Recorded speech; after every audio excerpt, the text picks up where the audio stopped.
The story begins on a battlefield with a young knight covered in blood smiling as he tries to catch his breath. Several death beams are blasted at him and his men all of a sudden, suggesting that the battle is definitely not over. The hero stands tall in the explosions, feeling proud that they even made it this far, but they're not done yet. If they can just beat this last force before them, they can win the war. Sadly, just as he's conceiving the thought, a powerful red beam of energy blasts right through him. This laser of death goes through him before he can even realize it, and as he slowly looks down with his bloodshot eyes, he sees the gaping hole in the middle of his trunk. He stares at the massive hole in his chest in disbelief as it burns away rapidly and then falls to his knees in an instant. At that moment, he finally comes to terms with what just happened and the reality dawns on him. It's a fatal blow and there's sadly no coming out of this one, so the hero falls flat on his face and surrenders to death just like his comrades, whose corpses are now scattered all over the battlefield. In his final moments, he lies in a huge pool of his own blood and realizes that his story will end with him not being able to do anything. Just thinking about it drains him even more, and as there's nothing he can do now, he just remains still, allowing his life to flash before his eyes. So, how did this promising young warrior end up in this tragic situation? Well, it all started one day when an unknown threat suddenly appeared in their world and destroyed an entire continent. The one responsible for this calamity became known as the Liquidator, the archenemy of mankind. This celestial world ender went on a rampage, and so a group of warriors was created to protect mankind. This team of heroes included a man named Brian Miller, who survived a giant meteorite without a scratch, and he became known as the world-protecting shield. The second member of this team of guardians was a great sage said to possess power equal to an entire division, and she was known as Bella Albright, the great sage. The team also included Jacob Bloomfield, the divine archer, who took down a high-level dragon in a single shot. But these weren't the only heroes assembled to protect the world, because the strongest swordsman to ever come into existence was also on their team. Her name was Amy White, and she was known as the Sword Saint for her power. From the little we know about these heroes, it's no wonder why they were considered humanity's best hope. But they weren't the only ones fighting against the Liquidator, because there was another group, known as the Support Unit, which our protagonists belonged to. As you can imagine, they were put in this second team because there wasn't really anything extraordinary about them, and sadly, they were merely sacrificial pawns. The protagonist, Gray Lee, a regular foot soldier, rapidly bleeds out in the middle of the rubble. But all he can think about in his last moments is how the superhuman defenders of humanity are truly on another level. He watches them in awe as they continue to wage war on the Liquidator. Gray Lee knew that the graduates of the World Union Academy were amazing even before now, but he never knew that the difference between him and the elite soldiers would be so large. Well, apparently, it is because the four of them are still in the fight while he's lying in the dirt with a few missing organs in his chest.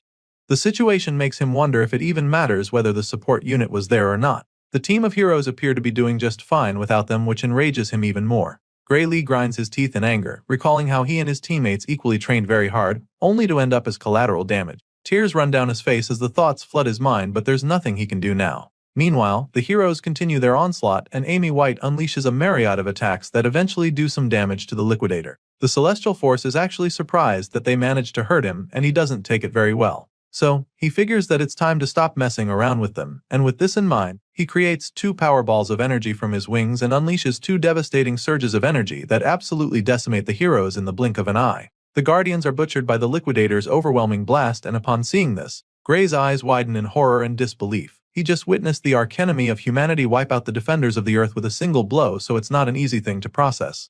Even worse, the Liquidator said that he'd been playing around until now, so in that moment, the protagonist is convinced that there's absolutely no way they can win this war. To be honest, that should have been pretty obvious when this overpowered angel of death made his debut on Earth by destroying a whole continent. Anyway, the MC continues to weep as he awaits his demise, but then all of a sudden, he realizes that he shouldn't even still be alive right now. It's been a while since his heart got pierced, and for some reason he's still alive, so he looks down at his reflection in the blood, and that's when he hears the voice. The voice claims that he's finally found him and then tells Gray to come forth and wield great power. All of a sudden, the MC finds himself standing in the middle of a strange place and begins to wonder what's going on. He figures that this might be the afterlife, but feels that it's a bit barren if that's the case. The wide-eyed soldier looks around a bit, and that's when he spots a strange hooded being sitting cross-legged on what appears to be a throne. Gray looks over at the celestial being, asking who he is, so the alien-like figure simply assures him that he is not dead.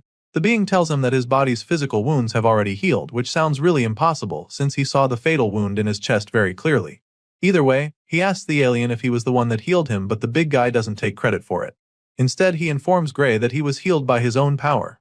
Surely none of this makes any sense to the foot soldier, and sadly, this celestial creature can't explain it to him either. Apparently, this alien is also unable to properly analyze Gray Lee's true power. However, what he can tell the MC for sure is that his power is stronger than what the Liquidator possesses, but that's only if he can control it properly. At this point, I'd start looking for the hidden cameras around if I were him, because this all sounds like one big prank. But I'm not the MC, so back to the story. Gray asks the hooded being if this means that they have a shot at winning this war. Sadly, the alien admits that he doesn't know the answer to that question and that he wouldn't have high hopes either. However, he also believes that they ought to get rid of the Liquidator together. As soon as he says this, Gray isn't given a single second to process it before the black alien punches another hole right through him.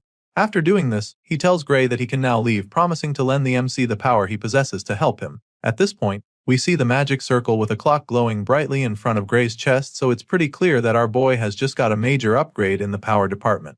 He wakes up on the battlefield right after his encounter with the strange alien and immediately gets back on his feet. Gray picks up his sword and is shocked when he sees that it's now completely surrounded with a strange power. The blade crackles with lightning, like energy, so he wonders what it is, and the voice reveals that it's his own power manifesting. As for the alien's power, it cannot be seen with the naked eye, so he explains this to Gray. Our boy is excited about this new power, especially since he literally just cheated death, and since the Liquidator is still around, he decides to test out his new abilities on the ruthless Angel of Death. The evil alien suddenly senses something coming at him, and by the time he turns around, Gray is already on him. Our boy attacks with a brutal slash of his menacing sword, and the Liquidator almost seems horrified by his presence. The evil alien can't believe what is going on because he didn't think there was any powerful opponent left. He can sense the power within our boy, so he knows how dangerous Gray is. This is confirmed when the hero lands a hit that does some real damage, and this boosts his confidence a lot, so he charges in for another swing and even starts to get cocky, feeling that he is stronger than the Liquidator. However, the World Ender quickly reminds Gray why he should not be underestimated. Just like he did with the Guardians of Earth earlier, the Liquidator uses a single slash to split Gray in two. It happens so fast that he doesn't even feel it immediately, and by the time our boy looks down, he's horrified to see that his legs are no longer connected to his torso. The Liquidator uses this killer blow on him, but also commends Gray for being able to force him to throw everything he's got. Apparently, the Liquidator thinks that slicing the MC in half will be enough to kill him, so he turns around, preparing to fly away. But then, in a shocking twist, the same energy that engulfed the sword earlier flows out and expands, covering Gray's entire body and enabling him to heal in a split second. Then, the sword increases incredibly until it's so massive that even the Liquidator is bewildered. The evil alien already knows that Gray is about to land a devastating blow, so he quickly creates a shield to protect him, as he's no longer even sure that this opponent is even human. Our boy gets fused with the energy like a host and a symbiote, and with a murderous glow in his eyes, he takes a terrifying swing at the Liquidator. The alien manages to block this attack using his shield, but it doesn't take long for Gray to overwhelm him and destroy it with a mind-bending beam of energy. The blast sends the Liquidator flying, and even though he doesn't have any expression on his face, you can tell that he's starting to get really afraid of our boy. And so, with the battle taking a drastic turn, Gray Lee unleashes another haymaker, admitting that he also isn't sure if he's human anymore. Despite Gray Lee's ferocious strike, when the dust clears, he finds that the Liquidator is still very much in the fight. He's perplexed by this and doesn't even get how the alien is still alive after taking such a hit. As such, he admits that the Liquidator's strength is truly something out of this world. Now the two powerhouses stand face to face against each other, and mankind's archenemy is still trying to catch his breath. Sure, he's still in the fight, but after seeing what Gray can do, he's not even sure how to attack. On the other hand, the newest hero from Earth is feeling pretty confident that he can win. So, he looks at the Liquidator dead in his alien eyes and vows to crush him over and over until he's dead. You can tell that he's not even bluffing about this from the look in his eyes, and right after squaring up with the World Destroyer, he unleashes another devastating slash from his mighty sword. The Liquidator tries to dodge it, but he gets hit hard, and this time around, he even bleeds. He groans in agony, calling Gray Lee a monster, but even though he's suffering right now, he has no intention of giving up, and so once again, he decides to stop messing around and go all out against this human hero. The Liquidator heals himself and activates his secret weapon. His entire body begins to glow even more than before, and multiple sets of wings shoot out of his back. The alien also somehow manages to make everywhere go dark and tells the hero that his time is up. That's when Gray looks up in shock to see that the guy turned day into night. The World Ender continues to activate his killer move, and it's starting to look like the tables are about to turn again. However, Gray Lee is not deterred by the Liquidator's little magic trick, and so he charges at the enemy once again with his massive sword to end the fight for good. Shockingly, this time around, he's not able to penetrate the alien's shield despite pumping a lot of energy into his sword. His attack simply bounces off the barrier, leaving him pretty taken aback for a second. He's still trying to understand what's going on when the Liquidator explains it to him. The World Ender tells him that all his attacks are futile because within this plane of true dusk, nothing is capable of harming him. At this point, the Liquidator is feeling invincible. He casually advises our boy to stop his useless resistance and take a look at the stars. Hearing this, our boy looks up at the sky in horror, and his pupils continue to dilate over and over as he stares at the bright light up there. The alien talks about how beautiful it is while Gray is just modified because he knows that the bright light isn't just for show. Sure enough, the powerful ray of death shoots down on him and a cataclysmic explosion follows immediately. After the blast, the dust and smoke slowly clear, revealing the gigantic crater in the ground. The hole is so big that you'd think an asteroid crashed there. Seeing this, the alien is convinced that the human warrior will not be able to revive himself this time around, because he is most likely pulverized to dust already. That's what he thought though, but he quickly realized how wrong he was. All of a sudden, bolts of lightning start to appear in front of the crater. The energy rapidly builds up, leaving the Liquidator bewildered once again. He stares at the ball of energy as it enlarges and then, some kind of magic shield with a clock-like appearance pops up right in front of the alien. Upon seeing this, the Liquidator instantly recognizes it and then, the same voice that called out to Gray before, speaks up. The voice is impressed by the great amount of power that the Liquidator has gathered and suggests that it should be enough to take him back. At this point, a wave of horror washes over the alien invader because this voice belongs to the one called Kronos. The Liquidator refuses to believe it, and that's when the black celestial being calls upon Gray Lee. He calls upon the hero, who wields great power and decides to use all of his power to send our boy back to the past. Of course, the Liquidator is furious when he hears this because he knows that it's all part of Kronos' master plan to destroy him. He curses at the black alien for saving Gray, but of course, that doesn't really do anything. Kronos then fulfills his promise by turning back the hands of time, claiming that this is all he can do for the human hero. By sending Gray back to the past, Kronos basically entrusts the gate of the human world to him. Everything fades out afterward, and after it all turns white, our hero suddenly wakes up in the middle of a field. As soon as he opens his eyes, he takes a look around, wondering where he is. That's when he spots the small village down the hill in the distance, and is even more stunned because it just so happens that it's his hometown, Renato Village. Gray is extremely perplexed by this since it doesn't make any sense. The last time he checked, his village had been destroyed for 15 years, so he knows that it shouldn't be here. But then again, in his confusion, he recalls what Kronos said to him on the battlefield. He remembers that the black alien god promised to send him back in time, so after putting all the pieces of the puzzle together, Gray realizes that he's actually in the past. His thoughts are suddenly interrupted when he feels a sharp sting in his hand. He takes a look at his bandaged forearm and immediately remembers having this injury. The wound is from the time when he was being picked on by someone named Belder and a few other bullies. Gray starts trembling in fear at the thought of those bullies. He remembers how badly they beat him up, and he's not ready to go through that again. Unfortunately, he also remembers how strong they were, so he's afraid that he won't be able to beat them. Our boy has been so traumatized by his bullies that just thinking about it sends him into a panic attack. He closes his eyes and eventually calms himself down. From the look of things, it appears that he never even left the village, so he concludes that defeating the Liquidator was probably just a dream.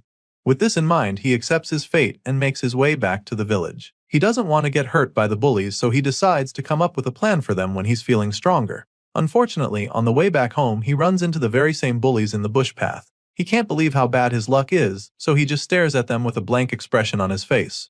We're finally introduced to the leader of the gang, Belder. He claims that they've actually been looking for our boy and complains about how Gray made him go through a lot of trouble to find him. At this point, the MC is probably wishing he could just disappear or teleport elsewhere, but sadly that's not happening. Belder suddenly tosses a sword at his feet and tells Gray to pick it up. Our boy is still in a daze as he's trying to understand what's really happening here, so Belder warns him not to act dumb. And so, he bluntly tells the MC that he wants to have a mock battle, but Gray still doesn't pick up the sword. Instead, he politely declines the invitation, explaining that his injury hasn't fully healed yet. He then thanks the bullies for the offer and tells them he's not joining them till his wounds heal. Of course, these goons aren't the kind to take no for an answer. Belder insists that they have the mock battle, assuring him that it's safe since the blade is blunt. They start moving closer to him like a pack of wolves around injured prey, but Gray refuses to pick the sword. He insists that a blade is still a big chunk of iron no matter how blunt it is, and that it can still be very dangerous, but Belder finally runs out of patience. The bully gets fed up and tells Gray to shut up, claiming that he has no right to say no to him. He makes this clear to our boy and then tells him that he's free to fight without a weapon if he doesn't like swords. Before Gray can even process this, Belder charges at him with his blade, and it actually baffles him because the guy doesn't even mind attacking him when he's unarmed. What the hell happened to this being a mock battle? It's pretty clear now that there's no running from this, so Gray decides that it's time to get his head in the game.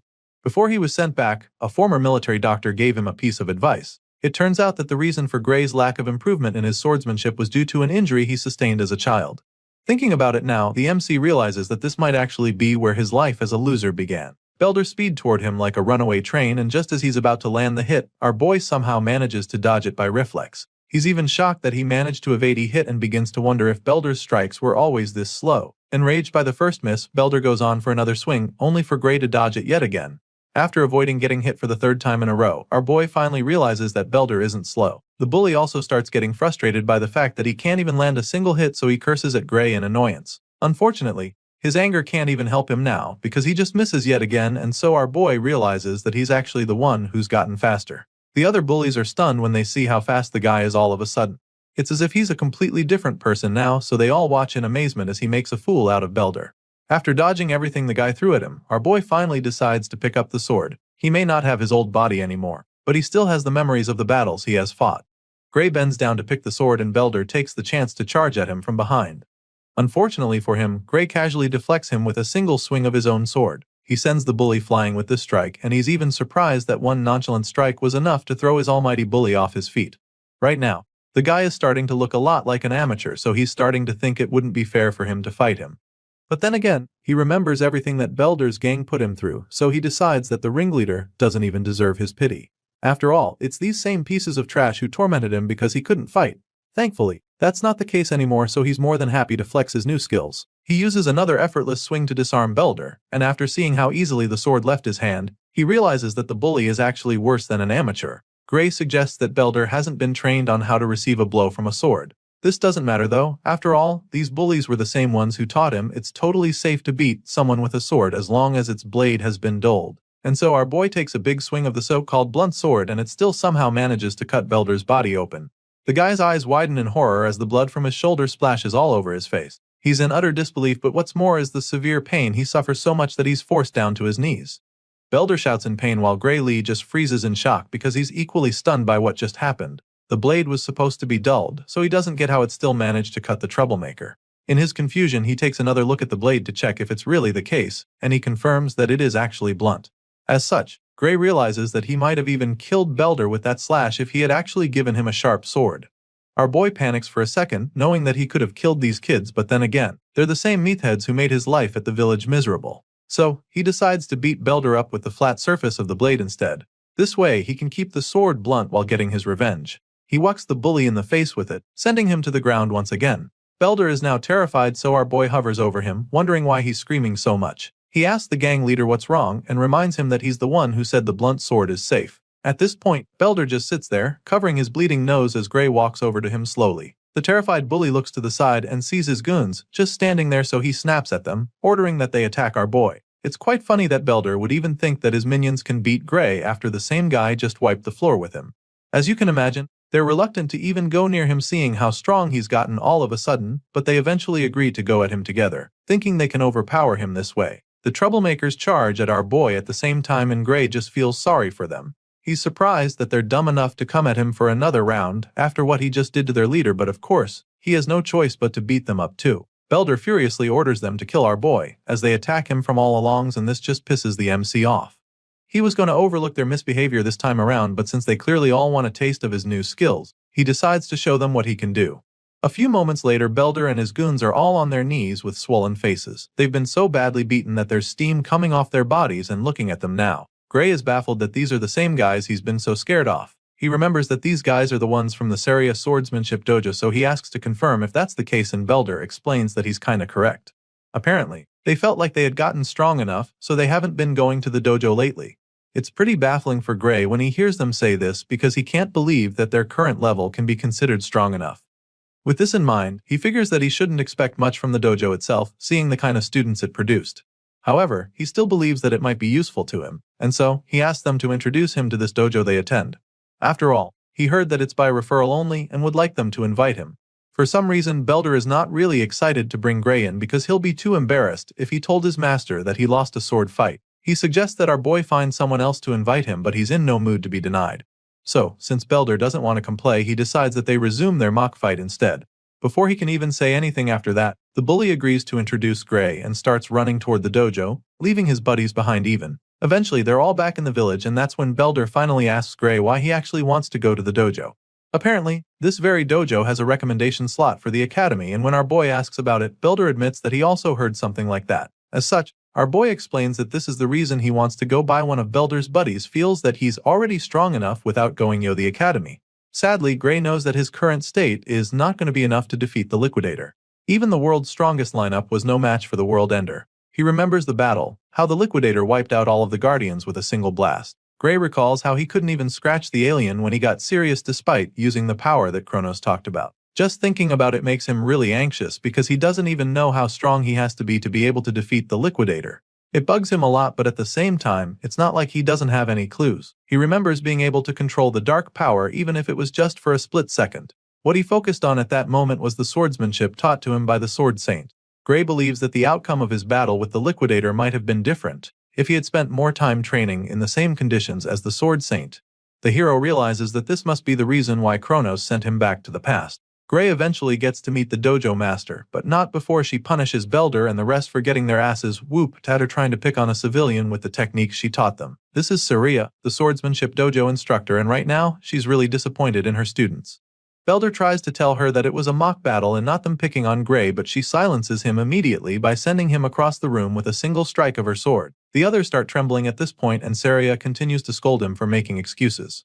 After all, if beating up an unarmed person is a mock battle, then what she just did to him can be called the same. And just like that, Saria kicks Belder and his gang out of her dojo for good. Of course, they don't even protest because things would get worse for them, so they just run for their lives. After sending them away, Saria apologizes to Gray for all the trouble her former students caused him, but he assures her that there's no need to worry about that, and she thanks him for letting it slide. Once that's out of the way, she goes straight to the point, asking if he wants to get recommended to the academy. When he affirms this, she explains that she needs to confirm his abilities before she can do that.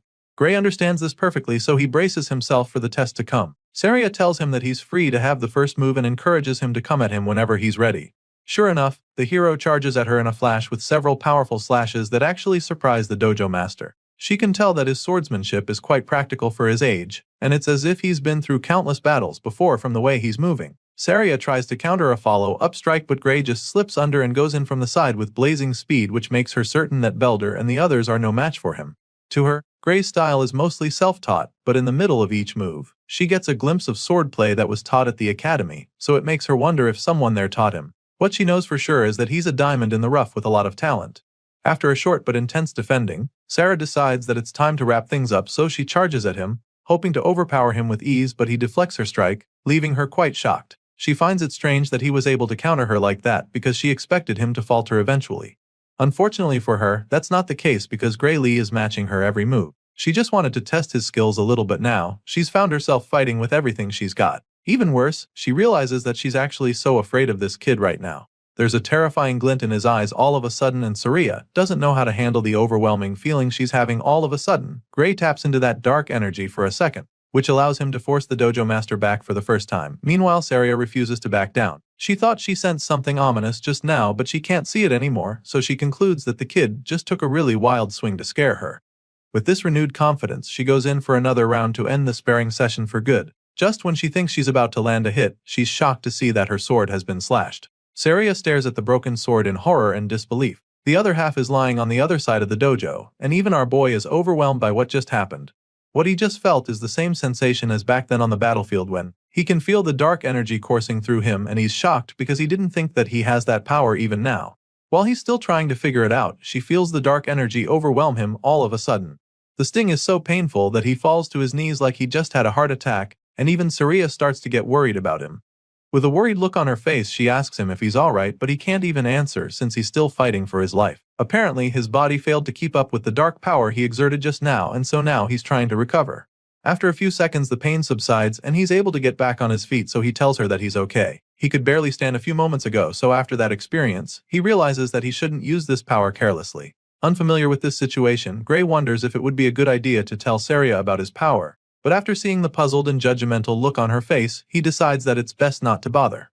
Even if he told her, she probably won't believe, and it's not like he can control the power to prove what he's saying, so there's no point telling her. With this in mind, he forces a nervous laugh and claims that he just got carried away, which leaves the dojo instructor speechless and baffled by him. Right now, she's still trying to wrap her head around how this kid managed to cut her sword with a dull wooden sword. It's logically impossible, and she doesn't even think he knows what a big deal it actually is.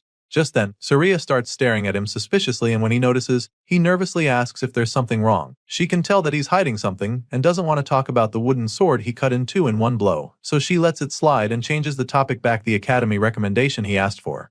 Gray confirms this once more, claiming that he hears she could give him one. In response, Surya admits that she actually could give him a recommendation to the kingdom's finest educational institution, the Royal Academy of Swordsmanship. However, she tells him that she cannot recommend that he go there. Her next statement comes like a blow below the belt to our boy as she tells him that he's not suited for that place. Gray starts beating himself up for it the moment she says this, thinking about how he always knew he wasn't strong enough yet.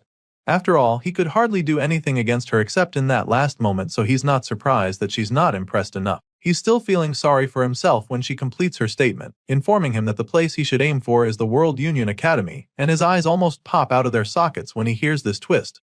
Apparently, Surya doesn't want him going to the kingdom's finest institute, because she believes that he belongs in the world's finest institution. Our boy is blown away just thinking about that place because it's the same institution where the Sword Saint and the other heroes came from. He never imagined that someone like him could even get accepted there, and Surya assures him that it's not impossible. However, his body is nowhere near fit enough to be a swordsman, and so it's going to be a stretch right now. In the Royal Academy, she feels that he'll be able to take it with his skills, but it just won't cut it in the World Union Academy. And so, she's really perplexed by the young man in front of her, because she doesn't get how on earth someone can acquire such skills with a feeble body like his. Gray Lee knows that she's right. Everybody from that academy is a genuine monster, so with a body like this, he doesn't even stand a chance of competing with them. Surya doesn't hear what he's thinking, but from the look on his face, she can tell that he's already feeling defeated.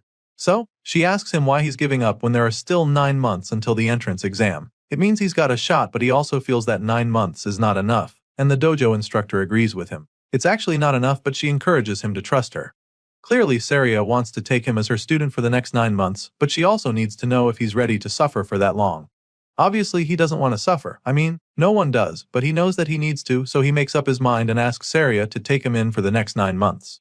The dojo instructor is excited to hear him say this, claiming that it's a great answer. But the happy look is quickly replaced by a terrifying grin that scares Gray, and that's when she decides that it's time to begin his hell. Our boy's intense training begins from day one, and after pushing his physical abilities to the limit, Surya pumps him full of proteins. She makes him train even when he's not in the mood and forces him to eat whether he likes it or not.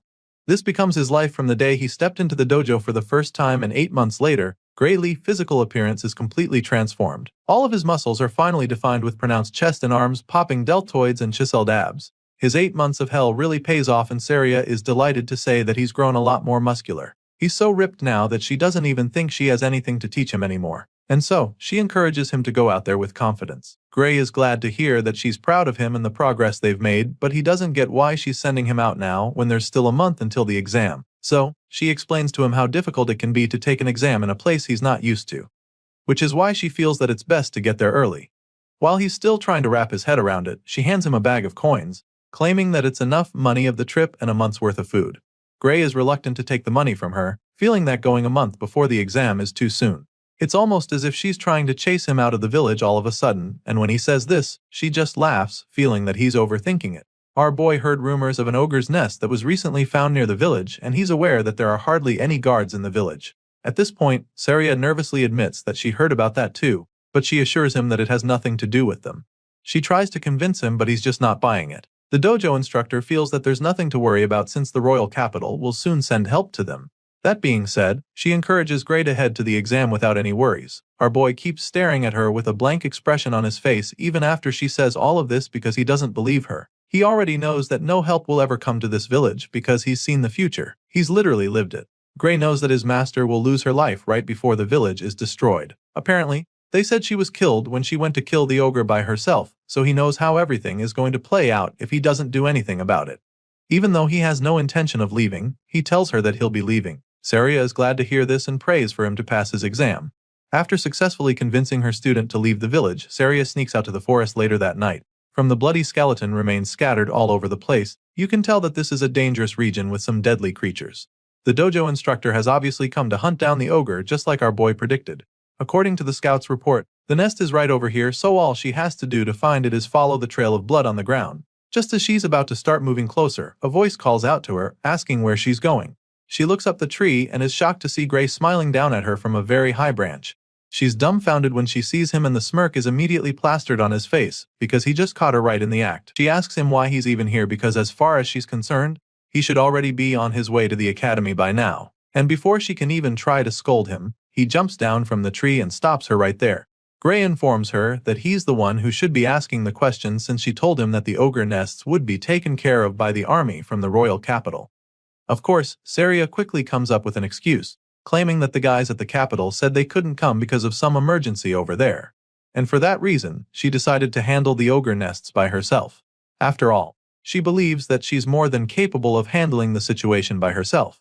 Saria smirks after saying this, claiming that she knows the strength of the nest already thanks to the report from the scouts. She reveals that the boss of the nest is an elite ogre, and the nest itself holds around 40 to 50 monsters in total according to the reports she got. The dojo master admits that that number of minions will be pretty tricky, but still, she's confident that she can take them out all by herself. Upon hearing all she has to say, the gears in Gray's head begin to turn as he ponders on the strength of an elite ogre. On its own, the monster isn't actually that strong, but it turns out that the ogre's real strength lies in its intelligence and leadership. Considering the risk of getting surrounded, our boy concludes that it would be suicidal to even try to fight the monsters alone. He's lived through this very event before, so he knows how it plays out, which is why he's convinced that Saria will not make it out alive if he allows her to go on this mission alone. And if she dies, then the entire village will go on to be destroyed by the same monsters. And this is something he cannot let happen, not when he's been given a second chance to actually change things. The hero has seen that tragic future with his own eyes, and it's still a very fresh memory, which is why, after pondering for a moment, he suddenly asks his master to take him with her. Without even thinking about it, Saria shakes her head in refusal, insisting that she will be able to handle it by herself. Of course, Gray wouldn't want to blow his cover and tell her that he knows she's going to die because he's from the future. So, he takes another approach to try to change her mind, claiming that this could be his first chance to gain some real combat experience. After all, it's exactly what he needs to put his training to the test, so he makes his request once again, suggesting that Saria thinks he's just going to get in ready during the mission. Of course, his master doesn't see him as a liability in battle, and she's sure that he also knows that too. I mean, she can't even beat him in a mock battle anymore. That's how good he's become. However, she also makes it clear to him that nobody knows what might happen in a real fight, especially when it's a monster's nest that suddenly formed like the one they're faced with. For a dangerous job like this, the dojo master believes that it's best for him to wait until he has a bit more experience in real fights that are less risky. At this point, Gray is starting to feel pretty defeated because he really thought he was going to change her mind. Sadly, she insists on going alone, so he's forced to his last option. He suddenly tells her that he has an idea, and this gets her pretty curious immediately, and that's when he challenges her to a fight out of the blue.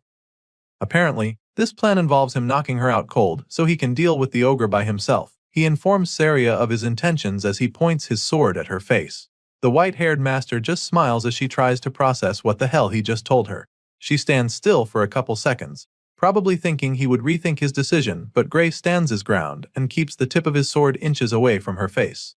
At this point, it's pretty clear that she can't get him to go away, and she doesn't actually want to fight him, so she just shuts her eyes and surrenders. Saria agrees to take him along but makes him promise her that he'll come back alive no matter what. Upon hearing these words, our boy finally lowers his blade and then assures her that he definitely plans to come back from this mission. So, he makes Saria promise him the same thing, pleading with her to not die in the ogre's nest, and of course, she's very confident that it's not going to happen. Once on the same page, the master and student follow the trail of blood leading to the ogre's nest and officially begin the hunt. Soon, they arrive close to a valley, and from afar, they notice that the terrain leaves no room for escape. If they go in, they can easily get trapped and slaughtered, but Saria is more concerned about the monsters in there. She claims that the minions have a lot of confidence building their best in this kind of location, so Gray quickly reminds her that they won't be able to escape either. He senses that his master might be getting a little cocky, so he also points out the fact that they're up against intelligent monsters and not just dumb beasts. As such, he suggests that it's better to be more cautious with their approach, and Saria agrees with him. The two hide behind a big rock and quietly scan the tent from afar. After looking around for a bit, they still can't pick out the boss anywhere, so Saria suggests that it's probably in one of the tents.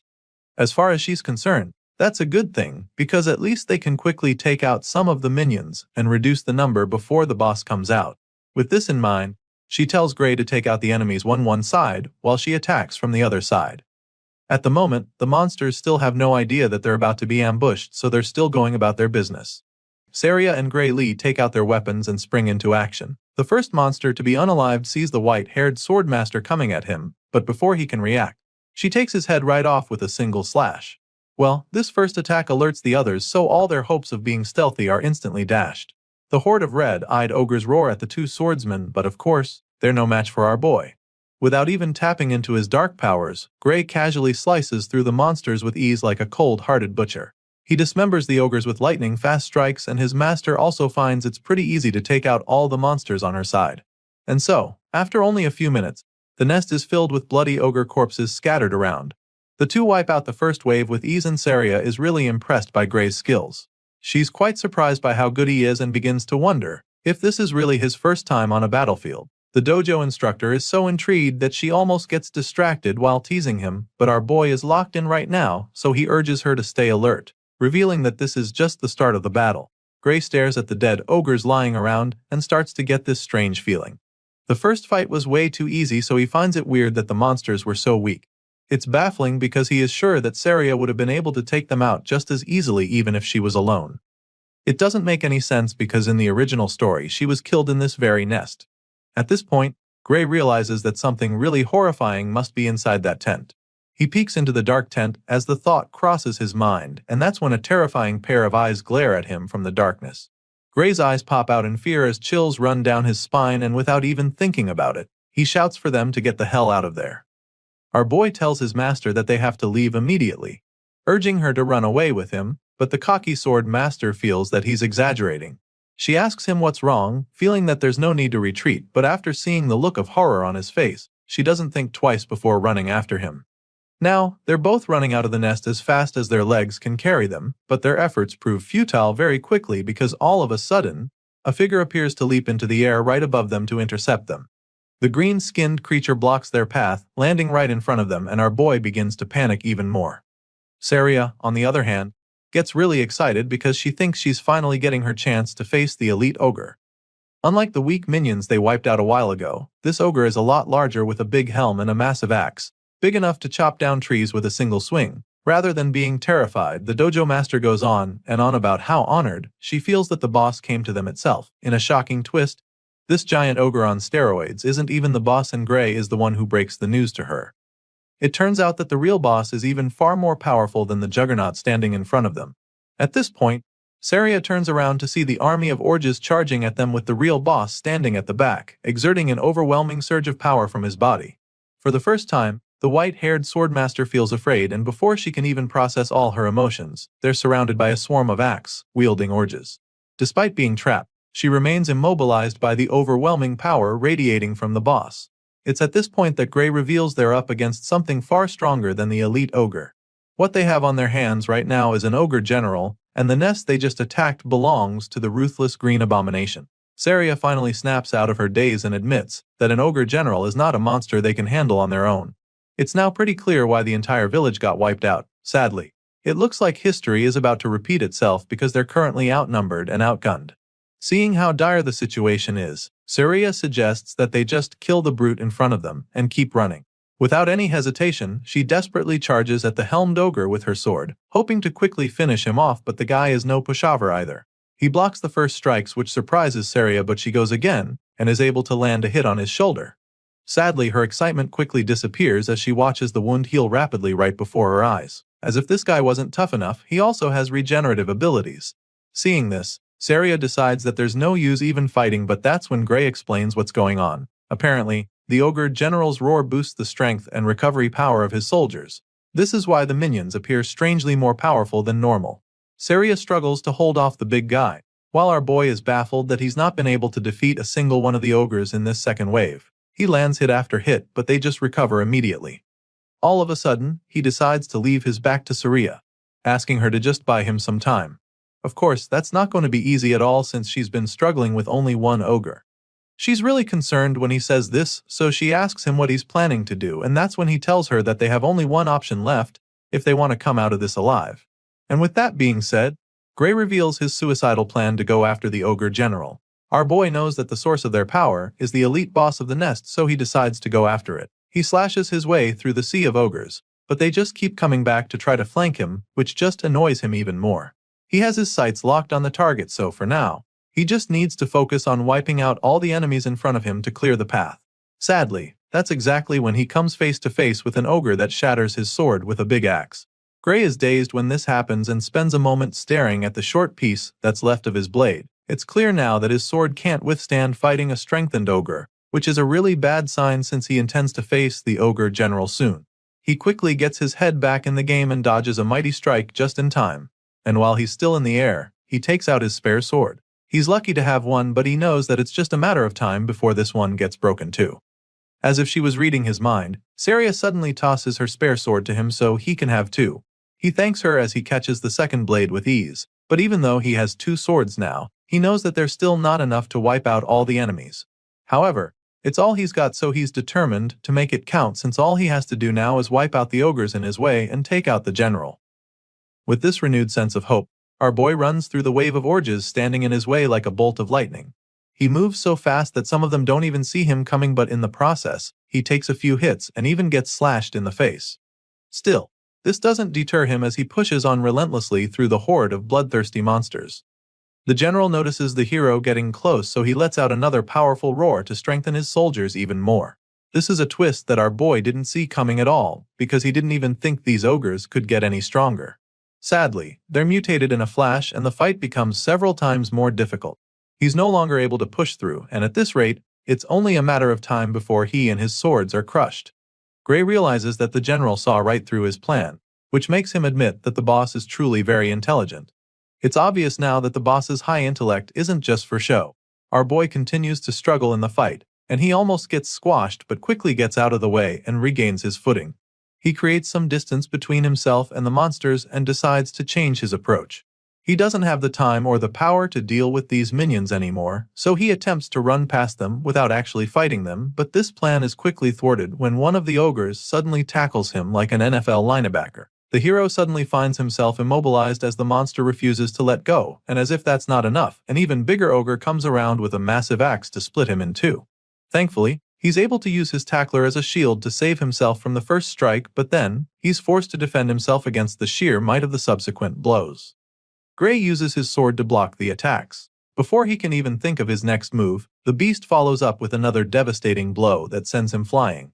This time around, he takes a direct hit that leaves him coughing out blood, and by the time he looks at his hand, all he finds is another broken sword.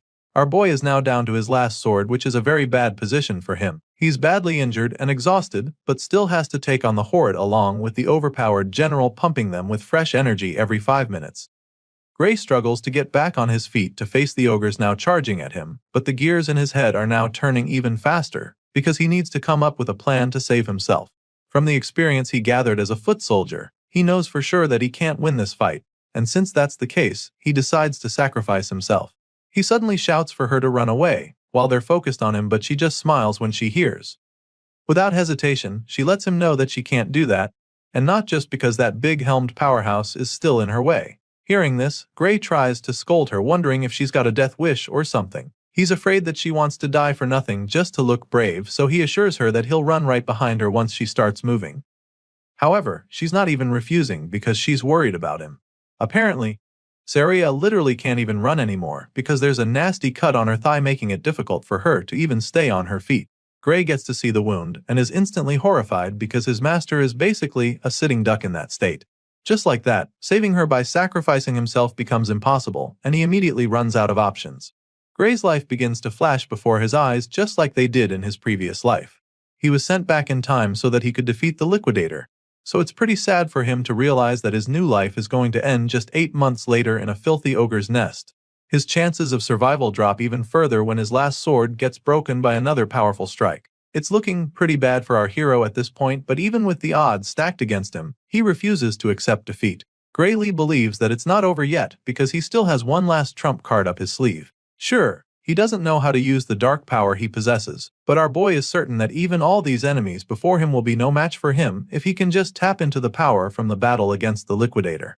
So now, with that being his last and only hope to survive, Gray forces himself to remember how he felt when he first unleashed that power. He doesn't have much time to do this though, since the red-eyed ogres are charging at him.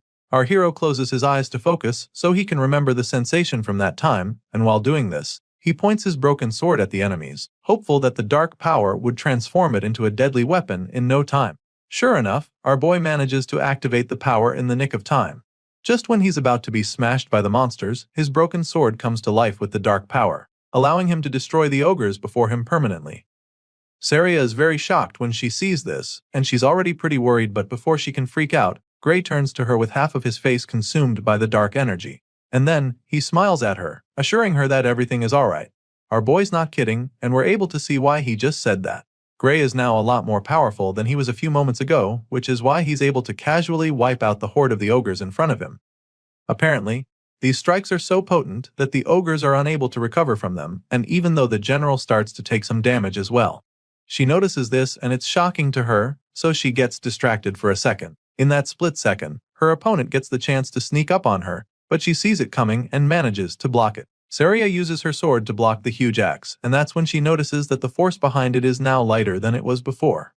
All of a sudden, the mightiest ogre suddenly becomes a walkover for Saria, so she takes advantage of it and destroys the brute in a flash. He sure gave her a hard time earlier, but without the general strengthening him, he's nothing. A while later, we see the hero and his master standing victorious in the nest surrounded by ogre corpses. He's amazed that they somehow managed to come out of it alive, and the bruises on his face confirm that it was no easy feat. He apologizes for breaking her sword, but the sword master assures him that she doesn't mind since he literally saved her life. Either way, he gives her back the broken sword and she takes it from him, even though that's not her major concern at the moment. While taking it off his hands, she tries to ask him about the attack he used to win the fight, but before she can finish talking, our boy collapses to the floor headfirst. The hero passes out in an instant, which leaves her absolutely horrified, so she starts. While she's trying to wake him up, we see that our boy's consciousness is actually elsewhere. He finds himself standing in a dark, empty place filled with shallow water. In the middle of the place, there's a huge door with chains on it, which he finds very strange. And while he's still trying to wrap his head around what the hell is going on, weird gusts of energy start to flow out of the door along with mysterious symbols. At first, he doesn't understand what's going on, but he quickly realizes that it's the same power that kicked in on the battlefield. A line appears in the middle of the door like a smaller gateway, allowing the dark clouds to seep out. This makes Gray wonder if opening the door will allow him to get that power. Of course, there's only one way to find out, so makes up his mind and starts marching toward the door. He gets closer, and after only a few steps, he feels an overwhelming and ominous force pull him back. The massive red skeleton spirit drags Gray away from the door with a crushing power that horrifies him. After that suffocating experience, our boy realizes that he's definitely going to die if he opens that door in his current state. Chills run down his spine as he says this, and almost immediately, a loud voice responds to him, informing that he made a wise call. As you can imagine, Gray is taken aback when he hears the voice, but he doesn't even get a chance to figure out anything else, because the next moment, he's waking up in a bed struggling to catch his breath. He wakes up like someone who just had a nightmare, so Saria is really concerned about him. Thankfully, Saria is in the room, so she comes to check on him, seeing that he's finally awake. She clearly has not fully recovered from the damage they suffered in the ogre's nest. At the same time, our boy is pretty confused, so he asks where he is, and that's when she informs him that he's been unconscious for 5 days. As such, she was even afraid that he wasn't going to wake up anymore. Our boy is still pretty surprised that he's been asleep for the last 5 days, so he figures that it's due to the fact that he must have pushed himself pretty hard. It clearly took a toll on his body, and the Swordmaster agrees with him, even though she feels that he did a lot more than pushing himself pretty hard. Anyway, she's concerned about his condition, wondering what the state of his body is. She asks him if he can move, and since he also does know the answer, he decides to give it a try. Sadly, Gray suddenly realizes that he can't move his right arm at all. He can't muster any strength in it, and even though he knows he can move a bit, he's afraid that he might not be able to hold a sword with it. As if that's not bad enough, he also notices a weird bruise on his bandaged arm with dark energy spreading. Saria notices that he's struggling with it, so she asks him about it. Hearing this, Gray is a little surprised, because it means that she can't see the dark tattoo like bruise on his arm. Since that's the case, he simply admits that he can't put any strength into his dominant arm. Apparently, the Swordmaster isn't actually surprised to hear this. It's just as she thought, and so she also knows that it won't heal back to normal anytime soon. After all the bones in his right arm are in pieces. Clearly, the hero didn't know about this, especially since it doesn't even seem hurt at all from the outside. He explains this, and that's when she tells him that they've already treated it with a magic potion. For some reason, Our boy doesn't like the sound of that at all. He stares at the empty potion bottle in shock and panic because the last time he checked, such things were extremely expensive. However, his master assures him that he shouldn't worry about it because the village chief was the one who gave it to them. He's shocked to hear this too, because he can't even wrap his head around why the chief would give a potion to someone like him. The moment he says this, she sounds baffled that he'd talk like that, and that's when she informs him that he's literally the hero of the village. Of course, this doesn't even make any sense to him, so he just stares at her in bemusement. He's still processing what she just said when someone bursts into the room, asking for him. He recognizes the loud voice, so he immediately jolts up from the bed to greet the village chief. He nervously tries to start thanking the man for the magic potion, but the chief cuts him off, stating that they're the ones who should be thanking him. He helped them kill a freaking ogre general, the same monster that couldn't be scratched even after rally the forces from the surrounding town gathered to fight it. The chief is certain that the entire village would have been destroyed if Gray hadn't killed the monster, and he's not wrong. So once again, he thanks our boy for his help and places the potion bottle back in his hands. After all, if it wasn't for him and Saria, nothing would be here right now, not the village, not the people, and not even the potion itself. The hero tries to be all modest about it, suggesting that the chief is exaggerating, but the man claims that he all knows he's just stating things as they are. Upon hearing these words and after seeing the look in the man's eyes, Gray realizes that the chief is probably right. In the world before he was sent back in time, this village was supposed to have been destroyed by the ogre's attack. So, indeed, if it wasn't for him, they wouldn't be standing here right now. Seeing how puzzled Gray looks, the chief offers to explain in great detail to him what he's done if he still doesn't realize its significance. Moving on from that, he asks our boy if he's really going to take the entrance exam at the World Union Academy. It turns out that our boy had forgotten all about the one thing that made him train hard for the past 8 months. So, when the chief brings it up, it's like a dagger to the heart because he realizes how much he's messed things up. He went after the ogres just over a week to the entrance exam, and he's been asleep for the past 5 days in this infirmary, which means that he only has 2 days left till the main exam. Getting to the World Union Academy alone takes 3 days on foot, so walking there is no longer even an option. He could get there in a day on horse, but he doesn't have that kind of money, and so he summons the courage to ask the chief to lend him a horse for his trip.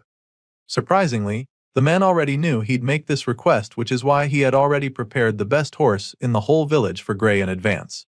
The chief believes that our boy should be able to get to the academy in no time with the legs on that horse. While the man is busy bragging about his pet, Saria tells the hero that they would have carried him to the exam in his sleep, even if he hadn't woken up today.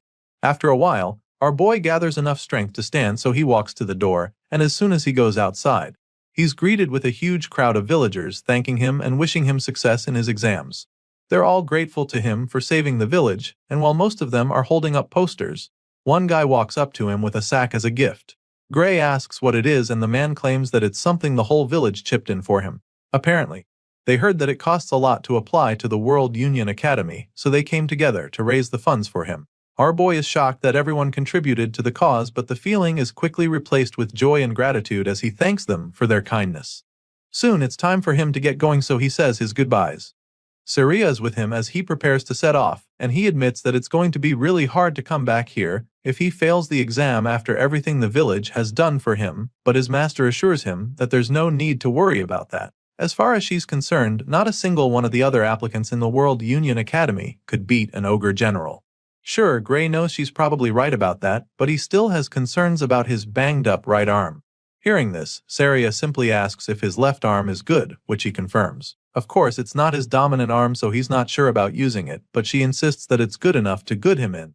She also doesn't think he needs to use that dangerous power inside him, but he feels that the entrance exam might be tougher than they think. Thinking he can pass with just one arm seems a bit like a stretch to him, but Saria assures him that it's going to be fine, because she trusts that the Academy's examiners won't be so blind as to overlook his ability. If there's one thing she can guarantee him, it's that he'll definitely pass the exam. At this point, our boy has already mounted his horse, ready to set off, so he thanks her once again for the pep talk, feeling a lot more confident. Just like that, our hero sets off on his journey to begin the next chapter of his new life. In the previous world, this village was destroyed, but he knows that the enemy of mankind still exists here. However, he also knows that this world is no longer the same as the old one, because the future can be changed with this power that he now possesses. Soon, our boy arrives at the capital, and the first thing he does is thank the beautiful horse that got him there. He's only been in the city for a short while, but he can already spot the amazing structure that is the World Union Academy. Despite how expensive it is to apply here, the place is absolutely swarming with potential applications.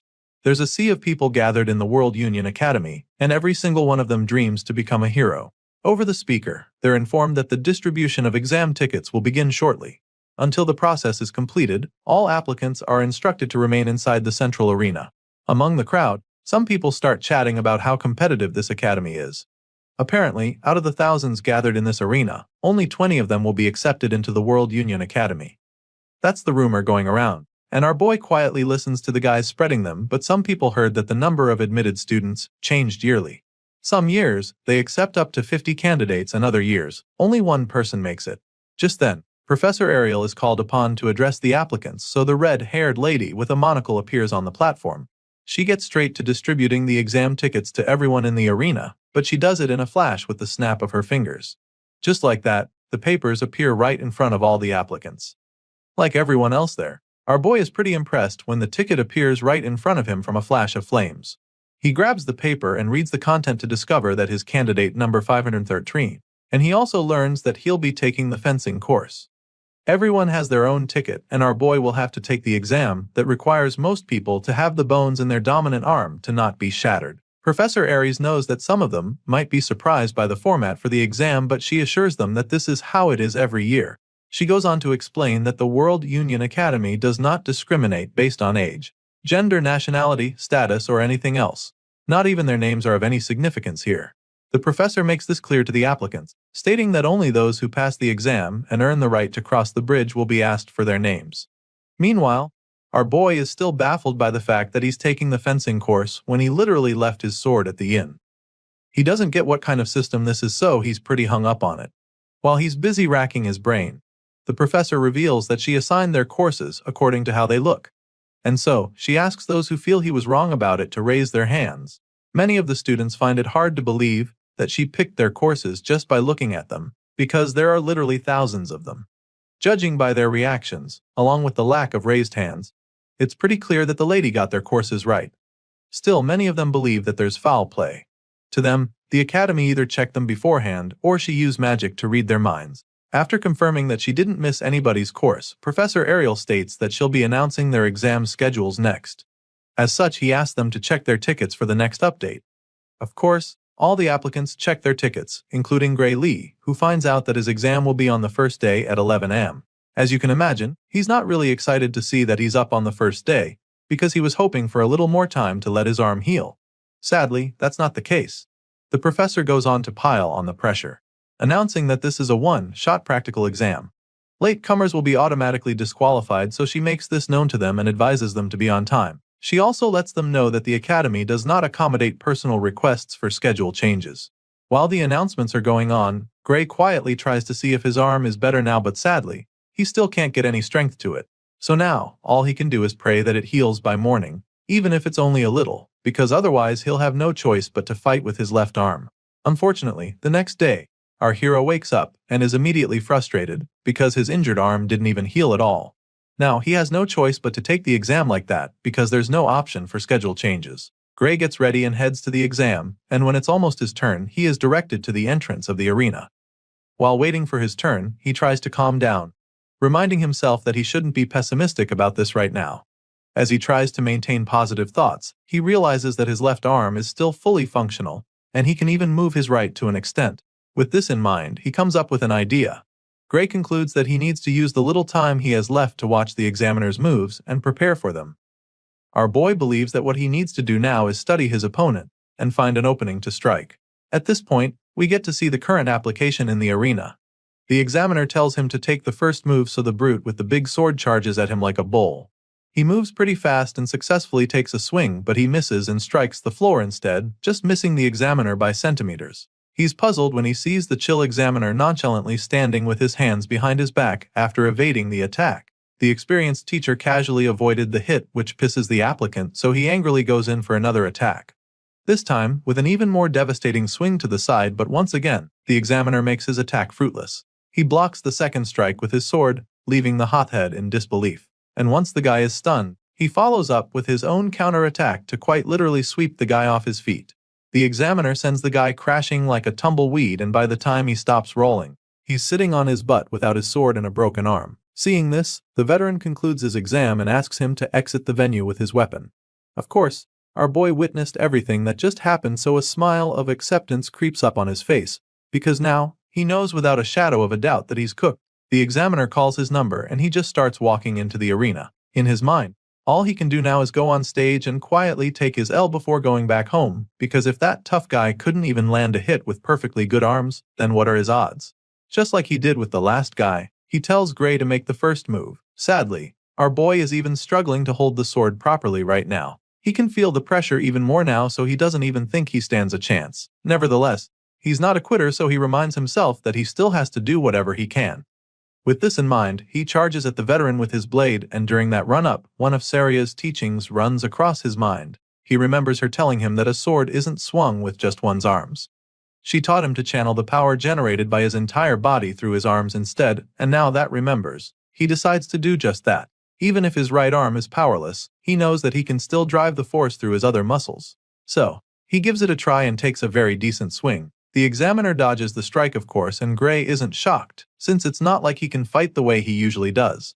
If swinging a sword without arm strength was not easy, no one would bother training their body in the first place, so he sucks it up and shoves the excuses far down below so that he can focus better. Despite being pretty much handicapped, Gray manages to force the instructor to attack him very quickly, but that is when he notices something strange. All of a sudden, the examiner's sword strike starts to look a lot slower than before. It's just like what happened with Belder, but the difference here is the insane force that comes from those apparently slow attacks. However, Gray can still tell that this man's speed and technique doesn't even come close to his master's. With this in mind, he feels that he might be able to make up for the difference in arm strength if he can just stick to the swordsmanship that he learned from her. So, that being the case, our boy goes into beast mode in the blink of an eye. He unleashes a barrage of sword slashes on the examiner, forcing the guy back faster than he would have imagined. He makes the instructor fall back a lot while trying to block the hits to the point that the man almost loses his footing. On top of that, the guy still looks very slow in Gray's eyes, so now he's starting to think that this examiner is not even nearly as strong as he thought before. In that moment, Saria's words play back in his mind as he remembers her assuring him that he would pass. So now, with the way he's dominating the examiner, he's feeling a lot more confident that he can actually do this. Our boy Gray starts to really get the upper hand in the duel, feeling a lot more confident than he was before he stepped into the arena. However, the examiner doesn't intend to lose that easily to an applicant, so he takes things up a notch and begins to attack more forcefully. The instructor unleashes a myriad of slashes, but our boy is able to block them all. Now, it's becoming clear that the difference in power is too great, even though he's already seen through his opponent's swordsmanship. The examiner is stronger than him, and so, Gray is unable to break his form. After blocking most of the attacks, he gets an opening to strike, so he thrusts his sword forcefully, but the instructor deflects it swiftly. At this point, our boy notices that the man's movements are becoming rougher, so he comes up with a plan that could win him the fight. It's a bit risky, but he feels that trying it at the perfect time might just be the move that helps him defeat his opponent. With this in mind, the hero makes up his mind to do it. He lures the instructor to throw powerful moves at him by being more defensive, and this causes the man to leave himself vulnerable for a counterattack. As soon as Gray sees this opening, a grin appears on his face because his plan worked. After all, in a fight like this, there's nothing more likely to expose an opening than a big predictable swing. With blistering speed, the hero goes in for the finishing blow, which makes the instructor lose his balance. The examiner struggles back in shock when Gray capitalizes on his mistake, and before he can recover from it, our boy launches another strike, determined to seal the deal. Now, the odds are in his favor despite being weaker and having less experience. No matter how great the difference in power is, he's convinced that he'll win if he can just get behind his opponent. Gray takes the bold swing to secure the win, but then a loud commanding voice orders him to stop. So, he halts his strike midway despite being pretty baffled. He looks up at the official, wondering if the match is over already because it seems a bit too early to stop now. Well, it turns out that the limit for the exam has been reached, and with the duel that was on display, the result will be a draw. Hearing this, our boy just stares at the official in shock. He was so close to winning, but he couldn't do it in time, so he sighs in defeat, feeling bad that he didn't make it. It's a crushing outcome for our boy who's trained so much to get to this point. But he knows that he can't protest or argue, because that would be pointless. So, he quietly makes his way out of the arena, believing that he's actually done his best. Of course, it's not so easy to accept a loss like this, especially when it determines his future. The fact that he couldn't even win the first examiner makes him feel that things will be pretty difficult for him. At the moment, his fate looks pretty bleak because his chances of getting into the academy this year are now zero since he failed to beat his examiner. So, he decides to come back the following year to take the exam again since his arm would have healed by then. With this in mind, he simply thanks the examiners and the academy for even giving him the chance to apply. Fast forward to 1 week later, and it's time for the final round table meeting to decide the students that will be getting accepted into the finest institution in the world. The meeting is held in room 53, and once they're all seated, the chairman asks what they think of the candidates now that they've all completed the exam.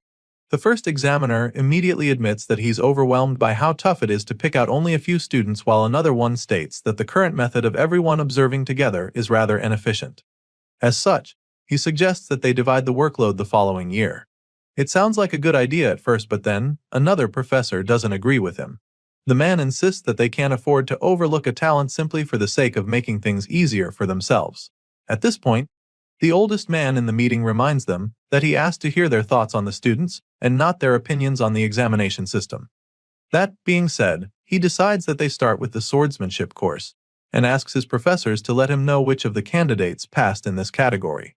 Well, according to their rules, those who beat the examiners passed automatically, and those who couldn't achieve that will be assessed based on the quality they showed and how they held out during the 15-minute time limit.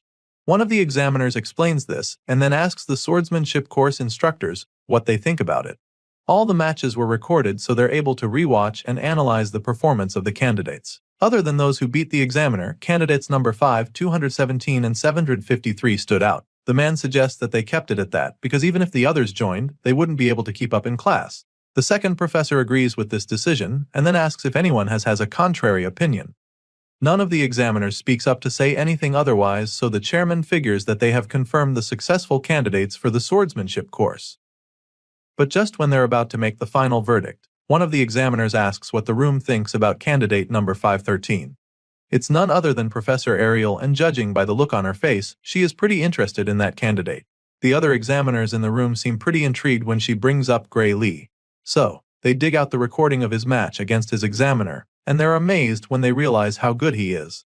It certainly looks like he was going to win the fight, which is a good thing, but they also feel that things are going to be difficult for him if he has to rely on setting up traps just to beat an examiner. They notice that his technique was good, but his strength was also clearly lacking, which doesn't help his case at all. The second guy isn't too impressed about that, and even claims that Gray was outmatched from the start until the end of the fight. After a couple of them give their opinions, the chairman asks for a conclusion, so they decide that Gray Lee is no good and shouldn't be accepted into the academy. The red-haired lady just scoffs up on hearing their conclusion because she can't believe that not a single one of them noticed what she saw even after watching the footage again. Apparently, everyone has decided to be this blind. Professor Ariel concludes that having everyone observe together is really a waste. The next day, all the aspirants return to the academy for the results, and our boy is one of them. He holds his ticket in hand, waiting for the examiners to announce the successful candidates for the swordsmanship course.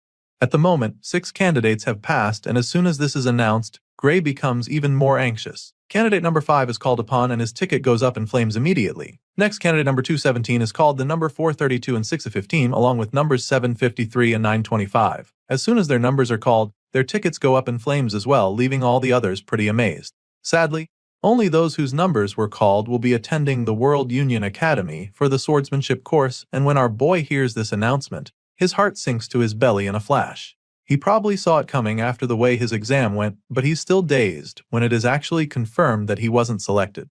The successful candidates are asked to cross the bridge and complete their enrollment procedure by the end of the day. Of course, those who passed the exam are really stoked about it, and their buddies are equally happy for them.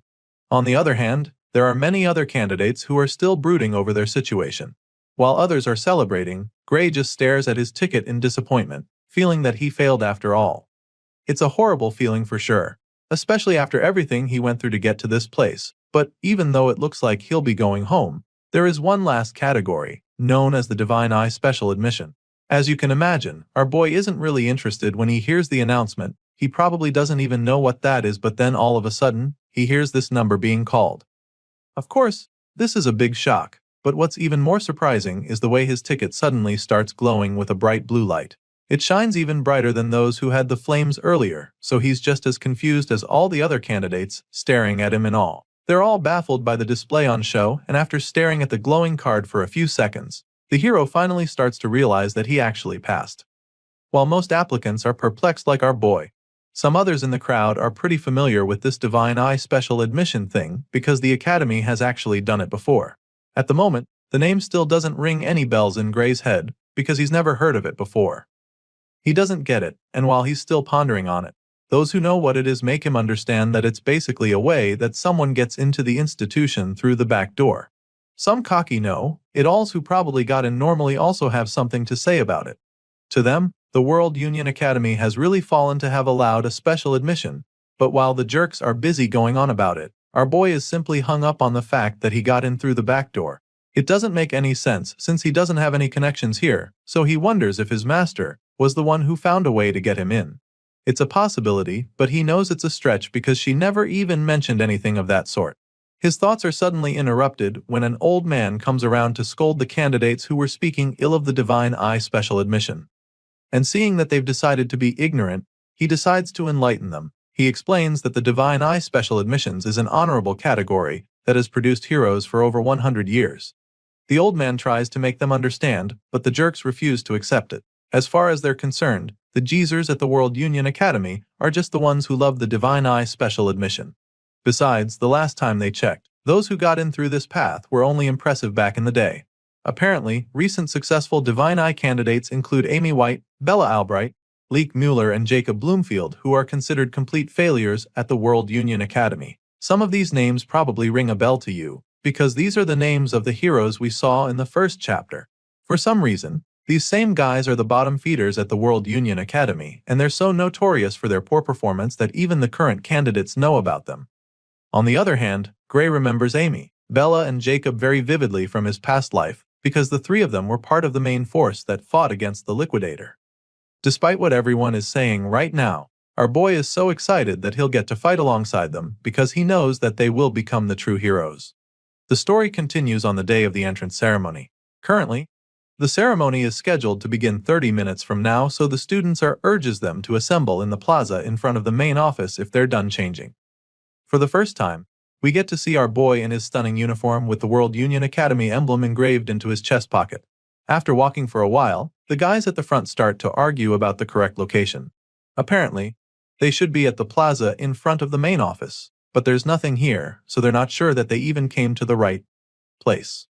Before they can get even more confused, one of the professors comes around to meet them. He apologizes for the confusion, explaining that they've had a bit of a delay setting up due to a mix-up.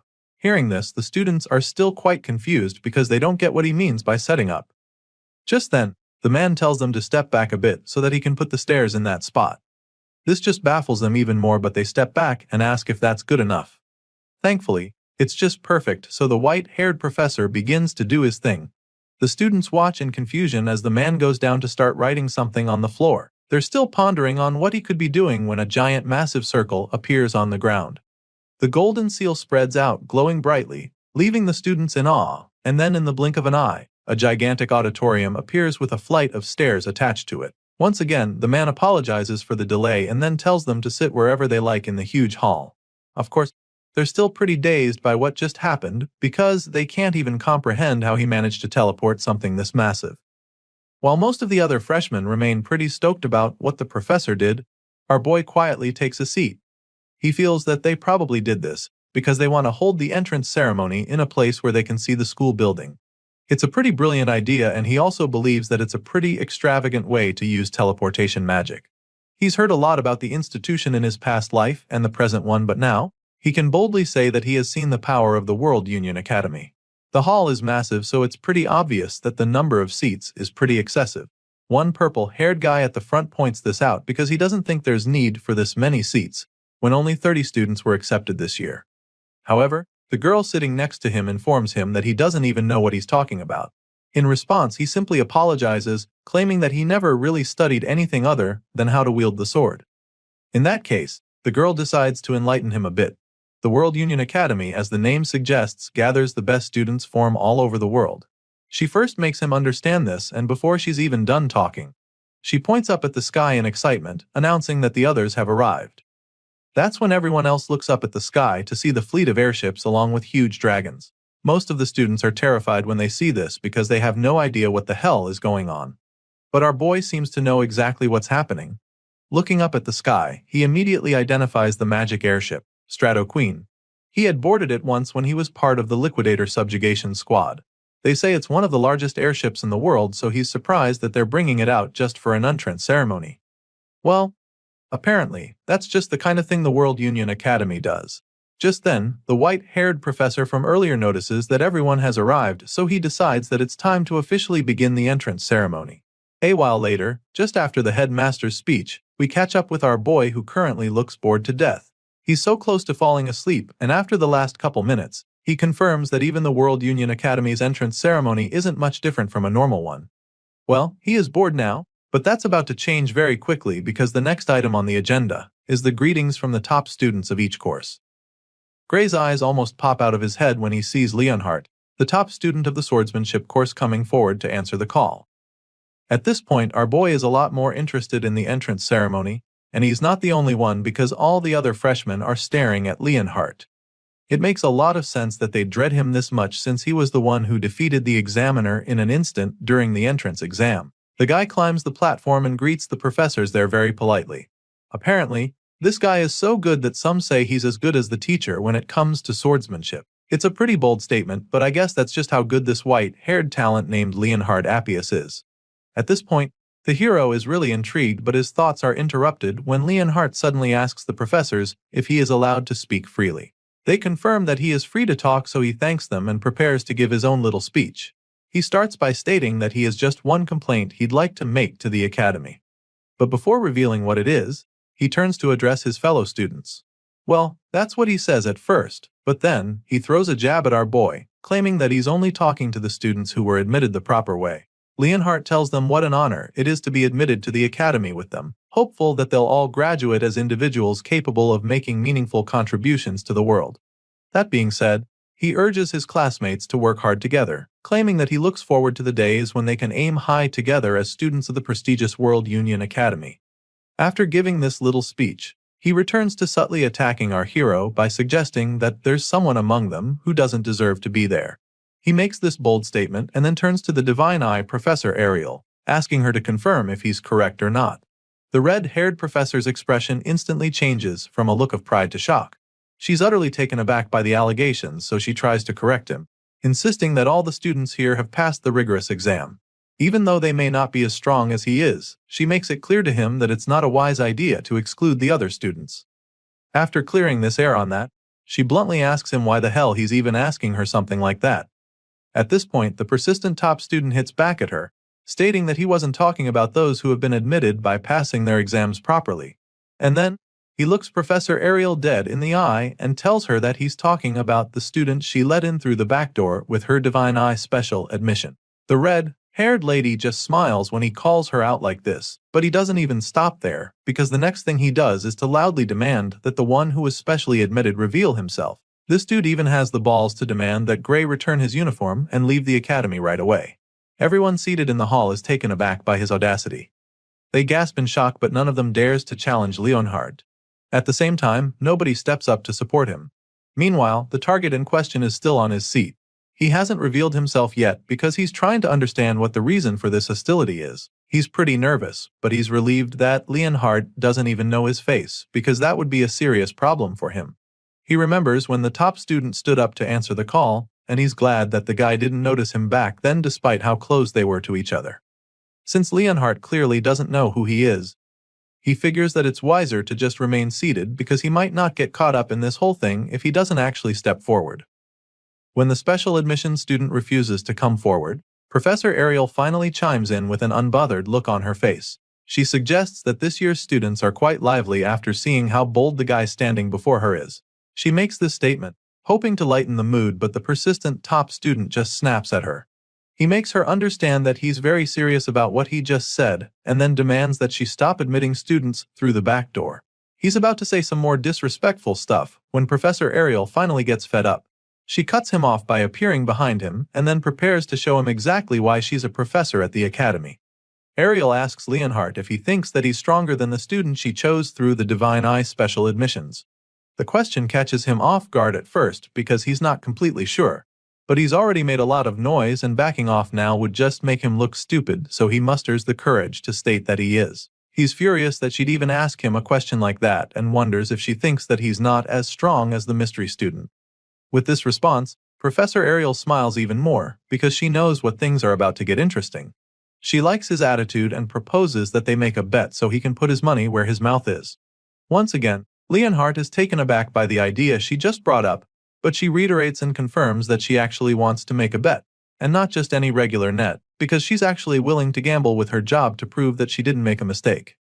Of course, this bet means that Gray Lee's special admission will also be at stake, so our boy becomes pretty worried because this definitely wasn't part of his plans. Gray begins to panic because he doesn't even know what kind of bet this daring lady is talking about right now.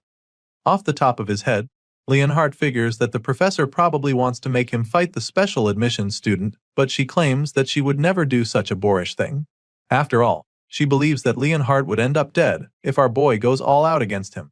She literally tells him that he's no match for the special admissions student, and then assures him that she wouldn't intentionally make them fight because as an educator, she must not put the lives of her students at risk. Of course, the only person she's worried about is Leonhardt, so she makes this clear to him, which of course causes him to become absolutely livid. The veins in his head start bulging out as his blood begins to boil, and then he asks the lady if she's actually trying to provoke him. In response, Professor Ariel bluntly tells him that she meant every word of what she just said.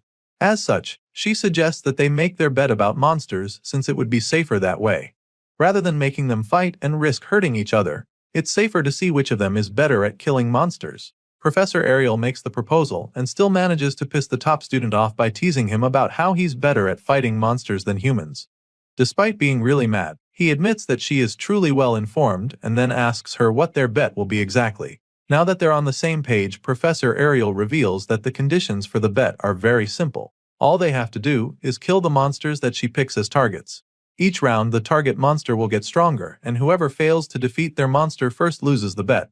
That being said, the red-haired lady reveals that she will retire from her position as a professor if her candidate loses the bet. And of course, this also means that the special students will be expelled. Of course, our boy feels very uncomfortable listening to the lady gamble with his future, but then again, she's the one who got him into the academy in the first place. As for Leonhardt, she informs him that he'll have to do whatever she says if he loses the bet instead. The blondie is a little reluctant to accept these terms, because it could very well be a trap, so when the professor asks if they've got a deal, he asks her to tell him what the target monsters will be first. The guy assures her that he's confident he can handle any opponent, but also he's smart enough to try not to be caught up in some weird setup. The professor can't argue with that, so on the spot, she suggests that the first target would be an ogre general. She casually proposes it and then asks Leonhardt if that will be too easy for him, even though she knows that it won't be. Meanwhile, all the students around gasp in shock when they hear this because they also know how dangerous an ogre general is. At the same time, our boy starts to get a little suspicious because he doesn't get why she specifically chose that monster as the first target out of all the creatures she could have thought of. Apparently, the cocky top student also knows how formidable an ogre general is, so he immediately protests, feeling that it's unfair of her to choose it. After all, they only consider creatures that one can kill by themselves monsters, and as far as he knows, an ogre general can't be killed by one person. At this point, the professor assures him that she's not asking him to go kill the beast right away. She doesn't expect him to be strong enough for that, so she sets a time frame to be the entire year. In other words, she's giving him till the end of the year to kill a general ogre. However, Leonhardt insists that it's not a fair challenge. As far as he's concerned, if someone could single-handedly take down a disaster-level monster within just a year of training, then no one would even be suffering. That being said, he demands that she choose a more realistic target, but then all of a sudden, an idea hits him. Leonhardt suddenly accuses the professor of deliberately picking a monster that no one can defeat so that she can end the bet with no clear winner. And so, he makes it clear to her that he will not agree to that. Hearing this, the lady just scoffs, feeling sorry for him. And that's when she adds one final condition, stating that Leonhardt will be declared the winner of the bet if it ends as a draw for any reason. The top student is stunned when she says this because he sure as hell didn't expect that twist. With the terms on the table now, if our boy fails to defeat the ogre general, Professor Ariel will automatically be fired and all special admission students will be expelled. Now, she's confident that there's no way Leonhard will refuse her offer. The blondie stares at her with a confused look laced all over his face. He calls her crazy for even proposing something that could very much end badly for her. To him, it's like the outcome of this bet has already been decided, so the red-haired lady takes it that he no longer has any objections. Well, before going ahead with the bet, he wants to confirm that the Ogre General will not be weakened in any way, and she assures him that the monster will be at full capacity. Once that's out of the way, he conjures up a contract for Leonhard to sign if he doesn't have any problems with the details of the bet. The top student scans the page quickly and signs the paper to accept the deal. And then, the professor casually walks away like she's already won, so he asks her if she really thinks that her candidate can win. Well, I guess they'll all find out soon enough. As you can imagine, the rest of the professors are stunned by what they just witnessed. Some wonder what's gotten into Ariel, while others feel that she wants to use the bet as an excuse to retire. They think that this is most likely the case since everyone knows that she's well past her prime now. Meanwhile, our boy can't help but feel anxious now that the bet is official. He suddenly remembers when she set the time frame for the bet to be till the end of the year, which makes him realize that the whole contract was a done deal from the start. Apparently, the clever old lady had Leonhard wrapped round her finger from the beginning. There was no way she was going to let him refuse.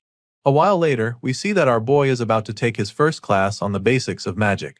The professor taking the class knows that some of them might be surprised to be receiving lectures on the first day, so he makes them understand that not a single day can be wasted as students of the academy.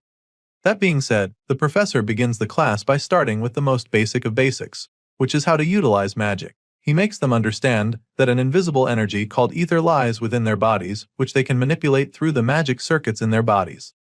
Hearing this, Gray is relieved to know that he'll be able to keep up with the magic classes for now. Thanks to his time at the boot camp, he's already familiar with the basic concepts. Sadly, his peace of mind quickly vanishes when he realizes that he somehow ended up in the same class as Leonhard. Now, all he can do is pray that the guy doesn't find out that he's a Divine Eyes special admission student. As the class goes on, our boy quickly gets distracted and the professor catches him instantly. He scolds Gray for being absent, minded only 5 minutes into the class, and this is pretty much where things are about to get tougher for our boy.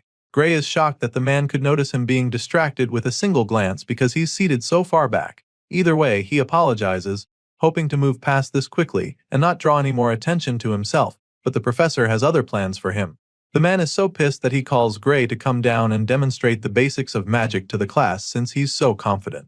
Desperate to get out of this, he reminds the man that they're in the swordsmanship course and don't really need to be able to use magic. Regardless, the man insists that those with the sword still need to know the basics of magic to coordinate with a mage. The way the man is talking right now reminds him of his time at the boot camp, so he suddenly starts to wonder if they're going to practice the same spell as back then.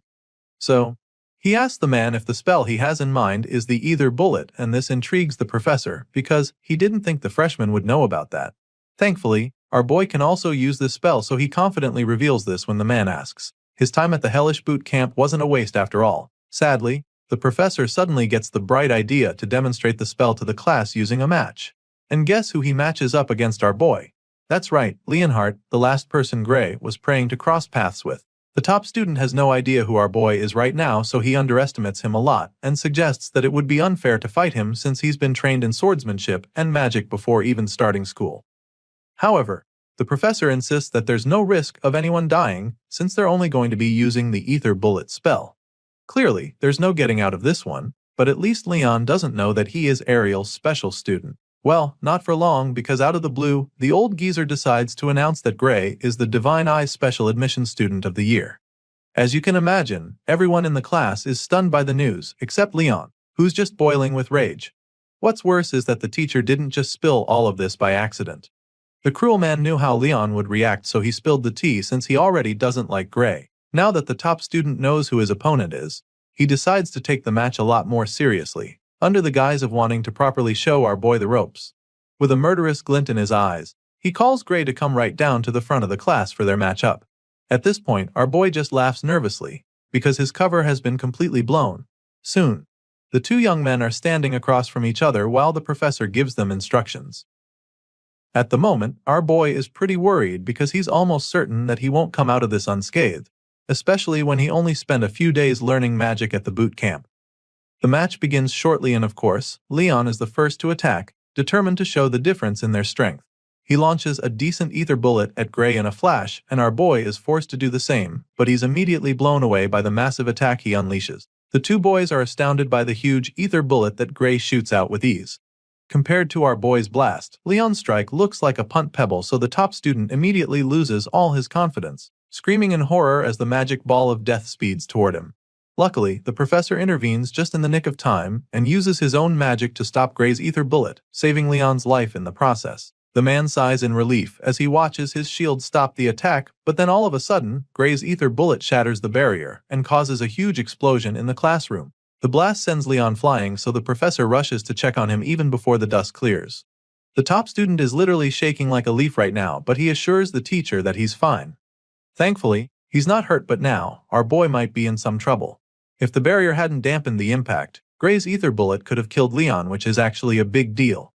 Apparently, even among the professors at the academy, no one can cast an ether bullet that strong, so now, the man is very curious about this young man named Gray. He calls out to the hero, sternly asking him what the hell he just did, but right now, our boy is still trying to figure out the same thing.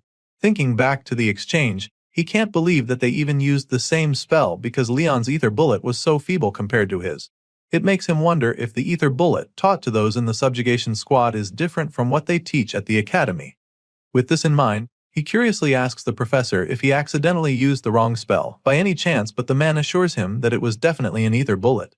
However, he makes Gray understand that the quality of his own was very different and informs him that it was by no means normal ether, but actually super, compressed ether.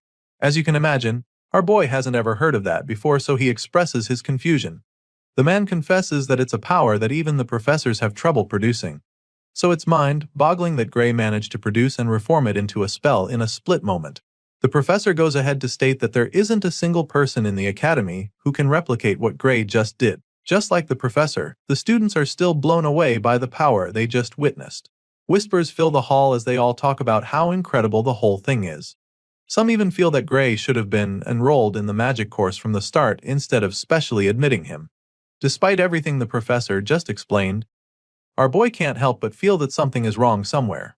All the spells learned by the subjugation squad at the boot camp look just like what he unleashed a few moments ago. From what he can remember, he was even one of the ones lacking an aptitude for it, so to him, this is like the basics. And it makes him wonder if the professor is pulling his leg because he feels that anyone should be able to pull off something like that with proper practice. Hearing this, the man just starts laughing, which catches our boy off guard. He's so confused, but the professor just laughs even harder, like a maniac. He eventually stops laughing and then strangely asks our boy to consider transferring to the magic course. The old man is convinced that the kid is more talented at magic than swordsmanship, so he even offers to vouch for him if he agrees to transfer. Unfortunately, Gray immediately dashes his hopes by politely declining the offer. Our boy claims that he'll have to pass on it because he was told that he's not very good at magic. Of course, this response sounds like absolute crazy talk to the professor, especially after what he just witnessed with his naked eyes. He doesn't even get how Gray can sag something like that when he understands the ether compression technique well enough to produce super, compressed ether at such a young age. As far as he's concerned, the boy is an unparalleled prodigy, even by the academy standards. In his mind, whoever said that Gray isn't good at magic is a fool because the person clearly had no idea what they were talking about. And so, he once again asks our boy if he's sure that he doesn't want to transfer to the magic course. Gray just remains silent at this point while the other students talk about how amazing it is to see a professor who rarely compliments students to be showering someone with this much praise. When the hero fails to give him an answer, the man bluntly informs him that it would be a big loss for the world if he doesn't study magic. The man is so invested that he would even call Gray's refusal a crime against magic. For some reason, our boy laughs upon hearing this despite the deathly serious look on the professor's face. Just then, he suddenly remembers hearing something about the ether compression technique during his time at the boot camp. You see, back then, they were taught by the greatest mage to ever live in their world. On that faithful day, she told them about something called OD. It's also known as life force, but nobody knew it existed before, and as a result, it was very difficult to cast proper magic. She told them how people had to continuously compress ether within their bodies and then gather it. And even then, they could only use it when the bits happened to mix with OD by chance. This memory plays back in Gray's mind, so he immediately asks his current professor if he knows about OD. The man is instantly stumped by the question because he has no idea what that is. Seeing the professor's reaction, our boy confirms that he's currently in a world where the people are yet to learn of the existence of OD. Apparently, he was sent far back to a time when people don't know how to cast proper magic. With this in mind, he's now certain that what he learned in the subjugation squad was knowledge from the future. As you can imagine, this is a really big deal because it could change the way the whole world uses magic, and Gray knows this as well, so he also knows that he has to be careful who he tells about it. His thoughts are interrupted when the professor asks him again if Hest finally going to transfer to the magic course. Despite the huge discovery he just made, our boy refuses for the third time in a row, claiming that he just loves swords too much. He thanks the man for his offer but passes on it, and at this point, the professor finally gives up on trying to change his mind. However, he is hopeful that Gray will reconsider his decision, so he tells the special student to come find him if he ever has a rethink, stating that any time at all is fine for that visit. Once again, the hero thanks the man for his kind offer, and the professor finally allows him to return to his seat. He's so impressed by the talent in front of him that he promises not to bother Gray anymore if he looks away during class. The man is literally a fan at this point, because he claims that he doesn't even mind if the boy gets bored and decides to leave the class. As far as he's concerned, this class is just way too basic for Gray Lee. The hero quietly makes his way back to his seat while all the other students stare at him in awe. They can't believe that the notorious Professor Carlos is the same person kissing Gray's ass right now.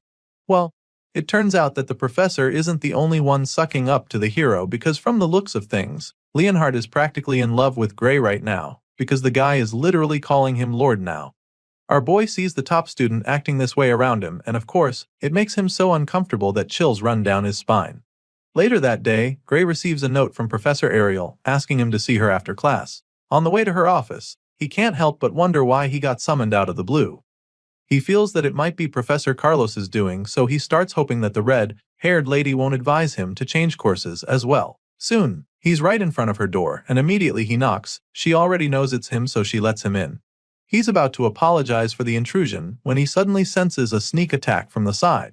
The person tries to strike him with a sword, but his reflexes kick in at lightning speed, allowing him to block the hit and knock down the attacker. He's shocked that his body reacted on its own, but he can't think about that right now since he just got attacked. He turns to the assailant, wondering what the hell that was fire, but then as soon as he sees the girl, he can't help the feelings that he's seen her somewhere before. Gray takes a battle stance after knocking the attacker down, and then as soon as he takes a closer look, he's stunned because the girl looks very familiar. He's still trying to figure out where he's seen her before when a voice interrupts his thoughts. The person sounds impressed by what they just saw, and then our boy looks up to see that it's the red-haired professor. The lady is glad to confirm that her eyes were right about the young talent she selected, because at least now, it's clear that she didn't make a mistake. While she's bragging about her special admission student, two of her colleagues who are in the room as well have some reservations of their own. They don't seem to like Gray very much and even suggest that the green-haired girl, Bella, didn't attack with any real intent. As such, they feel that Ariel might have even asked her to go easy on the new guy. They admit that Bella's movements were flawless, but to have her sword be knocked out of her hand so easily was just unnatural. Our boy listens to them scold the blue-haired girl and realizes that she's the famous Belle Albright from his past life. She was one of the heroes from the World Union Academy who fought against the Liquidator and was considered the greatest sorceress in the world. Of course, Professor Ariel is not pleased to hear her colleagues talking to Bella that way, so she snaps at them. The red-haired lady suggests that the both of them consider quitting as professors since they can't even tell if the girl was holding back or not. She stretches out her hand as if demanding something from them, so when they see her reaction, they immediately change their opinion. The first guy drops a stack of coins in her hand while nervously stating that they were only joking about what they said. Gray watches in confusion as this exchange happens right in front of him, and then all of a sudden, he gets a good idea of what's going on. Still, he curiously asks the professors what they're doing, and that's when Ariel informs him that they were actually gambling. Apparently, they made a bet on whether our boy would be able to fend off Bella's surprise attack or not. As you'd expect, the red-haired lady put her money on the hero, and thanks to him, she just made some really good money. For this reason, she decides to let him enjoy the spoils as well, so she tosses one of the coins at him, telling him that this is his part. At first, he doesn't know what she threw at him, so when he realizes that it's a hold coin, his eyes almost pop out of his head. A single gold coin is worth a fortune, so he's pretty blown away by it. The other professors are obviously not happy about the outcome, but they can't help the feeling that Ariel was right about Gray. It's just like the red-haired lady said, because from the exchange earlier, It looked like he deliberately didn't use his dominant arm. It's almost as if he was trying to protect his immobile arm, so they wonder if it's because of injury. This is what the first man has in mind, but his colleague isn't even sure what to think. Rather than an apparent physical injury to the muscles, the first man thinks that the reason for this is more likely a deeper kind of wound. Hearing this, his colleague agrees, stating that a simple injury wouldn't cause that. Our boy listens in shock as the men analyze the situation, and he almost can't believe his ears. He's amazed that they can tell that much just from looking at him, so he expresses how surprised he is. But that's when the men remind him that they wouldn't be professors of the academy if they couldn't tell that much. Sure, to most people, it wouldn't be very obvious, but Professor Ariel was already aware about his condition during the exam. The red-haired lady has pretty much gotten all she needs from her annoying colleagues already, and since she's made them see that she was right about Gray, she bluntly tells them that it's time to leave. She can see them as they're suddenly interested in the kid, so she reminds them he's her student and makes it very clear to them that she's not going to give him up. However, the other professors don't make it too obvious that they want Gray, so they insist that they're only going to admit that he has potential for now. That being said, they inform the hero that he will fail to meet the Academy's admission standards if his wound doesn't heal in time. The two men tell Gray to keep this in mind before finally leaving the office. As you can imagine, our boy is a little threatened by what they said, because he doesn't even know when his injured arm will heal. But Professor Ariel notices him getting all anxious, so she helps him take his mind off it. Now that he nuisances are gone, she suggests that they start talking about magic, which can only mean that she's heard about his incredible display in class. Our hero takes a seat along with Professor Ariel and Bella Albright so they can have the seemingly important talk. The redhead reveals that she heard about him using compressed ether in Professor Carlos's class. He's not too surprised that she already knew, but it's still pretty intriguing. In response, the experienced professor reveals that Carlos came to her office earlier, and even asked that she hand Gray over to the magic course without consulting him. Of course, Ariel didn't do that, which is why they're even sitting here having the conversation right now. She declined Carlos's request because as far as she's concerned, Gray is more suited to wield the sword than magic. The hero is pretty shocked when she says this because he literally uses magic that nobody in this world knows how to use. But for some reason, Professor Ariel doesn't think that he looks like he's good at magic compression. To her, he doesn't even show signs of having practiced it before. At this point, Gray realizes that he's dealing with a professor that's truly on another level from the others. It turns out that her divine eye is at it again, and she managed to see right through the facade that Carlos couldn't. All she needs to do is look at him to get the truth, so he realizes that it would be best for him not to lie to her. With this in mind, he calmly takes a sip of his drink and tells her that she's absolutely correct. The red-haired lady is glad to see that he's cooperating, so she asks him to tell her what sort of trick he's using to fool everyone else. She knows for a fact that he's not really using ether compression magic, so she urges him to confide in her. She promises not to divulge the information to anyone, and even offers to reward him if he lets her in on his secret. She's desperate to get answers, but it's not even for her. The reason she needs to is because of Bella. Of course, the hero is shocked that she would even say this because Bella is literally the sorcerer who taught him the very same magic in his previous life. He's so shocked that he almost addresses her as the sorceress, but he quickly dodges the bullet. Gray is truly stunned because he knows just how good Bella is. Professor Ariel can understand his confusion, so she decides to explain the situation. Apparently, even though the girl is a genius at magic theory, she's far from the best when it comes to actually using the magic. For some reason, the girl just can't use the ether compression technique properly, and it's the same reason she can't create super compressed ether. Hearing this, Gray suddenly remembers what he heard about Bella Albright being a late bloomer. She might have been the most powerful sorcerer in his previous life, but her time at the academy wasn't actually impressive. After hearing what the professor just said, he now understands why that was the case. Moving on, the professor goes on to reveal what she noticed. From what she heard from Carlos, when Gray used the super compressed ether, he didn't even look like he compressed ether at all. And so, if there's a way to use super compressed ether without actually compressing ether, then it means Bella won't have to be sent to Professor Bradley. As soon as Gray hears this name, the gears in his head start turning. He suddenly remembers the man known as Professor Varian Bradley, and judging by the horrified look on his face, it's pretty clear that the man might be a problem for students. Seeing the look on his face, Professor Ariel is intrigued that he knows of the man. Well, it's practically impossible not to know him since he's extremely infamous. After all, he has conducted countless experiments of humans, murdering many in the process. On top of that, he has caused magic disasters that resulted in the death of tens of thousands of people. To cut the long story short, Professor Varian Bradley is history's worst magic criminal. The fact that Ariel talked about Bella being sent to the man puzzles our boy a bit, because he can't believe that the man still hasn't been caught in this period. Sadly, that's the case, and if Bella can't create super, compressed ether by the end of the year, she'll be sent to him, where she will undergo surgery.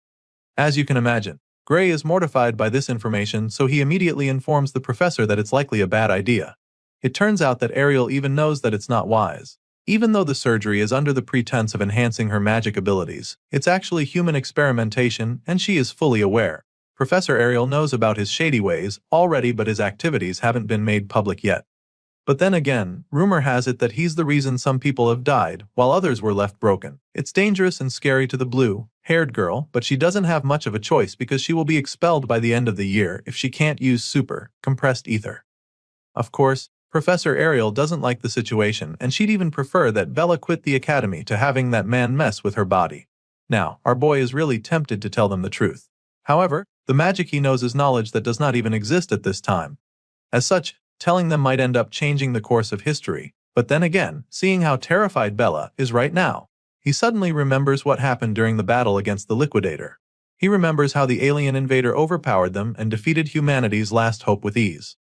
With this in mind, he immediately decides to help the blue-haired girl, because as far as he's concerned, that hellhole people call the future is much better off changed. Gray makes up his mind and promises to teach her how to use super, compressed ether. The scene shifts, and the next thing we see is that our boy is already training Bella in the arena. He quickly concludes his lecture with her, admitting that he just gave her all the knowledge he has about magic. Just as they agreed, he reminds them not to tell anyone that he taught her this. Of course, Ariel intends to honor her word, so she even creates a signed magic contract, which states that they would literally die if they break the deal. Now that they've gotten that out of the way, he asks them what they think about what he just taught Bella. In response, the red-haired professor reveals that just learning about OD alone blew her mind. However, the knowledge of magic he revealed is beyond that. As for Bella, she thinks that it's brief yet well organized. His lecture was pretty good for her, to the point that she felt like she was listening to a magic class from hundreds of years into the future. In other words, just hearing Gray's explanation has definitely advanced the history of magic by 100 years. Of course, our boy doesn't tell her that he just remixed the lecture she gave him 10 years from now. The red-haired lady admits that she couldn't even judge properly, so she's not even sure what Gray said is true. In response, Bella suggests that there's a good chance the theory is correct. After all, nothing he said contradicts the current theory of magic. But then again, the quickest way to find out is to test it. So, she writes down a spell and shows it to him, feeling that it should work if everything he said is true. She proceeds to demonstrate what she believes is her full strength according to that theory. But this leaves our boy pretty anxious, because the last time he checked, Bella's full strength is said to be capable of burning down an entire city. Moreover, she was said to be unable to properly control her powerful magic output. The timid young girl lifts her staff to cast the spell using Gray's teachings, and before anyone can even process what's going on, a mind-blowing blast follows. Our boy tries to stop her from using her power, but she unleashes the terrifying blast of flames in the blink of an eye. They all take cover to protect themselves from the explosion, but then Gray looks up and discovers something really strange. He looks up at the overwhelming power and sees the flames suddenly flowing back to her staff. At this point, our boy realizes that she just saved his life, because if she hadn't taken control of the power run that split second, then he'd probably have been toast. All the flames from the devastating inferno go right back to her staff, and the blue-haired girl instantly expresses her excitement. She's so proud of herself for successfully controlling her power, and once she's feeling pretty confident, she uses the flames to conjure a massive dragon. For the first time since entering the academy, Bella Albright can finally enjoy using magic, but the final is short-lived because she suddenly runs out of ether. She starts feeling really dizzy and collapses instantly. Bella falls face flat on the floor, so Gray rushes to check on her. He calls out to her, trying to wake her up, but Professor Ariel tells him to just let her rest, explaining that she fell asleep because she ran out of ether. Hearing this, our boy is a lot more relaxed, so he just smiles at Bella, feeling pretty proud. Her spell is still active even after she passed out, so the professor takes some time to admire her magic. To her, it was a really marvelous sight, and she's really impressed that Bella managed to put together magic on that scale in such a short amount of time. But just then, the half-conscious girl mumbles something about how Gray's theory is what's truly amazing. If only she knew it was her own theory. Now that she can easily create super compressed ether, she no longer needs the surgery, so Ariel can't wait to tell Bradley that they won't be needing his services anymore. The red-haired professor is glad that Bella no longer needs the surgery, but she's even more grateful that the girl didn't lose her magic control. When she says this, our boy is pretty intrigued, so he asks the lady what she's talking about. At this point, Ariel explains that Bradley's surgery comes at the expense of control, even though it increases one's magical output. Even though the details of how it works are a secret, Ariel knows for sure that the surgery forcibly breaks one's limiter. This information is quite new to our boy, but it also makes a lot of sense because in his previous life, he remembers that Bella couldn't control her magic. Well, thanks to Gray, Bella doesn't have to go through that anymore since she can now create super, compressed ether. Since he's done his part, Ariel states that she will now fulfill her own part of the contact. First of all, she would like to help fix his arm, and she has a special type of magic she wants to use on it. Of course, our boy is stunned to hear this, but he doesn't refuse, so he lets her do her thing. The professor releases a surge of magic into his right hand, and the magic fills the air, leaving our boy speechless. He watches in awe as she attempts to heal his hand, and by the time she's done, she asks him how he feels. The moment of truth arrives as Gray tries to move his fingers. Sure enough, he's able to control his hand, so he's truly astounded. He thanks the professor for what she just did, revealing that a magical healing potion could cure him. To this, the lady just scoffs and then tells him to never compare her nerve-restoring magic to his average magic potions. She trusts her skills, but she's also curious to know if his hand moves the way it did before, so she tells him to try swinging a sword. Our boy is more than happy to try this out because it's been ages since he held a sword with his dominant arm. He takes the first swing and is a little surprised by the outcome, so he tries a couple more slashes and he remains speechless. At this point, he informs the professor that his hand doesn't move as well as it used to. He explains this to Ariel, but she's not even surprised. She actually suspected that she might have repaired his nerves, but she also knows that her magic cannot heal the wounds in his soul. Gray is a little taken aback when she starts talking about his soul, so she assures him that he heard right. Today's magic knowledge hasn't proven the existence of one's soul yet, but she believes that it does. After all, she can see it with her divine eye. And even now, from what she can see, Gray's soul is slowly healing. She assures him that it will heal naturally as long as he doesn't overexert himself. He's not sure how to achieve this, so he asks the professor if this means that he should refrain from practicing with swords. Thankfully, that's not the case. Ariel assures him that it's fine for him to exercise as he normally would, but at the moment, she's even more concerned in finding out what kind of swordsmanship could harm one's soul this much. Hearing this, the hero just laughs nervously, hoping that she doesn't start asking too many questions. Apparently, Ariel is aware of someone who uses a swordsmanship that uses one's soul to move the sword, but Gray doesn't know who she's talking about, so she reveals that it's Amy White. She figures that our boy might know Amy, but he's just stunned because he doesn't get why she's talking about the Sword Saint. In the present timeline, he shouldn't even know Amy. The professor notices the confusion on his face, so she realizes that she might be wrong. Her guess was wrong, but in her defense, the way Gray wields the sword gave her the impression that he learned it from Amy. But on second thought, she admits that he is slightly different. As such, she figures that the person he trained under might be a bit more skilled than Amy. However, she's confident that the girl will be just as skilled as Gray's master in a few years. After listening to the professor's multiple theories, our boy is just blown away that she managed to think that far in such a short time. Either way, he finally reveals that he learned swordsmanship at a dojo in his hometown. Still, he knows that he needs to change the topic now because if he lets the conversation continue, he might end up spilling everything. With this in mind, he asks her if it's even possible for someone's soul to be damaged because of swordsmanship. In response, the professor explains that ordinary swordsmanship cannot do this. To begin with, she doesn't believe that something ordinary can defeat an ogre general with just one slash, not to mention cutting down surrounding ogres. Apparently, Professor Ariel already knew of his feat, and this explains a lot. She somehow found out about his past, and so now, she's already won the bet she made earlier. She reveals that she was shown some of the remains left at the scene. She found the sight magnificent because even the most sophisticated cleaving magic couldn't have done that. That being said, Professor Ariel reveals that she knows about the mysterious power within him, and then asks him if he used it. The jig is up at this point, but he's curious as to whether she can see the power with her eye, and she confirms this, revealing that she can even see the power leaking through the chain door. The response sends chills down Gray's spine as the memory of that ominous door flashes across his mind. It's not something someone can just guess, so now, he's certain that the red-haired lady can actually see it. It's not a new thing for her though, because she's seen power like this before, but it's not exactly the same despite having a similar vibe. Our boy is taken aback by this because he didn't think there were people with similar power to him. At this point, Professor Ariel reveals that they do exist, but she also admits that she's not sure they are human, from what she's heard. The one she's talking about is the Liquidator, and the moment she reveals this, the hero's eyes widen in horror because he has no idea why that name is being mentioned in this time period. Seeing that he knows that futuristic kind of magic theory, it's not so surprising though. Hearing this, Gray confirms that what he's been using is really knowledge from the future. However, no one has truly figured out that part yet. Just then, the professor asks him how much he knows about the Liquidator, and this leaves him dumbfounded for a second.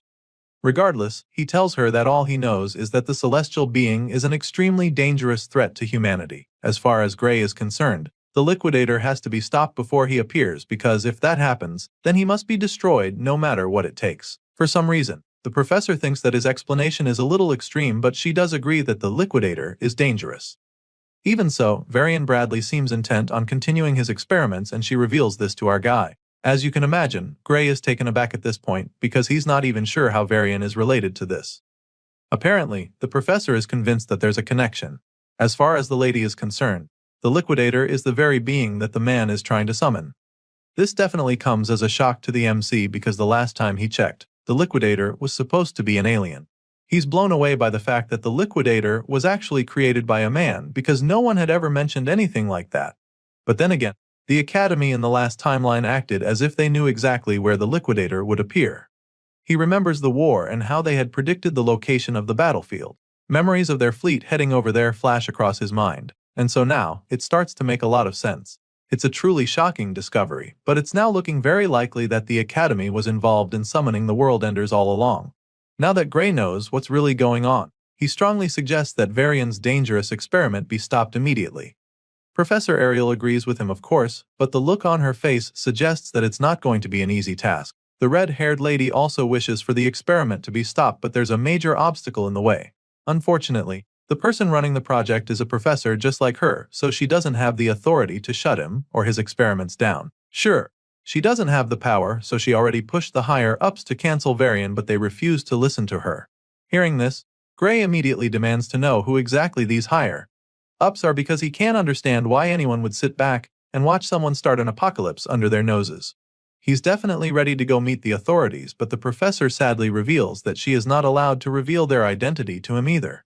She wishes she could, but she doesn't even have the authority to do. The bottom line is that no one can force the experiment to stop unless the orders come from above. As you can imagine, Gray is disappointed that he couldn't even get a name from her. And now, it's looking like the Academy's leadership is more tangled than he thought initially. The situation is looking pretty bleak, but then all of a sudden, an idea pops up in his mind. It is already clear that the higher-ups don't want to stop Varian, but if the man in question is a criminal, that should change things. This is our boy's train of thought right now, because he remembers that the man in question killed tens of thousands with his illegal experiments in the previous world. If that was the case back then, it shouldn't be much different now. The MC knows where the mad scientist's lab is, so he feels that they should take action right away. With this in mind, he informs the professor that he knows where Varian is conducting his illegal experiments and proposes that they try to catch him red-handed. After all, that's the best way to prove that he needs to be shut down. Sadly, before he even finishes stating this idea, the professor explains that this won't work either. As you can imagine, Gray is so confused when he hears this, so he asks her why they can't bust the mad scientist. Apparently, entering an academy professor's research facility without permission is a very serious crime on its own over here. That being said, the red-haired lady makes him understand that they'll be the ones getting locked up if they are unable to produce hard evidence after breaking into the lab. And so, she straight up asks Gray if he's trying to say that he already has proof of Varian's crime already. Sadly, our boy doesn't have any concrete evidence at the moment. He's working with the events that occurred in his previous life, so he can't say for sure that it's the same now. So, he doesn't say anything, confirming that he's got nothing on the shady professor. At this point, Professor Ariel suggests that they shelve this whole issue for the time being. This entire conversation just makes our boy understand that the professor's hands are tied, even though she knows that Varian and his experiments are dangerous. There's really nothing he can do at this point, so he assures her that he understands the situation. Now that they've got that out of the way, the lady suggests that they pay more attention to the more important matters at hand, which are his powers. She knows that he probably wants to learn how to be able to control it, so she offers to help him with that. Gray is blown away when she says this because he didn't even know that she could do that. Seeing the excitement in his eyes, She informs him that there's actually a professor in the academy who is very good at dealing with unknown forces. The man goes by the name Heathcote Longfellow, and Professor Ariel reveals this to Gray. Our boy is blown away by this because he's actually heard of the man before. It turns out that Heathcote Longfellow is the one who trained the Sword Saint, so it's a pretty big deal to be tutored by a man like that. Professor Ariel can tell that he's stoked about it, and she's not even surprised because she had a feeling that news would catch his interest. That being said, she offers to arrange for him to start private training with the man the following day. Of course, our boy doesn't have any issues with this, so he begs her to see to it. The very reason Gray came to the academy was so that he could master this mysterious power inside of him, but he definitely didn't expect to find a lead this quickly. The scene shifts, and the next thing we see is a very intense training session between the powerful professor. Our boy is already receiving private lessons from the one and only Heathcote Longfellow, so it's a really big deal for him. At first glance, you'd think these two are in the middle of a tough sparring session based on the strained looks on their faces. But we suddenly get to see the full picture and learn that they're actually running at insane speeds through the woods. As you can imagine, our boy doesn't get why they're doing this, but he doesn't complain and just follows the professor's lead. Surprisingly, the man is somehow able to sense that Gray's mind is wandering.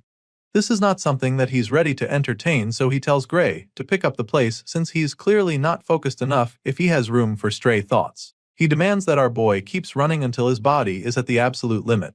Heathcote Longfellow insists that our boy keep running and only stop once he's burned away every drop of physical strength inside him. Because only then will his soul's power awaken. The professor informs him that they will not touch the sword as long as the MC still has even a scrap of stamina left in him. In other words, Gray will have to be on the brink of death before his new tutor will be satisfied. For most people, this might just be a deal breaker, but our boy knows what he came here for, so he's not going to shy away. After all, if this is the training that the legendary Heathcote Longfellow chose for him, then it must surely have a meaning. But then again, he can't shake the feeling that while he's here running laps, Varian is already carrying out his experiments to summon the Arbiter. He really wants to focus solely on the training as the professor demanded, but Gray is not even sure if this is what he should really be doing right now. Well, despite having these doubts at the start, our boy keeps going back every day, and after a week, he reports back to Professor Ariel. He goes to see her in her office then, and she asks him how it's been going with Heathcote. Of course, our boy takes the opportunity to say what's been going on. He tells her how it's mostly been running and adds that they do a bit of sword drills at the very end. Regardless, he does feel a bit stronger, and he admits this too. Of course, the lady isn't surprised to hear this because all of this sounds exactly like Professor Heathcote Longfellow. Their discussion is suddenly interrupted when someone suddenly knocks on the door. Professor Ariel lets him in, and the man gives her a letter that just arrived for her. He hands her the sealed envelope and takes his leave. Gray just watches the whole thing play out, looking all confused, but then the lady opens the letter to start reading through, and the look on her face informs him that there's something wrong, so he asks her what's up. Rather than telling him, she simply turns the paper to his face for him to see for himself. And by the time he sees it, his eyes widen in horror because the whole thing is just a report that Bella Albright has succeeded in producing super compressed ether. It appears that she has indeed gained a power closely resembling it. However, upon examination, it's clear that she has not actually compressed it. As a result, her new ability cannot be recognized as super compressed either. Therefore, the contract remains valid, and the operation will proceed as scheduled. This whole letter was sent by Varian Bradley, and after reading it, Gray is absolutely furious. As far as he's concerned, this is insanity, and the professor agrees with him.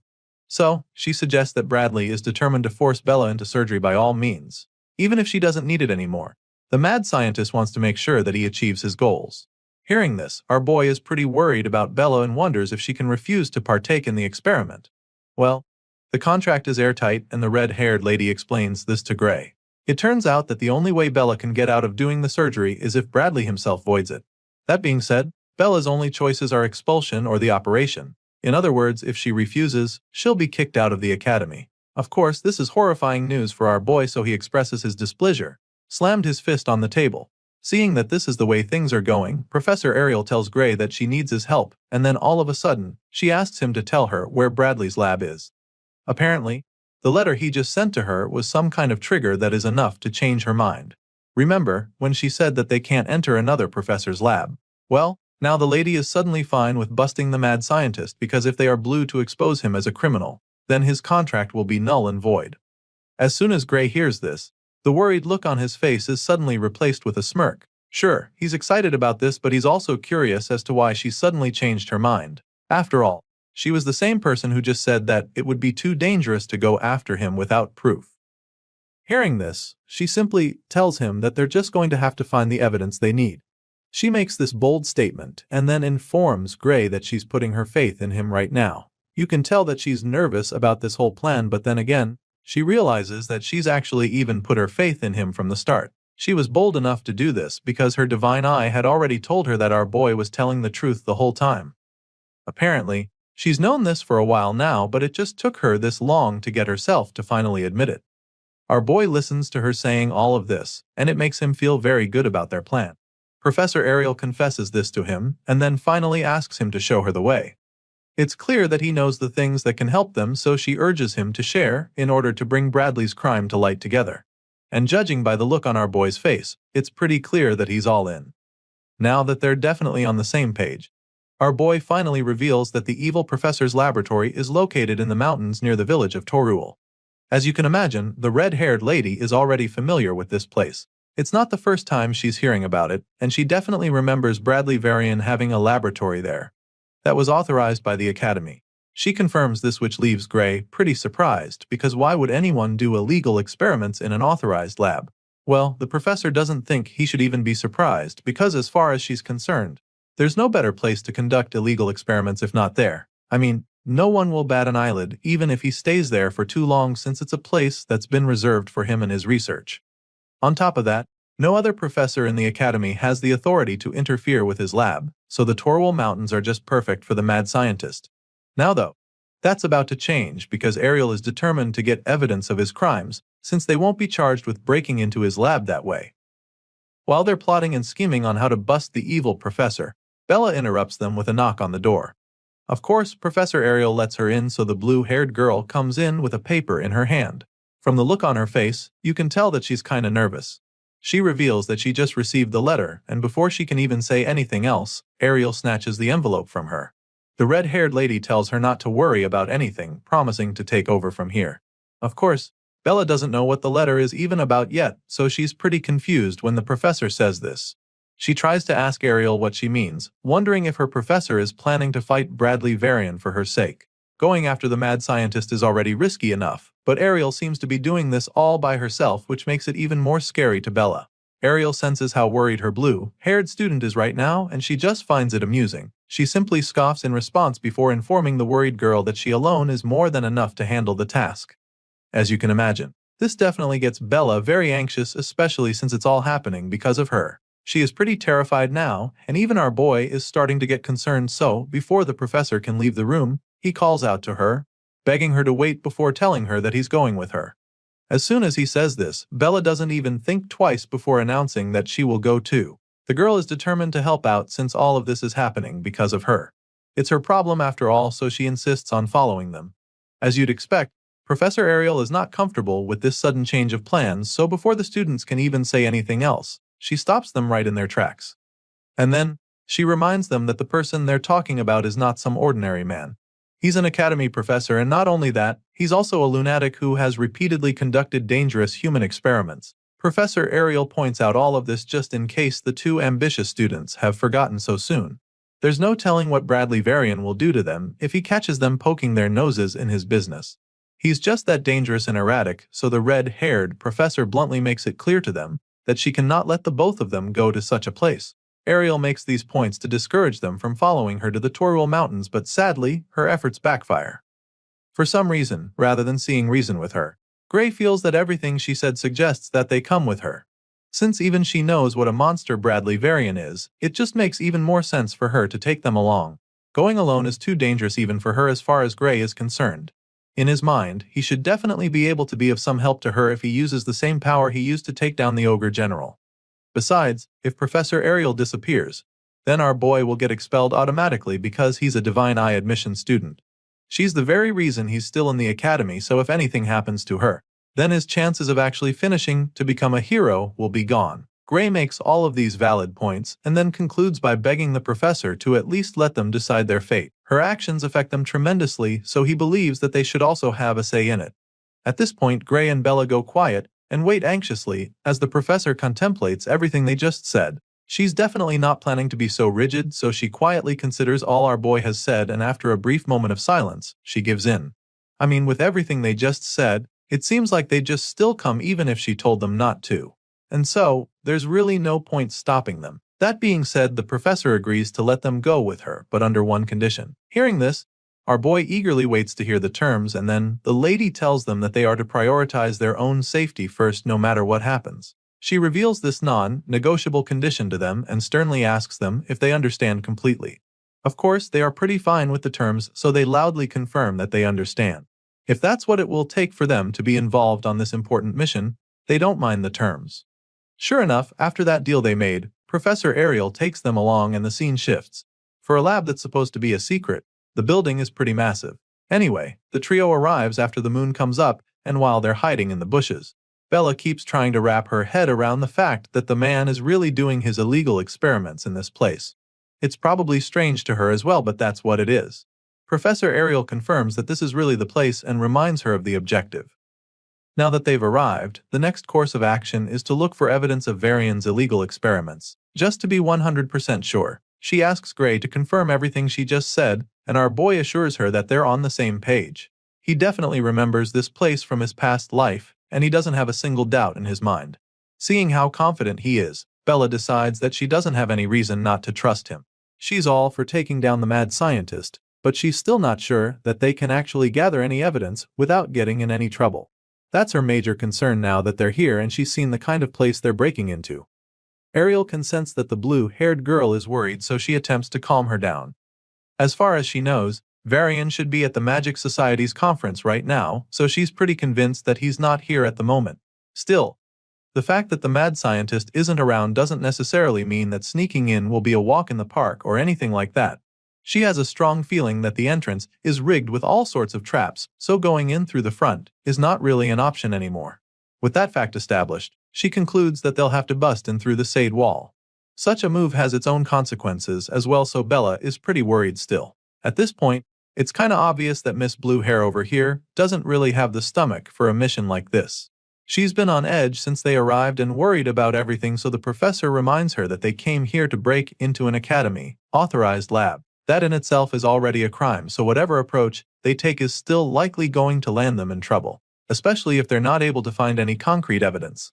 Either way, the professor tells her that she doesn't have to go if she doesn't want to. After all, she was the one who insisted on coming, so if she's no longer feeling up for it, she can always go back. Ariel is still very open to going on this mission by herself, so she wouldn't mind if they change their minds. She makes this very clear to Bella, but it just motivates the timid girl to stand strong. She claims that she's still going, but a part of her still doesn't get if all of this is worth it.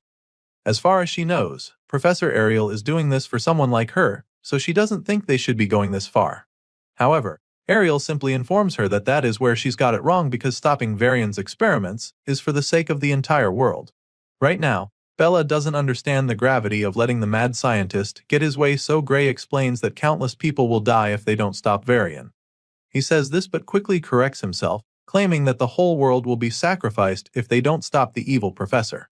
Of course, Bella doesn't understand what they're talking about, so she expresses her confusion. She was already worried before, but after hearing all this, she's probably gonna have a panic attack.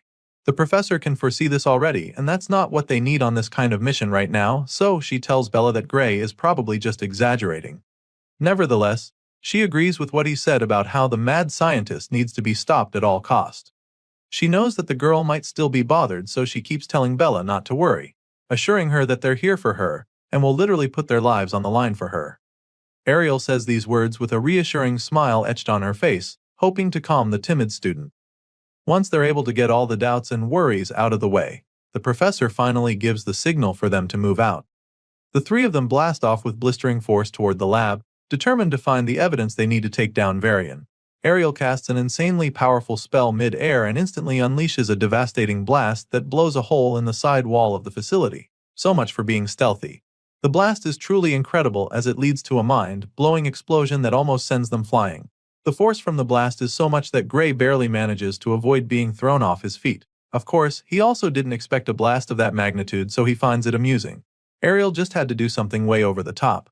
Anyway, now that they've got an opening, they make their way to the freshly opened hole in the wall.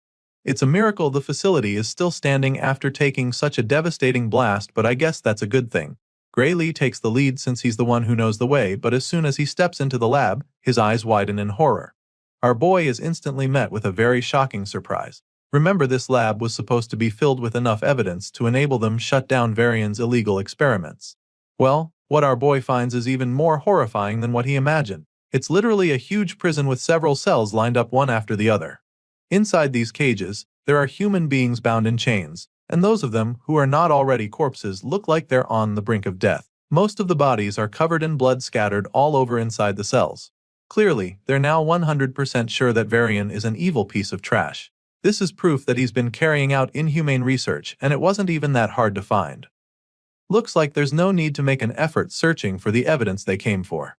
There's literally so many dismembered corpses in the cells that it's sickening, and Bella is probably doing her best not to freak out right now.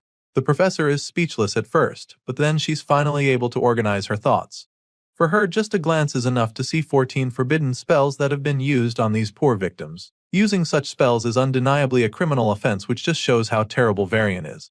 There isn't even a need to mention the unauthorized human experiments, as far as she's concerned, because merely using these forbidden spells is an equally serious offense in the eyes of the Academy. They're still taking a tour of the horrific research facility when they suddenly come across some more disturbing stuff on the other side.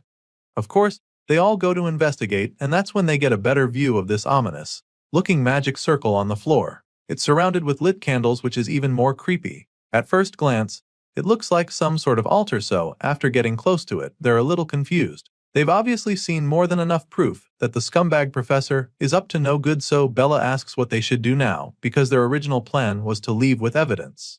However, she doesn't think it's right to leave just like that, because they also need to rescue the people who are trapped in the cells. At least the ones who are still alive.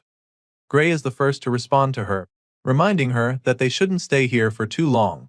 He's afraid that Varian might return and find them there if they're not careful, but before he can even finish explaining this, he's suddenly cut off. Our boy is interrupted by an ominous voice in the shadows, and that's definitely not a good sign. As you've probably guessed already, this voice belongs to the one and only Bradley Varian, who sounds really amused by the presence of unexpected visitors. They were just talking about him, so he tauntingly asks if they were calling for him. The evil professor slowly walks out from the darkness, and his colleague is the first to confront him. With a confident smirk on her face, Ariel asks him what happened to his conference. After all, that's where he's supposed to be right now. She calls his name, and that's when we finally get to see the face of this notoriously dangerous man. After Varian reveals himself, our boy is taken aback because the man actually isn't supposed to be here. He doesn't understand what went wrong, but he braces himself for anything that might happen. The evil scientist finally responds to Ariel, revealing that he arranged for a double to attend the conference in his stead. Apparently, he has an important experiment to do here, so he couldn't leave. The Twisted Man explains this, which leaves Ariel a little puzzled because she doesn't know what he's talking about. He confirms that the experiment is way too important, stating that he even managed to get some fresh materials for it. By fresh materials, this madman is actually referring to the human corpses he's hung in one of the rooms. He claims that he wanted to use them while they're still fresh, but now that he's got visitors, he's changed his plans. Varian says this with a truly terrifying look on his face that sends chills down their spines. He doesn't mind changing his plans though, since he wanted materials with more potential for magic than an average person anyway. Clearly, he's basically telling them that they're his next victims, and they definitely understand. Varian admits that he doesn't know how they caught wind of his experiments since it's a secret, and he's also pretty sure that they didn't tell anyone they were coming here. That being said, he concludes that no one would suspect a thing if the three of them suddenly went missing, making it very clear to them that he's ready for them. But Varian is more than happy to put them to use as best as possible. The guy is still talking trash when he looks up to see the massive ball of flames headed right for his face. He's shocked by this, but despite seeing the fireball, he can't do anything before it hits him. A huge explosion follows as soon as the flames reach him, and as the fire rages on, that's when we see who unleashed the blast. Professor Ariel looks to her side in shock to discover that Bella with her staff still smoking. Apparently, the blue-haired girl was done listening to the twisted scientist. After a brutal blast like that, you'd think that Varian won't even be able to get back on his feet, but that's not the case. Bella and Ariel watch anxiously as Varian emerges from the flames without a scratch. The mad scientist admits that Bella's powerful blast was really magnificent. He's truly impressed with the girl and commends Professor Ariel, because her divine eye clearly hasn't lost its edge for her to have picked such a talent. He didn't think that a special admission like Bella would be such an exceptional talent, but he was clearly wrong about that. Seeing how amazing Bella's abilities are, Varian suddenly begins to consider looking closer at the other Divine Eye recruits as well. The man makes this cryptic threat with a sinister look on his face, and then proceeds to address the blue-haired girl who just hired a mini inferno at him. He claims that he's not impressed with what just happened, informing her that she's an academy student who just tried to assassinate a professor. Despite being terrified, Bella musters the courage to hit back at him, telling him that it is better to kill than be killed. Sadly, she missed her chance to do that now, and she knows it. It's pretty obvious that she might not get another, so before things get even more out of their control, Professor Ariel reveals that they're pulling back for now. After all, they have already gathered the evidence they came for, and she believes that the Academy will handle the rest once they report what they know. Varian also finds it amusing that she thinks he would just let them walk away, after all the trouble they've caused him already. Just to let them know who's in charge, Varian immediately charges up his spear with dark energy and unleashes a devastating blast on Bella. The blue-haired girl stands there looking horrified as the massive beam of death speeds toward her, and just when it looks like she's about to be obliterated, Professor Ariel creates a big shield to deflect Varian's attack. Her barrier dissipates the energy from the scientist's blast, deflecting it for a while. Bella just watches in terror as all this is happening, while the mad scientist seems to be enjoying himself even more. Varian laughs at Ariel's attempt, informing her that this is one of the fruits of his research known as gluttony flame. Apparently, this special move casts fire that devours defensive magic and burns it into fuel. The man confidently explains this to them, and that's when Ariel begins to realize how much danger they're actually in, because all of a sudden, she finds herself struggling to hold back the blast. Her shield appears to be giving way all of a sudden, and it's becoming very difficult for her to hold on. In theory, the gluttony flame can't be blocked because it would just consume anything in its path, and the only downside is the fact that it costs a little rare material to conjure. Hearing the smugness in his voice, Ariel musters all the strength she can to keep holding on. She pumps in more magic into her shield and reinforces it until it starts to push Varian's gluttony flame back. As soon as she gets a bit of control, she conjures a glowing floating box that looks like some kind of treasure chest. She passes the spell memory pouch to Bella and tells her to take it to Gray, claiming that Heathcote would know what to do once he sees it. Bella receives the small box in her hands and realizes that Professor Ariel is starting to struggle again. So, she uses her staff to create another protective dome around them, hoping to keep Varian's attack at bay, but as Ariel is not exactly in support of this, she asks Bella what the hell she thinks she's down and urges her to get out of the lab as fast as she can, but the blue-haired girl isn't exactly keen on leaving her behind. She informs her professor that her barrier is already breaking and offers to help out. She asks Ariel to let her handle this, but the red-haired professor doesn't have any intention of doing that. She reminds Bella of the deal they made before coming here. She made them promise to put their lives first if something goes wrong, so she wants the girl to keep that promise. Varian's magic is clearly unnatural, so she tries to make the girl understand that defense spells won't stop it. That being said, she promises to buy the students some more time so that they can escape, but before she can even finish talking, her barrier shatters into 1,000 tiny pieces like glass. Her eyes widen in horror as the reality dawns on her, but Bella assures her that everything is going to be fine. The only thing standing between them and Varian's ravenous dark spell of death is Bella's protective dome, so Ariel is absolutely terrified. The professor is so stunned by their current situation that she doesn't even run anymore. She stands right there staring at the flames of death smashing against Bella's barrier. On the other hand, the blue-haired girl just has the feeling that Varian's spell isn't even that strong. As far as she's concerned, it just needs a slightly different kind of defense magic. Seeing this, Varian yells in frustration.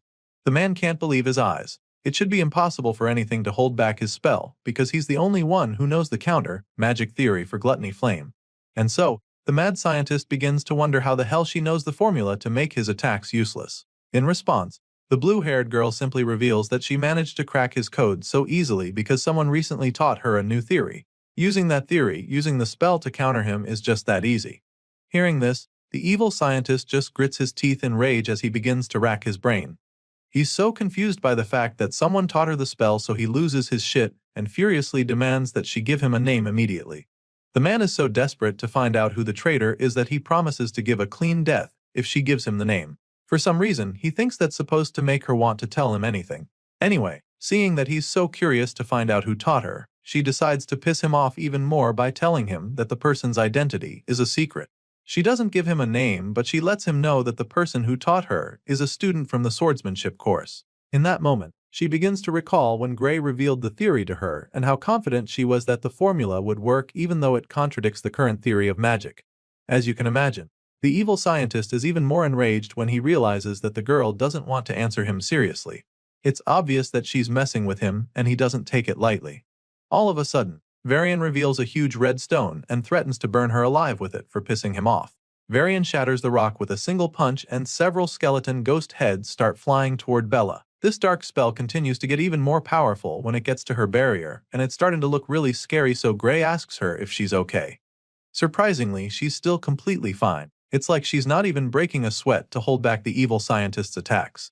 As far as she's concerned, her barrier can definitely withstand this force, but it comes at a cost. Apparently, her mana reserves won't last the longer. She holds up the shield and Varian is very much aware of this. With the extra magic she's using to keep the barrier up, the man estimates that she's got just over a minute left with how low her mana reserves probably are now. It's just a matter of time before the shield gives way, so Bella urges Professor Ariel to attack now. She's got her hands full and can't hold for much longer, so the redhead swings until action. She activates her divine eye to assess the situation, and it only takes her a second to see that the flames from Varian's attack are thin at a particular spot. This is the weak spot she can take advantage of, and she doesn't waste another second, since she can also project mana outside the barrier. Professor Ariel goes to the edge of the dome to cast her spell and shoots out mana at that point to exploit the weak spot in Varian's attack. Her mana seeps out of the dome and moves through the flames, headed right for the evil scientist, but just when it looks like her attack is about to get to Varian, they get weaker and weaker until they finally disappear.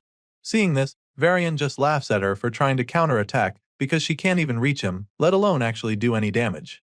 At this point, Ariel begins to panic because it's clear now that hurting the guy will be a lot harder than she thought, and so she immediately starts brainstorming. You see, Professor Ariel's offensive magic is one of the weakest among the staff, and when you factor in the properties of the gluttony flame, then it's very likely that her spells are being absorbed until there's nothing left. In other words, Ariel can't get to Varian, and as if that's not bad enough, it looks like Bella is about to collapse. She struggles to keep up the barrier, but eventually gets drained completely, so she tells the others to brace themselves. Upon hearing this, Professor Ariel begins to regret her decision. She knew that something like this could happen, which was why she told Bella to run away earlier. Sadly, it's too late for that now, and they have no choice but to face the evil scientist head-on. Just when it looks like they're about to be sitting ducks, Gray steps forward, telling the ladies to leave this fight to him. The hero takes out his sword, ready to take Varian all by himself, and this definitely leaves his professor very shocked. Bella is equally taken aback by his sudden display of bravery, and she can only wonder what he's planning to do now. You see, the blue-haired girl is especially confused because she knows that his sword can't reach Varian from where they are. She tries to explain this to him, hoping to prevent him from making a dangerous move, but he just tells her not to worry, sounding absolutely certain that he'd be able to get to the enemy. With Bella failing to convince Gray otherwise, the professor gives it a try as well, asking the hero if he's sure about what he wants to do, because she knows that it could kill him if he uses that power again. On the off chance that he survives it, his healing arm might never even recover, so it's an insane risk he's about to take. Despite her attempts to change his mind, the hero just cracks a little smile and tells her that dying alone is much better than all three of them losing their lives here. Gray makes it clear to them that he's not going to change his mind and proceeds to charge up his sword. As soon as he does this, Varian sees the bright light off the blade from the other side, and before he can even realize what is going on, our boy gets to him. The hero reaches him in the blink of an eye, and Varian is shocked to see the young swordsman flying toward him with a sword. Unfortunately, it's too late to even save himself now because Gray swiftly uses a single powerful slash to take the evil scientist's head clean off. Gray decapitates the mad scientist in a flash with a vicious slash that splatters blood all over the walls, and as you can imagine, the ladies behind him are absolutely shocked by what just happened. Eventually, Varian's headless corpse falls to the ground, and that's when even Professor Ariel realizes the gravity of what just happened. Her eyes widened in awe, claiming that it's her first time seeing the real one with her own eyes. Sure, she knew that Gray was special already, but after seeing the kid take the tyrant down with so much ease, she's absolutely staggered. They're all still coming to terms with the situation when all of a sudden, they notice pieces of rock coming down. Bella looks up at this point, and that's when she sees the huge cracks in the ceiling.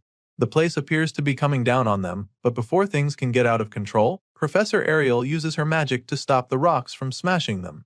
She keeps the debris suspended for the meantime, and judging by the look on her face, she's not breaking a sweat. She then turns to the young swordsman and admits that his actions were beyond her expectations. She's definitely impressed but also pretty concerned about his body, because he used that self-destructive power earlier. The moment she asks how his body is, the sword falls right out of his hand, confirming that something is wrong. It turns out that his little gimmick just now came at a cost, just as the professor predicted. At the moment, Gray's dominant hand is starting to hurt quite a bit and somehow feels numb at the same time. On top of that, those dark tattoos are still all over his arm, which explains the problem he is having right now. Despite all of this, Gray insists that he can still move the arm, so he picks up the sword just to prove that he is all good, and of course, this display leaves the professor really impressed. With a small smile on her face, she suggests that his training appears to be paying off a lot and showing results, which he agrees with as he sheathes his sword. Right now, the hero can actually confirm that he's getting a lot stronger, because he knows for a fact that he would have passed out for days and woken up unable to move his arms if he had tried using that power back when he was still in the village. He remembers so clearly how he woke up in an infirmary to see that he had been unconscious for days. On the other hand, now using that dark energy only leaves him with a hurting harm, so he can't help but feel that it's quite the improvement. Looking back now, all the difficult things that Heathcote put him through start to make sense. Gray confirms that the training was really worth it because his mentor pushed him to the limit of body. Heathcote made sure that every drop of physical strength was drained to ensure that he activated the power in his soul, all while ensuring that they did not even touch the sword until Gray was ready. All the memories of his training run through his mind, and while he's thinking back, Ariel notices him clenching his fist like he's fighting back the pain he's feeling. So, she walks over to him and thanks him for saving them, admitting that he's the only reason that the three of them are still alive. However, she also goes ahead to apologize to him for making him use the dark power inside him. She knows that it took a toll on him, so she wants him to know that she's sorry, but our boy simply waves off the apology, telling her not to worry about it. After all, he was the one who insisted that they had to stop Varian in the first place, so he didn't mind putting his life on the line if it meant that they could put an end to the mad scientist's reign of terror.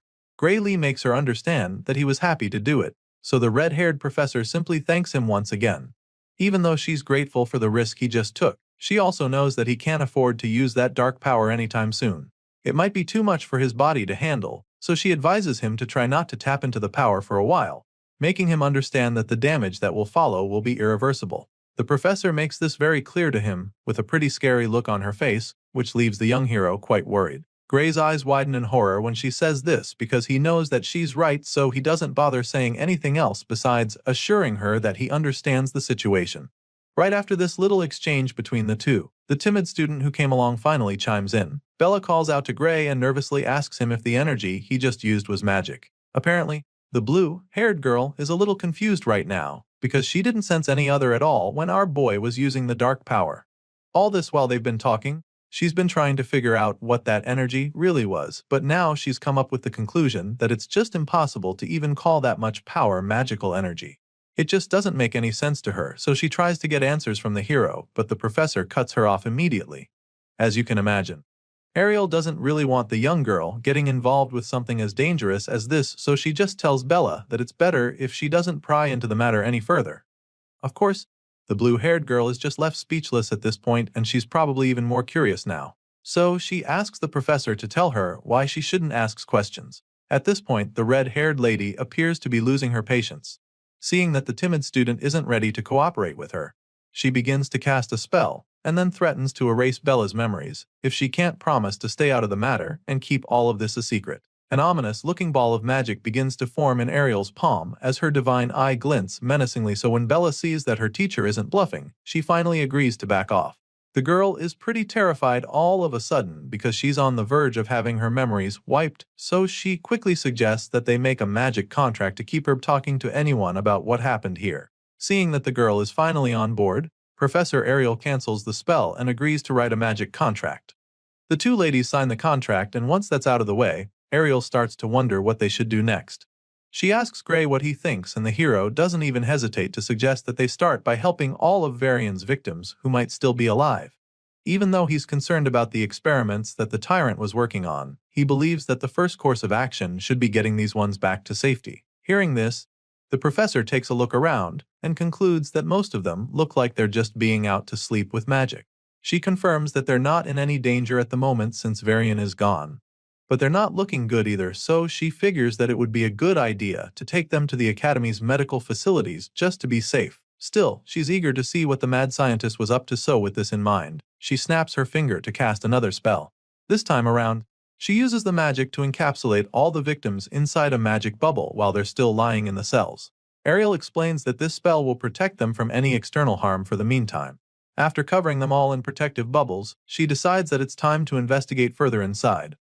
The trio make their way deeper into Varian's lair and continue to get creeped out with every step they take. Now that she's looking at this place a second time, Ariel realizes just how insane this dungeon lab actually is. They look into the cells and it's one horrifying thing or the other. They come across a cell with human corpses hung in a row inside, and she doesn't even need her divine eye to know that illegal activities were being conducted here. Almost everything that Varian did involved the use of human sacrifice to produce magical catalysts or enhance a human's magical abilities. There's dozens of dead bodies with pipes running through their mouths and other parts of their bodies, used to drain the life out of them for the twisted experiments. They've definitely seen a lot of crazy stuff, but Ariel can't help but notice that there's not a single experiment relating to the liquidator. And so, this makes her wonder if Varian's ties to the world ender could be in a different facility. And it's pretty strange to our boy that they haven't seen anything about the liquidator here, because in his past world, an incident that killed tens of thousands of people occurred in this very place. Things aren't adding up right now, so our boy starts brainstorming. He doesn't understand how the mere production of a magical catalyst could cause such an incident of that scale. As he's trying to put the pieces together, a horrifying realization suddenly hits him. Chills run down his spine when he suddenly remembers that the thing that killed all those people in his past world was a miasma that welled from the ground. It's at this point that our boy realizes that they've been searching for the wrong thing, and judging by the look on his face, he's not ready to go up against that thing called a miasma. Ariel looks back suddenly to see him looking like he just saw a ghost, so she asks him what's wrong, but he doesn't say anything. He just stands there, looking hopelessly terrified, so Bella calls out to him as well, hoping to snap him out of his dazed state. Apparently, our boy is no longer in any mood to talk, because it dawns on him that there might actually be something very dangerous lurking beneath this facility. Eventually, he gets his head back in the game and finally responds to the ladies, since they still haven't come across anything that could be related to the liquidator up here. He suggests that the thing they're looking for might actually be underground. Gray figures that there could be hidden passages that lead down there, and his professor begins to consider the possibility. She looks around the place with her divine eye, hoping to see some suspicious patterns or something like that, but even after a few seconds of looking hard, she's unable to see any hidden passages. Ariel is just about to give up the search when her divine eye suddenly picks up something in the distance. So, she immediately rushes over to that point to see what it is, but while she's tracking down the clue, it slowly starts to fade away. At this point, she's struggling to stay on it because of how faint it is. Regardless, she's very sure that it's there. Apparently, she picked up traces of short-distance teleportation magic on that spot, and upon closer investigation, she can still see the faint traces on the floor. Ariel believes that the underground area Gray was talking about is probably a space that can only be accessed with teleportation magic, and based on the traces, the professor figures that the teleportation distance is around 300 meters. Even though she just confirmed his hunch, Gray can't shake the anxiety he's feeling. 300 meters underground is a pretty far way to go, so he's worried that they might not be able to reach the place, but that's when the red-haired professor reminds him that she can use a short-distance teleportation gate as well. She's definitely eager to see what her evil colleague was hiding down there, so she is more than happy to give the teleportation spell a try. And so, with the snap of her fingers, Ariel conjures up a big magic seal on the spot beneath them, which represents the teleportation gate. It's a pretty dangerous attempt they're about to make because there's a possibility that nothing is down there. And if that's the case, the other end of the gate would lead to nothing but Earth. Despite the fact that it's pretty risky, all three of them are ready to take those chances, so they let the professor know that they're on board, and she goes ahead to transport them through the teleportation gate. The moment they go in, a bright flash follows, and all they can see for a while is nothing but white. After a few seconds, the three of them open their eyes again and are absolutely blown away by what they see. It appears that they've made their way down to some kind of hidden underground city, with tall buildings all over the place. It's pretty enormous, so it's quite mind-boggling for them to discover that there's a space this big right under Varian's facility. The place looks like a sleeping city with no color. It's all pale and foggy like some kind of dream, but even though they're not sure exactly what this place is, Bella confirms that she can feel a tremendous output of ether coming from all over the place.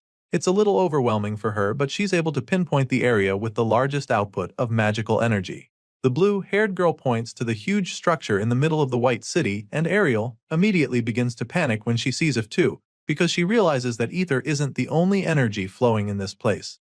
The professor confirms that there is also a different kind of energy, completely different from magic, that's leaking out of that tall structure. She is not sure what this strange energy is, but she knows for a fact that it's greater than anything she has ever seen before.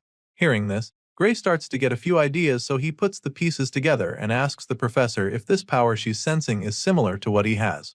He's so nervous just asking her the question because he's not sure he's ready for the truth. But as you can imagine, this dark potent surge of energy is identical to what he has, so before he even gets to ask, the professor confirms his guess, and in that moment, she reveals that it is indeed the Liquidator's power she's sensing. Using Professor Ariel's teleportation magic, the three of them make it to the secret underground city hidden beneath Varian's facility. And after confirming that the ominous energy they're sensing is the same as the Liquidator's, they have no choice but to investigate further. The group of heroes make their way into that huge structure where the energy was radiating from, and they're absolutely taken aback by what they find inside. It's a huge empty hall that definitely looks creepy, but on the other side of the tall building, there's a door. They're all very curious at this point, but they can't get any answers if they don't dig deeper. While the students are still trying to process what exactly is going on, the red-haired lady takes the initiative and starts walking across to the other side. From the looks of things, she is extremely certain that this place is where the energy is coming from. Ariel reaches the mysterious door, and of course, she has only one thing in mind, which is getting inside. She knocks on the door, and when there's no response, she slowly pushes it open. Bella is pretty nervous at this point, because she's not sure they should be going in there, or even touching the door. The blue-haired girl tries to discourage her professor from being so forward, but Ariel simply tells her to relax. As far as she's concerned, this door doesn't hold any power, and she's convinced that it's just placed there as a symbol for the ritual. And so, just like that, Ariel walks in, and then looks back at the students, feeling that they should know all this already. Anyway, now that she's in, she assures them that the power is not in the door, but actually in the magic rigs around it. That's when we get to see what she's talking about. Inside the room she just entered, there are several glowing rigs lined up in a circle, and she walks right into the middle of it. The moment she does this, the rigs begin to explode in a huge surge of energy, and of course, Gray gets really worried. He shields his eyes as he struggles to see what's happening in front of him, and asks the professor if she's trying to summon the Liquidator. The shockwaves from the magic rigs are so powerful that they almost send the two students flying like pieces of paper. Bella is particularly having a hard time staying on her feet. It's all really scary to her, and she feels that this kind of magic is too dangerous for them to handle, so she concludes that they have to shut it down right away, regardless of what Ariel says. The blue-haired girl isn't even done saying this when the professor stops her. Ariel warns them not to rush into the circle, and then explains the situation to them. Apparently, Ariel's prediction tells her that this setup isn't actually capable of summoning the Liquidator. However, just as she's trying to assure the students that everything is fine, the glass in the rigs begin to shatter. Of course, this just makes our boy panic even more, because now he's afraid that the space between her and the source of the dark energy is being torn open. They call out to the professor, desperately warning her that she's in danger, but that's when something unexpected happens. All of a sudden, the waves of energy swirling all over the room begin to get concentrated at a particular crack in the glass. And when Gray sees this, all he can do is stare in confusion. While the students are still trying to wrap their heads around what the hell is going on, the professor starts talking about how her predictions were correct. Apparently, she was right to think that those devices weren't made to summon the Liquidator. In fact, from the look of things, they were created to just pinch a tiny gap toward where the world ender exists, and then funnel the leaking power. Ariel looks up at the ceiling, where the waves of dark energy are still swirling around. They spiral around a strange object that's floating above them, which she figures must be the core. You see, the professor believes that this core, which is being used to crystallize the dark power, is made from human lives. Ariel is fairly certain about this, and she shares this theory with the perplexed students there with her. She has reason to believe that this particular core was created using about 10 souls, but she can't be sure that number is correct because the molding process may have taken more sacrifices. With this in mind, it all starts to make sense to her. She begins to understand why Varian had so many of his victims locked up in the facility.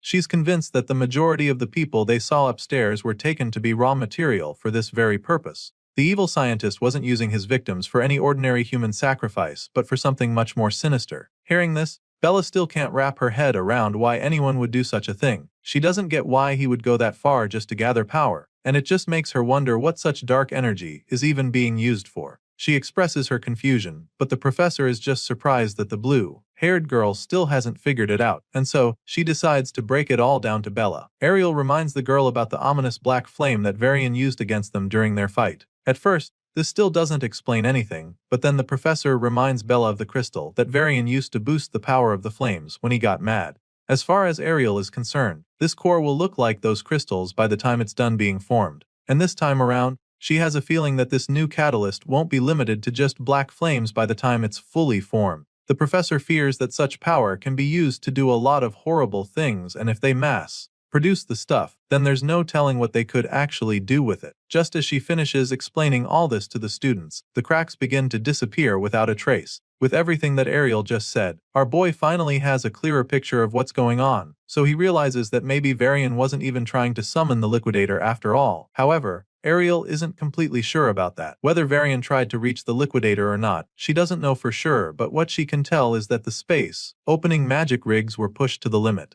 Seeing this, she figures that maybe what they set up was all that they could manage, and then goes on to keep inspecting the mysterious contraption. While the professor is busy examining the whole thing, Bella just takes a look around and easily concludes that this apparatus is insanely valuable. It all looks so futuristic, and the components are things that she has never come across before. The blue-haired girl is pretty blown away by this underground lab because she's never seen spatial warp magic that is this precise and high output. As you can imagine, the professor confirms her assertions, boldly stating that making one of these setups would literally cost a nation's budget. That's definitely a bold statement, but the truth of the matter is that Ariel isn't even trying to exaggerate, which is why she's shook by the fact that there are practically 8 of the magic rigs in this secret laboratory. It's a mind-blowingly expensive project for sure, so there's only one organization that comes to her mind. Hearing this, Bella takes a quick guess, wondering if her professor is thinking about the Discar Empire, but Ariel explains that those aren't even the suspects she has in mind. Sure, everyone knows that the Discar Empire is the biggest country in their world, but for some reason, Ariel doesn't think they're the ones behind this. You see, the professor doesn't think that the Discar Empire has the magical research resources to build one of these. At this point, the blue-haired girl is left completely stumped because she has no idea who could be behind this if Ariel doesn't think her guess is right. Well, the professor is convinced that there has to be some kind of organization running the show, and this organization has to be one with magical research that's far greater than anything the Empire has. Ariel shares her thoughts with the students, hoping to get them on the same page with her. But Bella still looks pretty confused, so our boy is forced to spell it out and reveal that Ariel is talking about the World Union Academy. Gray is convinced that they are the ones behind this based on everything that the professor said, and when he asks if he's correct, the red-haired lady reveals that he's absolutely spot on. You see, as far as she's concerned, no other research body can support this scale and budget, so she has very good reason to believe her instincts. Even after listening to everything, Bella still finds it pretty hard to believe that the Academy is behind something like this. It just doesn't make any sense because the World Union Academy is supposed to defend the world from threats and not be the ones threatening humanity. Seeing the horrified look on Bella's face, the professor can understand why she doesn't want to believe. It's not easy to come to terms with it, but Ariel tries to make the girl understand that there's no other group capable of pulling this off. Gray is equally shaken by the harsh reality of the situation, and even though it's a hard pill to swallow, he gets his head in the game. However, he still knows that this new discovery shouldn't mean that the whole academy is their enemy, because most of them could still be on their side. At the very least, before the reset, the Academy's top forces were the ones on the front lines during the battle against the Liquidator. Even beyond the subjugation sausage, they kept protecting civilians right until the very end. And so, after seeing that future, Gray can't just believe that everyone in the Academy is an enemy to humanity. Thankfully, the professor agrees with him completely, admitting that most of the Academy probably acts for humanity and wouldn't allow experiments that waste lives. However, she is also aware that the Academy has countless researchers, and she makes this known to our boy. The Academy has countless facilities as well, and hardly anyone in this world truly knows the whole picture. Besides, they still don't even know for sure who is behind Varian. All they know is that the person or persons has some serious backing. Ariel knows for a fact that her twisted colleague couldn't have arranged all of this with his authority alone, which means that he must have had some people in the Academy who were working with him. Hearing this, Bella becomes really nervous because it's starting to become pretty obvious that they can't fully trust the Academy either. She anxiously asks the professor if this is the case, and so Ariel goes on to reveal how she's been watching the academy from the inside for decades, and in that time, she's come to learn that it's not an organization that one can trust blindly. Even if she's not aware of any other details, this, she can tell the younger ones for sure. Ariel claims that most of the people inside must actually think that they're doing what's best for humanity, including the ones behind this experiment. As far as she's concerned, the ones responsible for all this have probably convinced themselves that it was for the greater good. The bottom line here is that the truth has been buried in the dark amongst many of the people in the academy. With everything the professor just explained, it's pretty clear that they can't sit around anymore, so Gray eagerly asks her if she has any idea how they could find the mastermind behind. Ariel looks around the place, trying to come up with something, but she notices that there are no communication devices in this secret facility. Not even the marker's magic residue is left in the rigs, so it's almost like nobody was ever here. The cover-up is so thorough that finding anything would be very difficult. She's still trying to explain the situation to the students when a huge explosion rocks right behind them. Unfortunately, that's just the first of several other booms that they hear all over the facility. Gray begins to panic, wondering what the hell is going on, and that's when Ariel suggests that some sort of evidence erasing mechanism was set up as well. While the students are busy freaking out, Ariel calmly analyzes the situation. Apparently, the ones responsible for this didn't blow the place up the moment Varian died, which she finds a tad suspicious.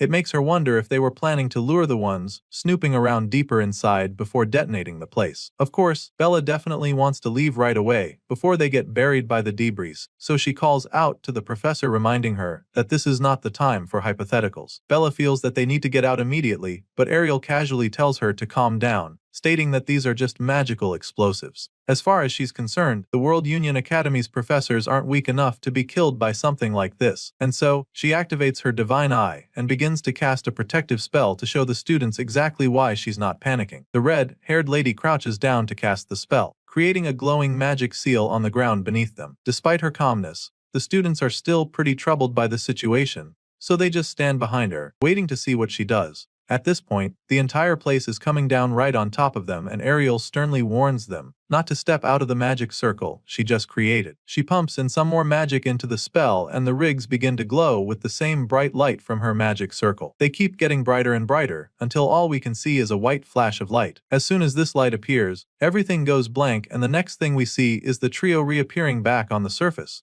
Apparently, Professor Ariel was able to teleport them back to safety just in time, before the whole place could come down on top of them. Not just that, she also managed to save all of Varian's victims too. Remember those magic glowing bubbles she covered them in? Well, she was able to teleport the captives too despite being far away, and she's pretty glad to see that everyone made it out safely. Belle still hasn't gotten over the feeling of fear that consumed her a few seconds ago.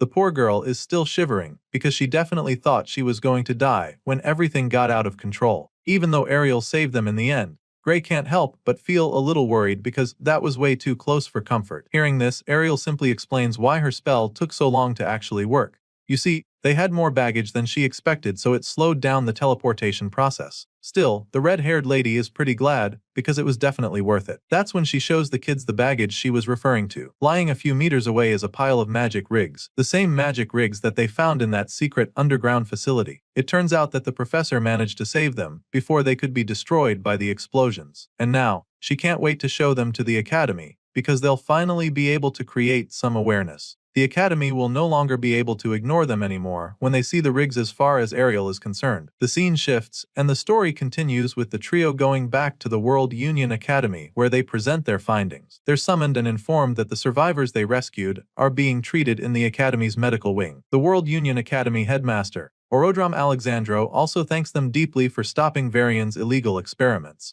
Once that's out of the way, he goes ahead to talk about the magic engines that the twisted scientist was using. He examines the schematics of the rigs, and after taking a good look at them, he confirms what Ariel says earlier. Just as the professor predicted, each one of the rigs is worth more than a national budget. Of course, Ariel is glad you see that the headmaster is on the same page with her. She points out how there were 8 of those rigs, and insists that there's no way Varian could have gathered that kind of firepower all on his own. I mean, she can't even begin to imagine how he managed to obtain these components if he did it all alone. In that moment, the headmaster suddenly reveals that these parts she's talking about are stolen goods. Orodrom Alexandro states that they were hijacked mid-transport, adding that 78 transport agents were even wiped out during the heist. As you can imagine, This is pretty shocking news to the students, so they have a hard time processing it all, but Ariel just has a cold blank look on her face like she's not surprised to hear this. Apparently, she's heard of an incident like this before where 78 agents of the academy were killed, so she asks the headmaster if he's talking about the incident from 15 years ago. Ariel is actually hoping that it's not the same one, but the headmaster confirms that her guess is right, explaining that the stolen cargo back then carried these very engines. Hearing this, Ariel begins to think back, trying to recall details from that incident, and before she can even say what she remembers,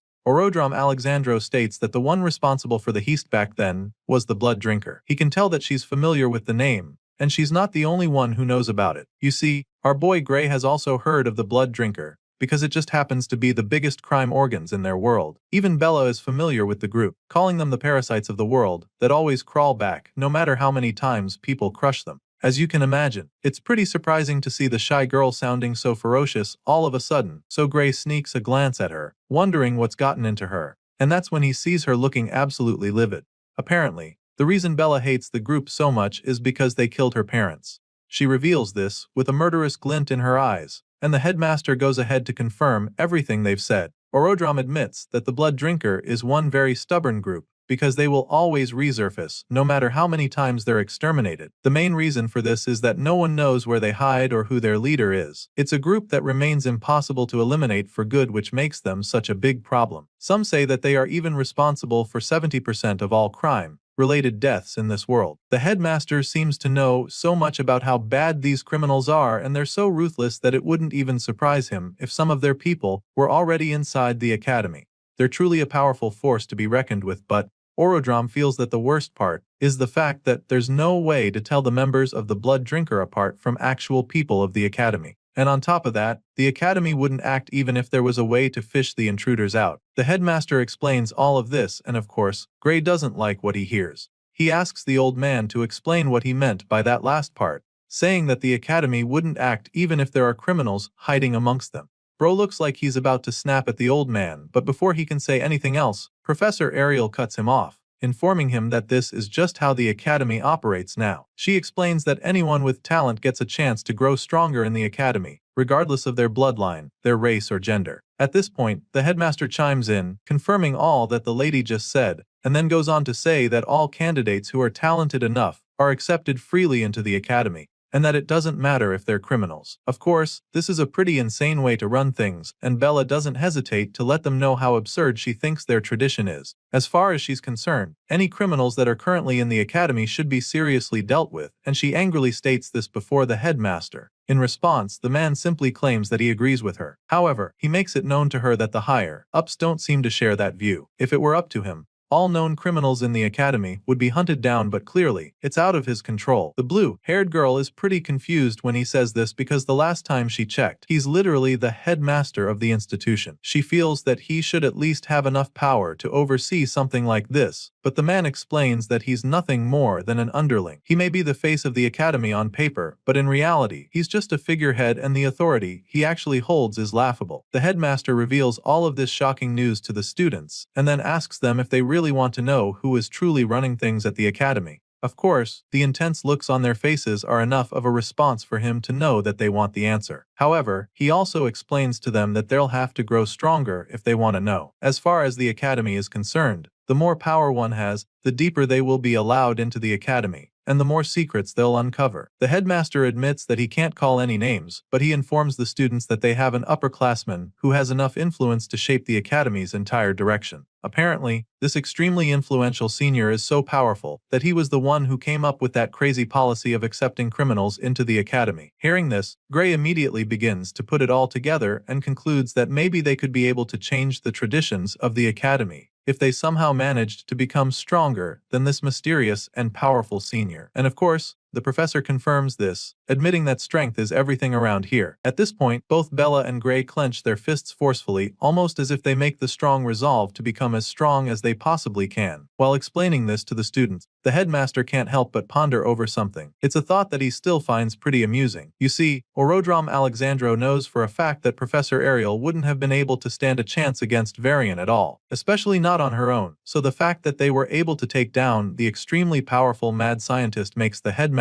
conclude that one of these students did it. With this in mind, he just feels even more impressed, thinking that Ariel's divine eye must be sharper than ever for her to have been able to notice these two amazing talents. Just thinking about this, a small smile creeps up on his face, especially because he can't wait to see what kind of monster she creates by the time she's done training them. Later that day, we catch up with our boy, who's taking a walk along the hallway. All of a sudden, he notices the black tattoos spreading down all the way to his wrists again, which just makes him recall everything that the headmaster said earlier. He's finally starting to understand that indeed power is what rules the academy, which means that whether they want to take down the liquidator or uncover what's going on behind the scenes, they'll need to focus on getting stronger first. That's the only way they'll actually be able to influence anything that happens in the academy. The hero is deep in thought, probably trying to come up with a plan when all of a sudden, he senses something strange. He turns to look, and that's when he sees someone charging at him with a powerful drop kick. He sees the strike coming at the very last second, so he doesn't have enough time to react or even dodge the attack. All he can do is use his arms to shield his face. He ranks the kick like a pro and somehow even manages to stay on his feet after sliding a couple meters back. After a few seconds, he slowly peeks his head up to see who just attacked him, and that's when the guy scoffs, admitting that Gray is actually tougher than he expected. At this point, our boy snaps at the guy, wondering what the hell is wrong with him. He asks the guy what his deal is, so the crazy-eyed stranger snaps right back at him. The guy accused Gray of walking around like he owns the place and then calls him a special admission reject. As far as this troublemaker is concerned, someone like Gray doesn't belong in this hallway, and he makes this very clear to the hero. And so, the moment Gray hears this, he realizes that this goon is another one of those bigots who hate the special admission students. He's already gotten used to the hate, but this is the first time someone is actually kicking him the hallway because of it. And so, Gray concludes that this person might actually be after something more, so he reaches for his blade and asks the troublemaker if he is trying to pick a fight right now. Well, it turns out that this crazy-eyed student would actually love to go toe-to-toe with our boy, but that's not his priority right now. Apparently, he's not exactly interested in fighting Gray right now, because it seems that reject number 2 just showed up. At this point, the hero looks back to see what the bigot is talking about, and it turns out to be the red-haired professor strutting down the hallway toward them. Clearly, this troublemaker isn't exactly keen on getting in trouble with a professor of the academy, so when he sees Ariel walking over, he casually walks away, promising to finish this later. As he's walking away, he can be heard talking to someone, as if he's talking through a communication device. Mr. Crazy Eyes apologizes to someone over the phone, claiming that surveillance is too tight for him to get any closer to the target, and then promises to send someone else there soon. It just so happens that this finger-biting brainwashed hater is reporting back to Varian, which is absolutely shocking because the evil scientist is supposed to be dead. As soon as the hallway stalker leaves, Professor Ariel gets to Gray to see how he is, and she's definitely so she asks him what happened. The truth of the matter is that the hero still isn't even sure what the hell just happened, so he simply tells the red-haired lady that some random student just kicked him for no reason. He also tells her how the crazy-eyed stranger said that a divine eye special admit like him shouldn't even be walking around the academy's halls. As you can imagine, the lady is taken aback by this report, so she takes a second to process before going on to check our boy's body for wounds or bruises.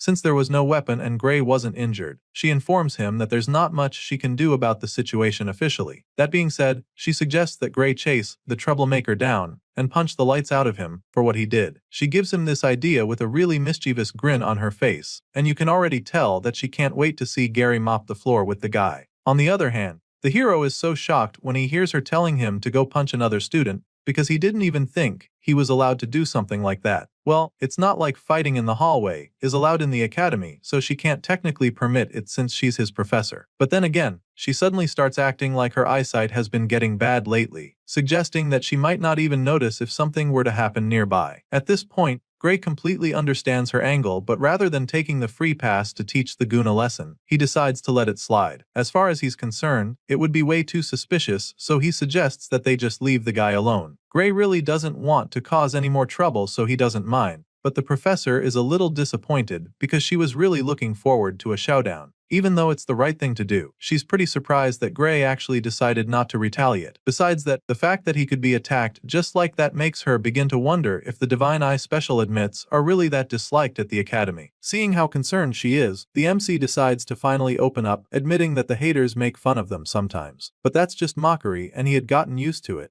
So he was really shocked to see that things could actually get physical. For some reason, the red-haired lady had no idea that the Divine Eye special admits were being mocked by other students. She's shocked to hear what Gray just told her, and so she tells him how sorry she is.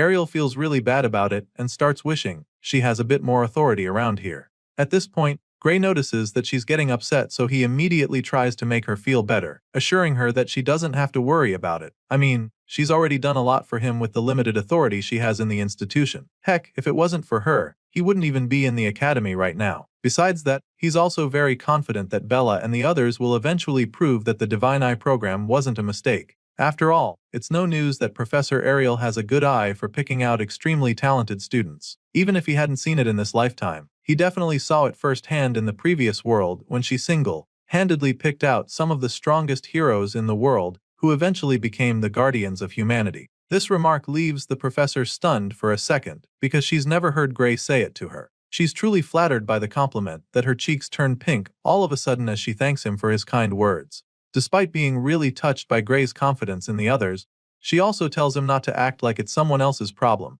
just in case he wasn't already aware. Ariel makes him understand that he's the one she expects the most out of everyone in the Divine Eye group. She hammers on this fact and starts calling some of the older students, like Amy White, Leek Muller, and Jacob Bloomfield. She's convinced that these guys will all become top tier just like the special admits before them. Ariel reveals that she definitely has faith in these students, but also admits that the first time she truly believed that someone could surpass humanity itself was when she met him. As you can imagine, the hero begins to feel a little under pressure when she starts talking like this. It's pretty rough on Gray for her to be comparing him to these guys, and it looks like she already knows that he's feeling the pressure. She keeps staring at him intently like she's trying to read his mind while he's fighting the feeling of nervousness. Eventually, Gray decides not to feel pressured because that kind of thinking is weak, and he can't afford to be weak because the mastermind behind Varian probably hasn't given up on summoning the Liquidator yet. He thinks back to that day on the battlefield and recalls how even the great heroes in the previous world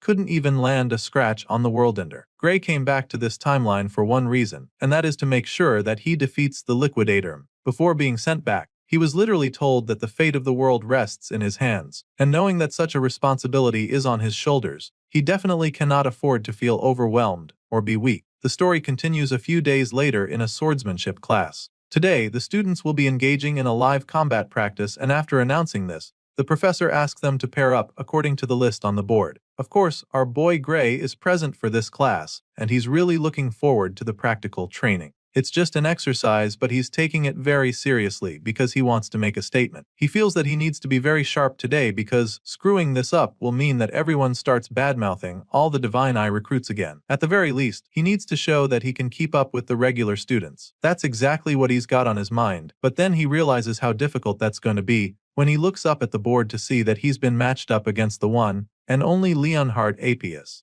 At first, he doesn't even believe it because that's just as bad it would be for him. Well, there's no mix-up, and so Gray confirms that he'll be facing off with the top student of the Swordsman course. Basically, Leonhard Appius is the strongest first-year student, so it's usually a long day for anyone who's not on his side.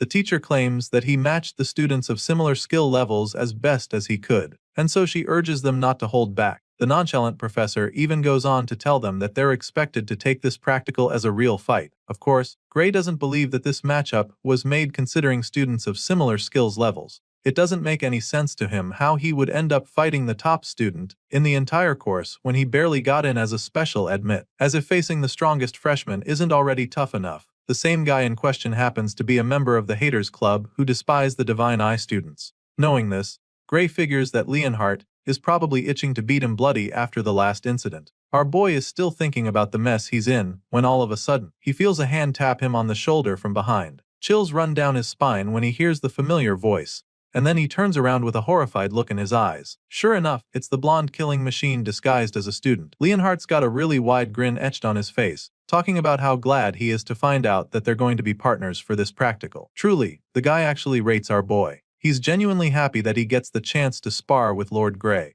Bro feels that becoming top of the class was definitely worth it, because now he has the opportunity to show what he's really made of. Leonhardt believes that he has trained harder than anyone alive, so now he can't wait for the infamous Lord Gray to witness his true swordsmanship. On the other hand, the MC looks absolutely terrified. Gray probably wishes he could just disappear right now, because he is definitely not ready to go up against this guy. He was already nervous about the match up, but after seeing the extremely big smile on Leonhardt's face, our boy confirms that he's cooked. He's so sure that this blondie is loving the fact that he finally gets the chance to beat him up legally. Well, he's looking forward to it, and our boy sadly doesn't have a choice. A few moments later, all the students arrive at the arena when the practical training is supposed to take place. Apparently, this isn't going to be some turn-by-turn stuff, as all those paired up against each other will be sparring at the same time. Once they're all in place, the process asks if they're ready, and a few seconds later, he signals the start of the practical training. All the students start clashing swords immediately, and of course, Leonhardt APS is the most eager of the bunch. The blondie grabs his sword and practically flies toward Gray with a menacing glint in his eyes. He goes in with the first strike and Gray blocks it with his sword as well. Just as our boy predicted, Leonhardt is very powerful. So much so that he's having a hard time holding back the guy's sword. The blondie pushes down hard, determined to overpower the MC, but Gray holds on until they're forced to break away from each other. Leonhardt is clearly enjoying the challenge, so he goes in with another powerful slash of his sword, but the hero deflects this strike as well. He hasn't even recovered from the last one when Leonhardt follows up with yet another devastating strike. This time around, the flaming blast comes way too quickly for Gray to block it, so just when it looks like he's about to get his head split in two, he swiftly gets out of the way. He dodges the slash barely and decides to finally go for the offense. He gets an opening, so he takes the chance to swing his sword as well, but despite throwing a lot into the downward slash, Leonhardt easily blocks it. The blondie blocks the powerful strike, but for some reason, there's a smile on his face. At this point, it's clear that the guy is having a lot of fun. He's not even breaking a sweat, which just means that our boy is going to have to do a lot more to actually stand a chance. With a big smile on his face, Leonhardt commends Gray for being pretty strong. He's impressed and admits that he still doesn't get how the hero didn't make it into the academy through regular admission. The whole time, Gray just remains silent because he is currently channeling all his energy and focus into the fight. He holds back all of the blondie's attacks and continues to deflect all the strikes. At this point, the two skilled swordsmen are practically canceling each other out, which Gray finds pretty surprising. Bro thought that he'd get wrecked instantly, but he's shocked to see that he's actually holding his own. Still, he can't get ahead of himself here or lose any focus now, because he knows that he won't be able to match Leonhardt's raw power, even if he uses both arms. Gray can clearly see that the guy's swordsmanship is insane, so he can't afford to get carried away at any point. Leonhardt's form is a proper textbook-style swordsmanship, but he's perfected it to a terrifying degree, which makes him an absolute force to be reckoned with when he's holding a sword. With the experience our boy garnered in his past life,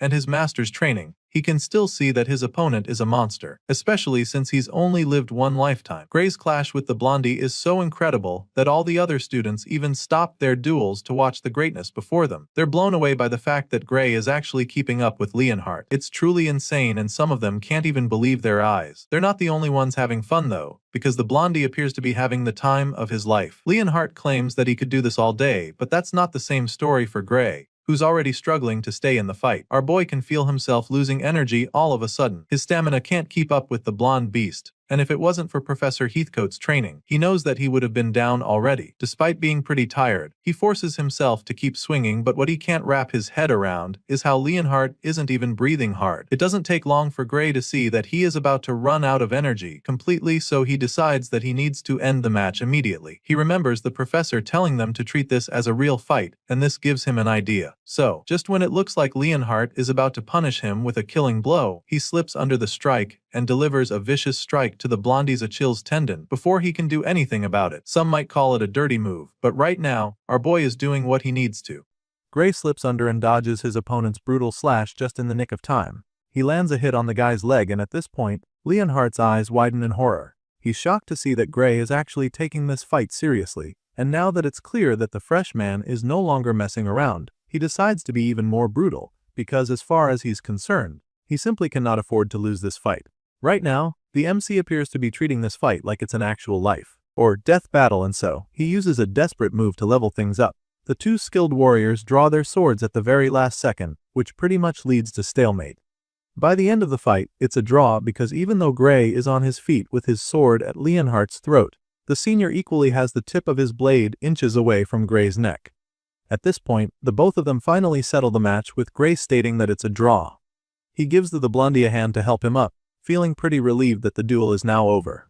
Gray helps Leonhardt back on his feet, but the senior doesn't really agree with the apparent result. The blondie admits that all he could do was swing his sword at the very end of their duel. He says this with a look of defeat laced all over his face because he knows that Gray truly had the upper hand toward the end. While he struggled to stay on his feet, and swing his sword, the freshman could have pierced straight through his heart if he wanted to. Leonhardt knows this all too well and admits how helpless he was at the end of the battle. If this was an actual fight to the death, Leonhardt would probably be dead by now, but it's a mock battle, and so he knows that Gray forced himself to thrust the sword at his neck, instead of going for his heart. The blondie says all of this, and then waits for Gray to try and deny it. He bluntly asks our boy to tell him if he's wrong about this. Of course, Leonhardt is spot on and Gray knows this as well, so he just confirms everything. After all, the blondie has figured it out already. At this point, the MC smiles sheepishly before suggesting that it would just be messed up to drive his sword at someone's heart in a mock duel, especially when the whole thing was set up with several protective spells. Clearly, our boy had no intention of actually hurting Leonhardt, and the blondie can also see that now. But the bottom line of it all is that he still lost in the end. Leonhardt almost looks relieved while saying this, claiming that Gray has finally made him understand the difference between real combat and fencing practice.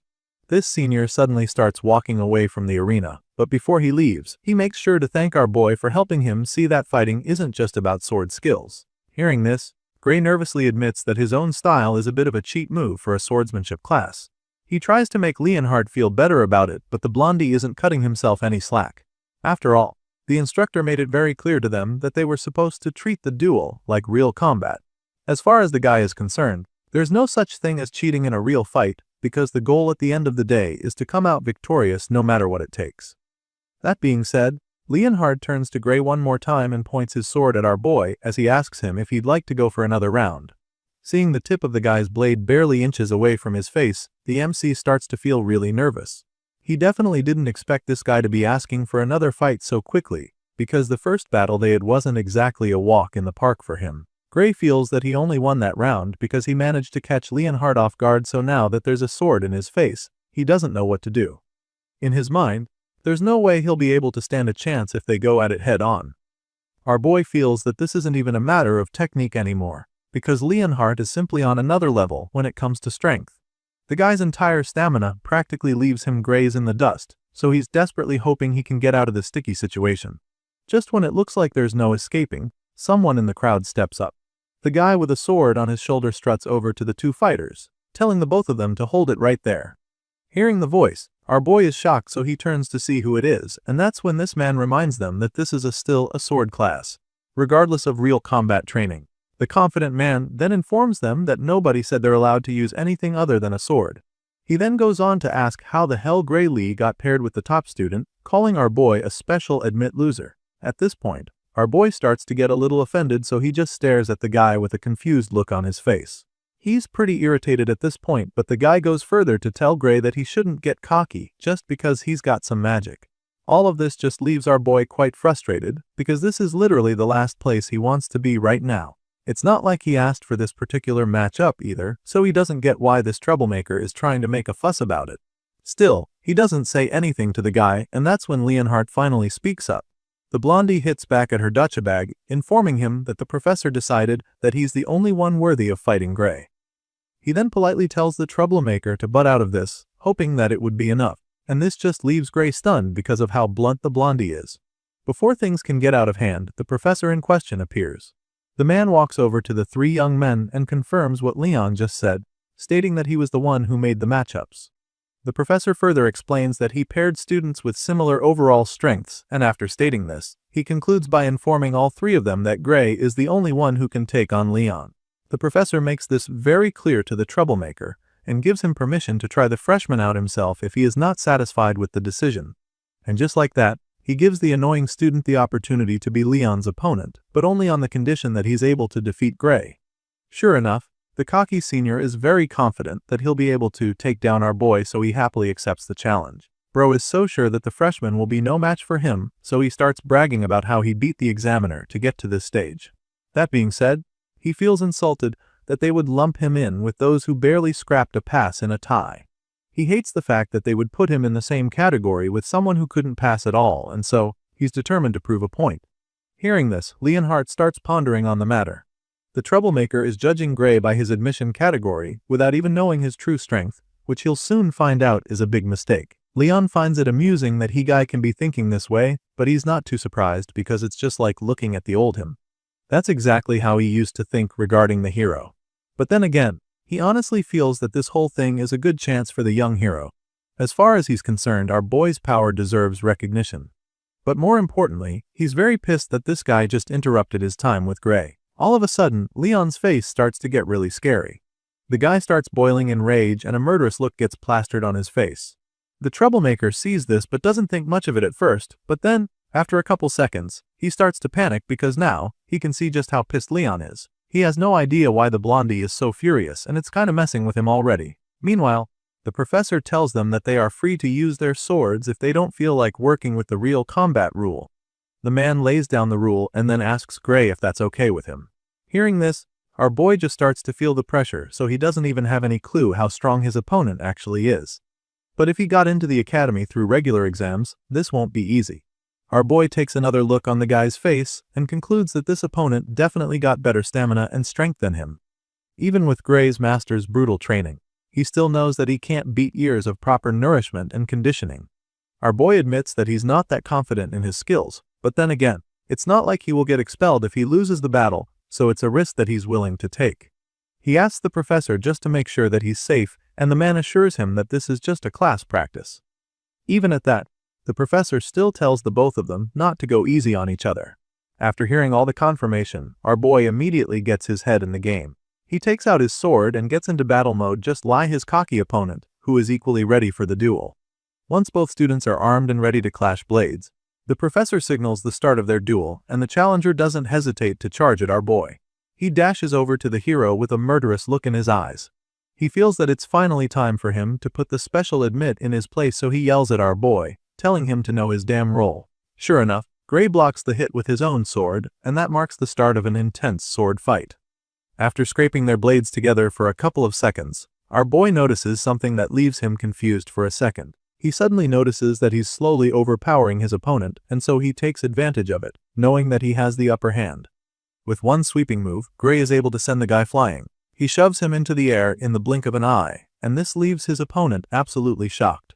On the other hand, Gray can now see that his opponent hits light, so he concludes that his power is nothing special. Despite being tossed back like a piece of paper just now, the guy remains determined to win the fight, so he comes in again with another powerful swing. Gray sees it coming from the start and casually delivers a mean slash of his own. He takes the swing, feeling that his opponent might just be holding back and not actually throwing everything he's got, but this idea immediately vanishes from his mind when he sees blood splashing all over the place. Apparently, Gray's casual strike managed to cut open the cocky senior and send him falling to the ground in that instant. Our boy watches in horror as the guy goes down, desperately hoping that he didn't just cause him major harm. Once the cocky senior is down, the professor immediately announces that the match is over, because he can probably also see that he won't easily recover from that. Anyway, the MC rushes over to check on his fallen opponent, anxiously asking him if he's okay. Gray apologizes to her guy, and starts to explain how he was actually aiming for his sword instead. Unfortunately, he missed the target and ended up slashing the senior. It all happened so fast, but the MC actually expected the guy to be able to dodge it in time. Well, I guess the guy is all talk and no show. Well, we're about to find out for sure, because just when it looks like the fight is done and over, the injured guy slowly reaches for his sword again. He gradually gets back up, claiming that all they just witnessed was a fluke, and that Gray only brought him down because he caught him off guard. And so, with blood all over his face and tears running down his cheeks, the resolute senior challenges our boy to one more duel. Clearly, this guy has no intention of giving up, and it appears that a broken nose and other facial injuries are not even slightly going to deter him. Seeing just how desperate the guy is to prove himself, the disappointed professor doesn't even bother trying to talk him out of it. The man simply gives him permission to keep going at it until he's had enough. At the same time, other students at the back are starting to get worried about the challenger, because he looks like he's in a great deal of pain. Well, it's looking like pain is just fuel for this guy, because, right after getting back on his feet, he charges at the MC with his sword once again. Our boy sees this attack coming from a mile away, but he's not even slightly dazed by it.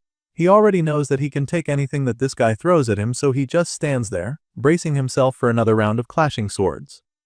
A few moments later, we see Gray looking really worried with guilt written all over his face. And so now, the cocky senior is completely unrecognizable since his entire face is swollen from all the beatings. At this point, it's just so embarrassing that even the professor can't take it anymore. He covers his face in shame and finally decides to stop the fight before the senior gets himself killed. He ends the match and asks that the guy be taken to the infirmary right away.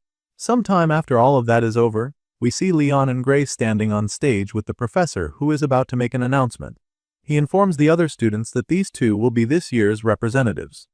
After making the announcement, he asks the crowd if they have any objections, and the first person to complain is Gray, who seems shocked that he was appointed as one of the representatives. He doesn't seem familiar with the term, so the professor decides to explain. You see, the top first year's take on the second-year champion in the inter-year battle, and for some reason, there's a record for losing 35 years in a row, which is currently held by the first years. The professor explains the dilemma to the both of them, but also suggests that this year might just be different for them. The man says this with a lot of hope and confidence, which just goes to show how much faith the man has in our boy. As you can imagine, 35 consecutive losses is a really bad record, and our boy even has a hard time believing that it's try at first. It leaves him quite stunned and makes him wonder if the power gap between the first years and the second years really is that big. Well, it just so happens that this is exactly the case, because the professor sharply confirms it without any iota of doubt in his mind. After all, a year at the academy is huge, and there's a lot that can be learned in that time frame. Anyway, the professor goes on to remind Gray that losing isn't an abnormal thing. It's actually pretty normal to lose from time to time, and one should even expect it. That being said, he's almost 100% sure that history will repeat itself once again, so he assures Gray that it would truly be impressive enough if he even manages to put up a decent fight against his direct seniors. But more importantly, if he somehow wins, the professor tells him that it would go down in the academy's history as a miracle, since just being chosen to fight as a freshman is already considered an honor. The man pats our boy on the shoulder as he explains all of this, and then tells him that he shouldn't stress too much, before finally ending the class for the day. Even after the professor leaves, our boy still finds himself pondering over what the man said. Since the man told him not to stress over it, he figures that the inter-year battle might not be as serious as he thought. Regardless, as a Divine Eye special student, he knows that this is the perfect chance for him to prove that he can actually fight, and so he makes up his mind to train hard for the upcoming competition. The scene shifts from here, and the next thing we see is a seemingly important faculty meeting among the academy professors. With all the members still seated toward the end of the meeting, the headmaster moves on to the last agenda for the day. This last subject happens to be Professor Budra's proposal, and so the man in question doesn't hesitate to get straight to it. For some reason, the fat man in question suddenly proposes that the Divine Eye specialist student, Amy White, he expelled. As you already know, Professor Ariel isn't going to just sit there and let that happen, but she quietly allows him to finish talking. This angry-looking fat man is Professor Budra, a professor from the magic department, and he seems to have beef with the red-haired lady and her special students. After listening to his proposal, Ariel is the first to respond, blasting him for even suggesting such a thing when she is the one in charge of managing the Divine Eye students and not him. Clearly, Professor Budra doesn't respect her, so it's no surprise that he hits back at her, claiming that she is the main problem. He then goes ahead to remind all the members of the faculty present that Amy White failed the third year's advancement exam, and how she got to stay in spite of that, because she is a special admit. Apparently, that didn't sit well with Professor Budra, because he's still trying to get the girl kicked out of the school. Every other student who failed the exam was expelled, so he'd like his colleagues to assess and tell him if it seems fair to them that Amy gets to stay. Of course, none of them can actually support the fact that the girl in question got to remain in the academy, but they don't say anything either because they know that Professor Ariel would have a response. Sure enough, the red-haired lady answers Professor Budra, reminding him that Amy White is progressing steadily toward top-class, world-level combat ability. She stands up for the girl, explaining that the student is unable to display her full power at the moment due to the harsh backlash on her body currently. As far as Ariel is concerned, Amy White would have passed the advancement exam with flying colors if she didn't suffer what she had to.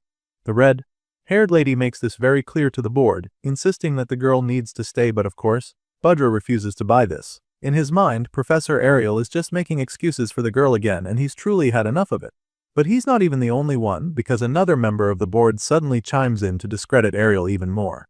He mocks her statement and accuses her of making a useless student look like some hidden prodigy. This bearded man doesn't look like he's even slightly moved by Ariel's statements, so he suggests that she stop spouting that fantasy of any White having secret powers. He clearly doesn't believe it, and neither does half of the board, but the red-haired lady insists that it's the truth. Professor Ariel can already sense that she's losing support very fast, so he tells her colleagues that Amy White has improved so much that she could gain full control of her powers any day now. Still, she tries to make them understand that pushing the girl too soon might make her lose the chance forever. Despite her best attempts to sway the faculty board, this bearded man is bent on thwarting her efforts. He's not hearing any of it, and even sounds even more pissed when she says this because she's already used this same excuse before. From the look of things, he concludes that Professor Ariel is planning to leg someone who can't meet the Academy's standard to just stay here indefinitely. He throws the allegation her way, but she immediately hits back, reminding him that the Academy exists to nurture exceptional talents. As far as she's concerned, kicking out someone gifted just because they don't fit neatly into a system defeats the whole purpose. Professor Budra just smiles mischievously when he hears her talking about talent. He seems to find it pretty amusing that she thinks Amy White actually has talent. Maybe the special admits were impressive in the old days, but right now, Budra is convinced that the current batch is just full of failures. Amy White, Bella Albright, Jacob Bloomfield, and the rest call into this category, and so Budra feels that Ariel might be the real problem. To him, it's starting to look like the Great Divine Eye is losing its keenness, because of how much the special admits are struggling these days. Of course, the bearded man right next to Budra agrees, suggesting that it might be time to consider abolishing the Divine Eye program entirely. They both burst into laughter after this, but Ariel is completely shocked at their suggestion. She can't believe that they would actually want to abolish the program, so she snaps at them, wondering what the hell they're thinking. Sadly, these men mean every word of it and are determined to convince the board that it should be scrapped. Budra points out how the program was established ages ago by the Academy's Founders Council and explains that it can be abolished the same way if over half the faculty agree to the idea. Apparently, this is the rule, and the fat man doesn't hesitate to remind the red-haired lady how things work. She's still trying to tackle Budra when she gets attacked by another member of the board. The man with the mustache chimes in, suggesting that the current Divine Eye students don't impress him either, and even though he's heard that Bella Albright has improved, he still doesn't think that it's a major achievement. Besides, her mana capacity is also very questionable, so he's not exactly keen on letting someone like her remain in the Academy. At this point, it becomes clear to Ariel that she'll have to work a lot harder if she wants to win the board over. Despite being cornered, the lady still tries to protest, but before she can even get a word in, a much older professor cuts her off. This old man isn't on her side either, since he feels that the recent batch of special admits are below the standard. The geezer has been around long enough to know how impressive the Divine Eye students of old were, so he really doesn't fancy the new generation, and neither does the bearded man sitting next to him. As far as they're concerned, the Divine Eye students just don't have the impact that they used to. Thankfully, not all the professors in the room agree with this, and so just like that, the boardroom becomes divided. Sadly, Ariel can clearly see that the voices against her are more than she expected. So, she's afraid that the program might really get shut down if things proceed at this rate. If she wants to win this debate, she'll have to do so much to win them over, and Professor Budra is more than ready to make this even more difficult. The fat man goes on to state that the program has been outdated for a very long time, and then finally suggests that it's time for them to move on from the old tradition. He can tell that he's winning, so he starts to get cocky. Before Ariel can even say anything, he tells her not to bother trying to claim that she can judge talent better than the rest of them, because all of her special picks have been struggling at the Academy.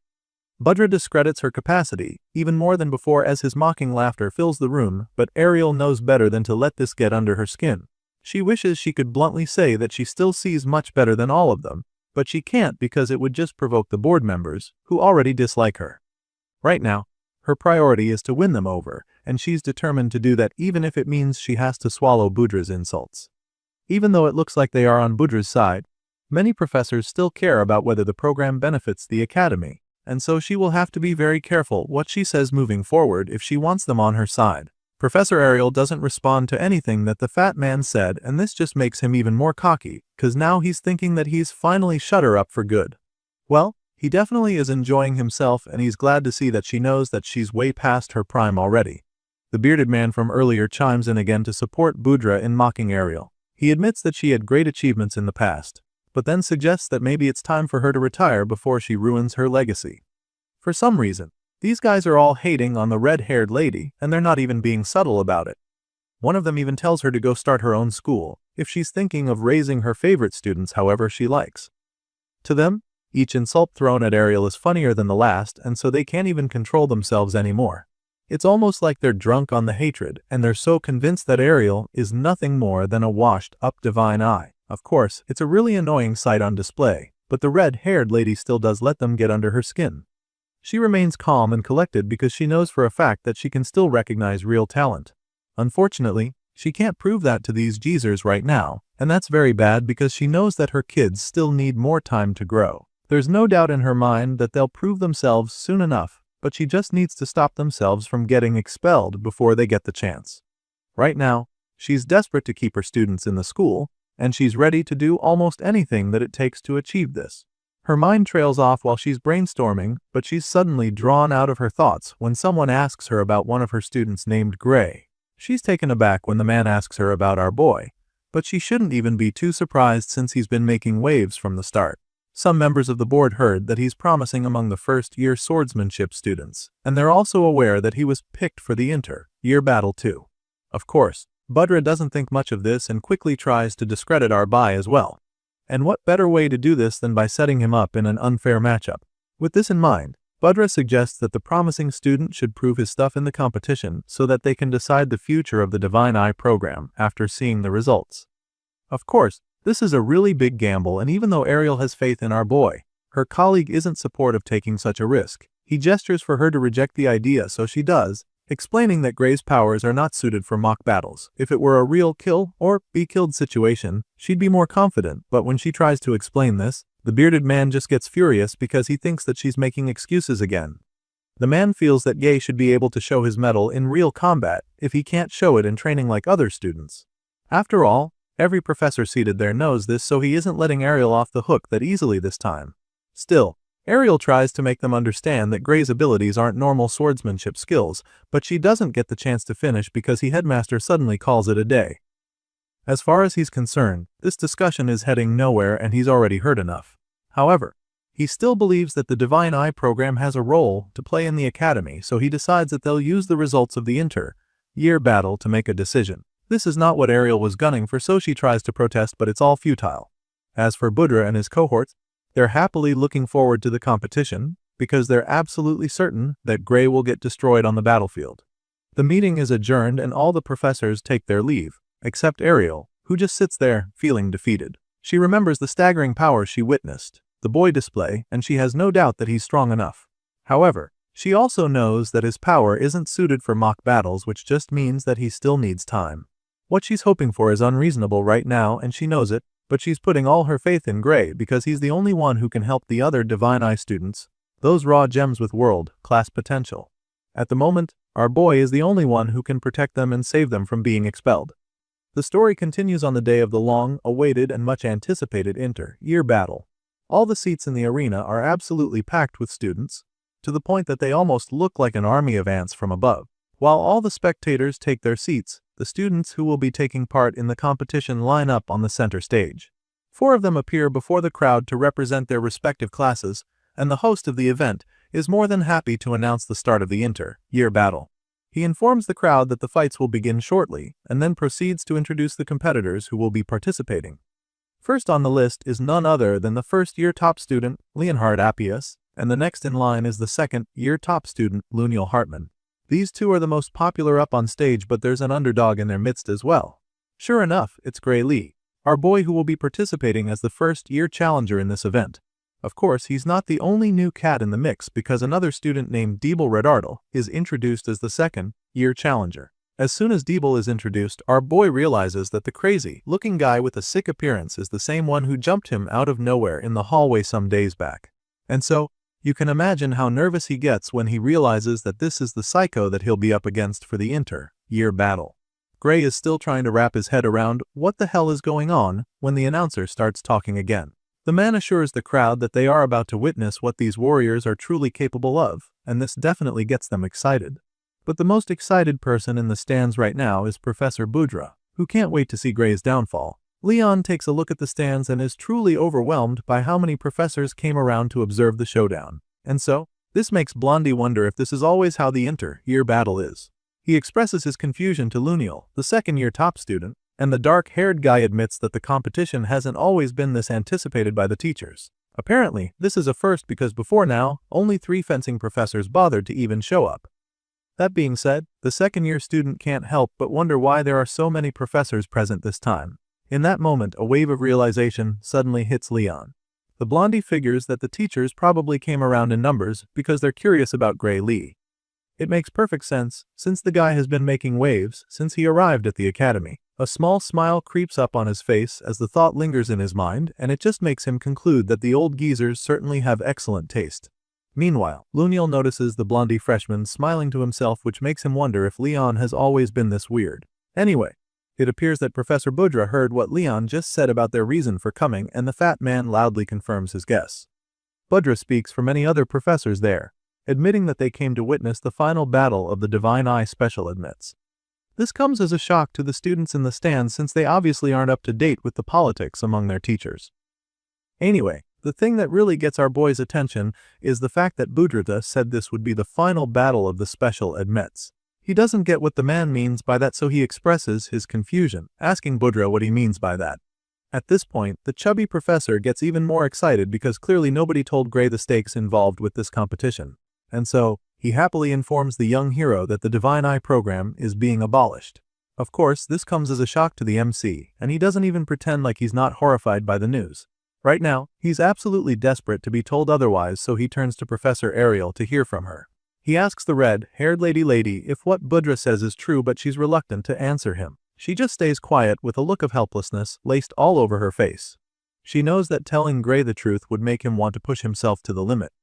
And if that happens, there's a chance that he'll use that dark, mysterious power within him that she's been trying so hard to hide from everyone. Right now, that's the last thing she wants for him, because if he uses that power in his current state, it could actually kill him. So, with all of this in mind, Professor Ariel finally decides what to tell him.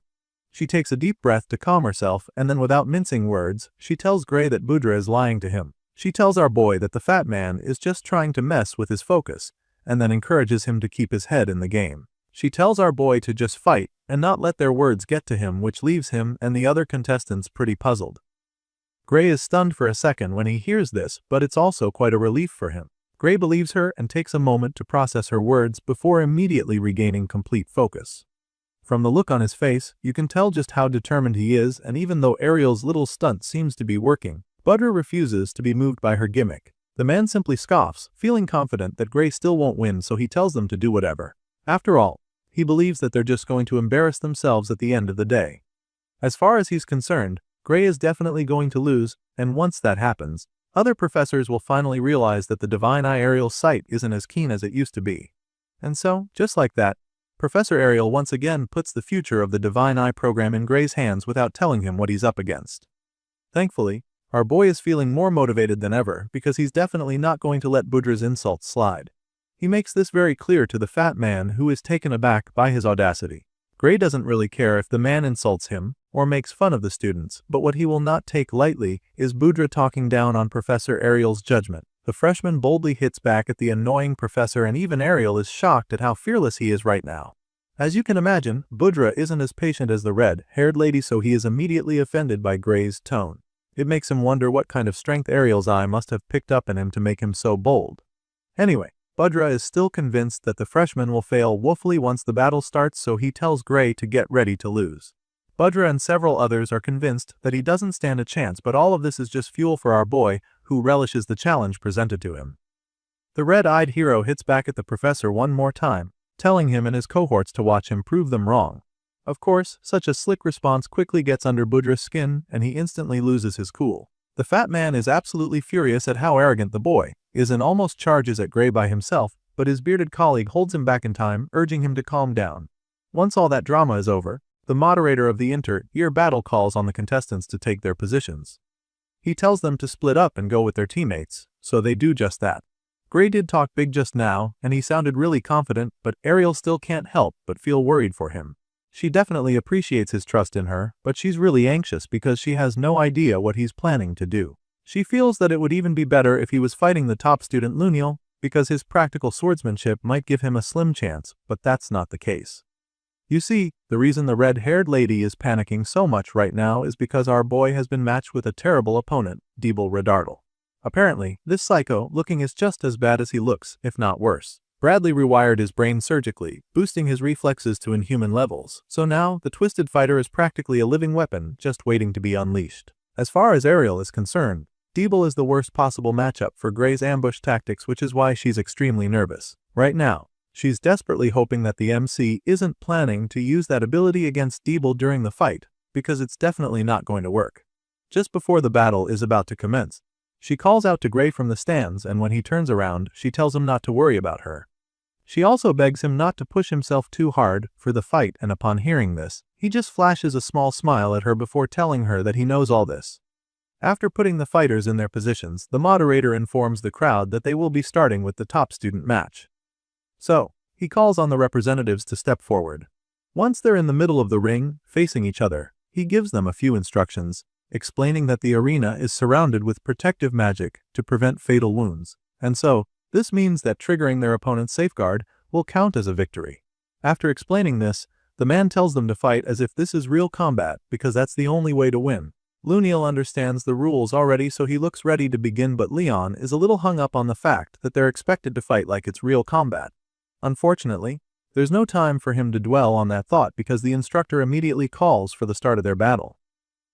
Both students take out their swords and neither of them hesitates to engage. Leon is the first to strike, and Luniel is so excited to see him charging like a runaway train because he can wait to see what the blondie is capable of. The two ferocious swordsmen engage in a truly intense duel with sparks and flames flying all over the arena as they clash blades over and over.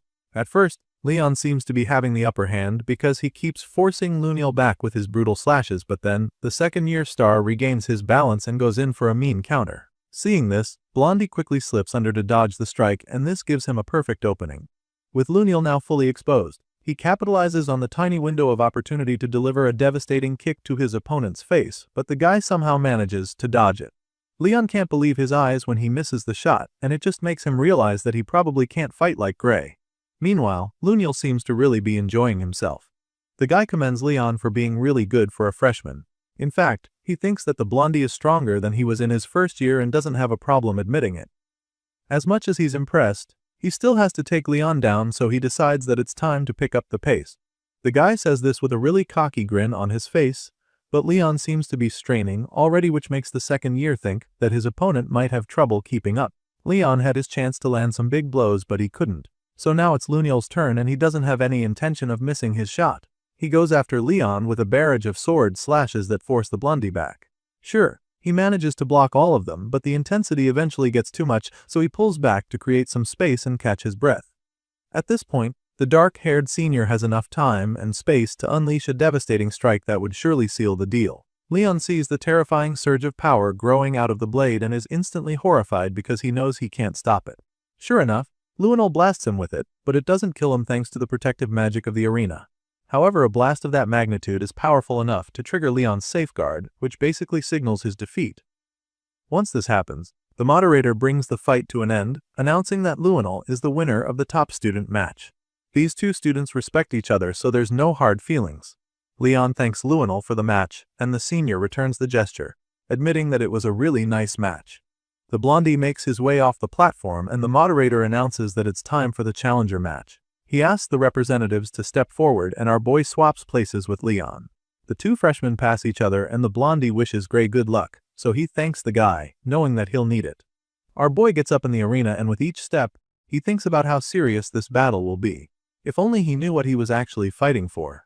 Gray already ran his mouth with the professor, so how he has to back up his talk. He's definitely nervous but also really confident because he's fought more hopeless monsters than he could come in his previous life.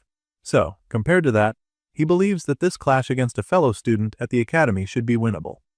The hero pumps himself up for the clash and takes out his sword. He braces himself for the duel as he takes a battle stance, but his opponent is so creepy that it's unsettling. Deeble comes on the stage looking like a blood-thirsty zombie. He drags his word across the floor and marches over to our boy with a murderous look in his eyes.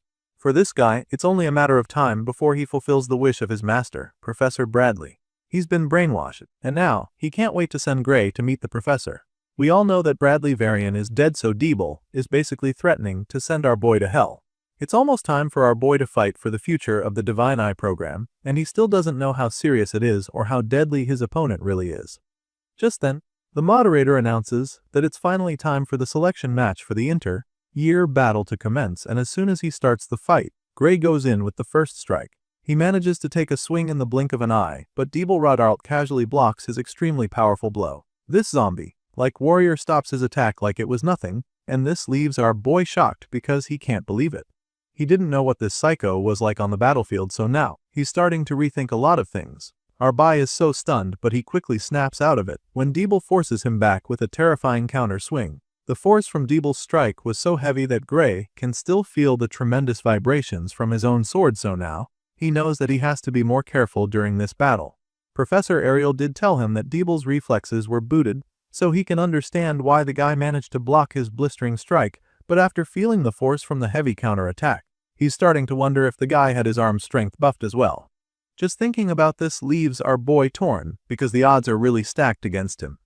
With this much difference in power, Gray is afraid that none of the trucks he pulls will work.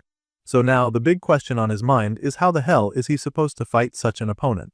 It's looking pretty bleak for our boy, right? But he refuses to just give up because he knows that there's still one skill move he can use. Sadly, this trump card of his comes at a cost. In order to use the skill, he'd have to use the dark power inside him that Professor Ariel explicitly warned him not to use. Before the fight, she told him not to use the power under any circumstances because he might die. At least, if he can't beat Deeble.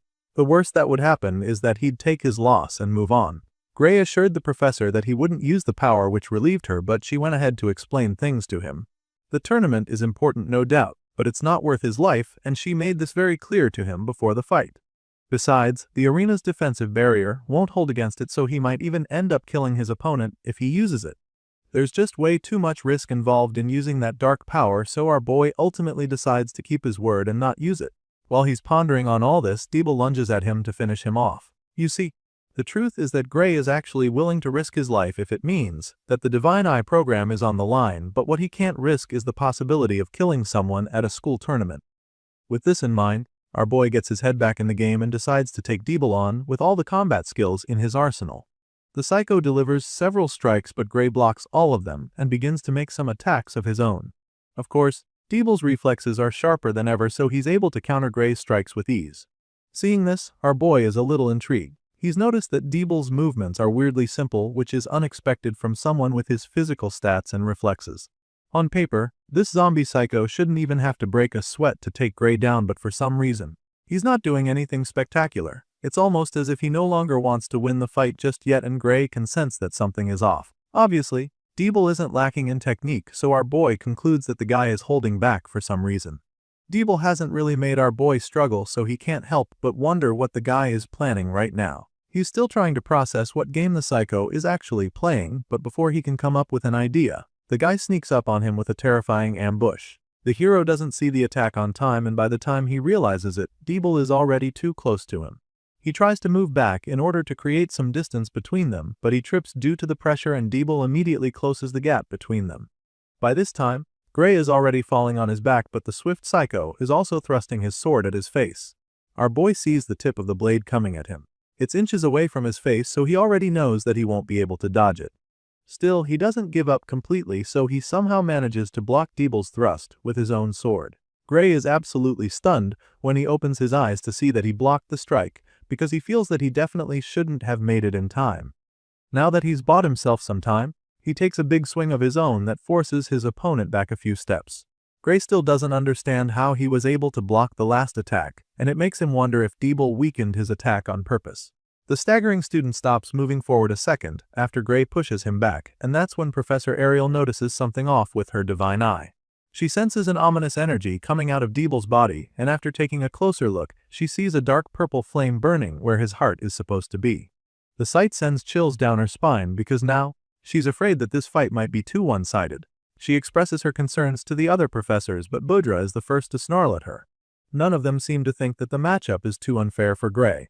Rather, they feel that the second years this year have quite nasty personalities. They can all see that Deeble is the stronger of the two, so they're surprised that the guy keeps dragging the fight out even though he could end it whenever he wants. Budra and his bearded friend agree with this too, but they're not bothered about that since they're enjoying the show.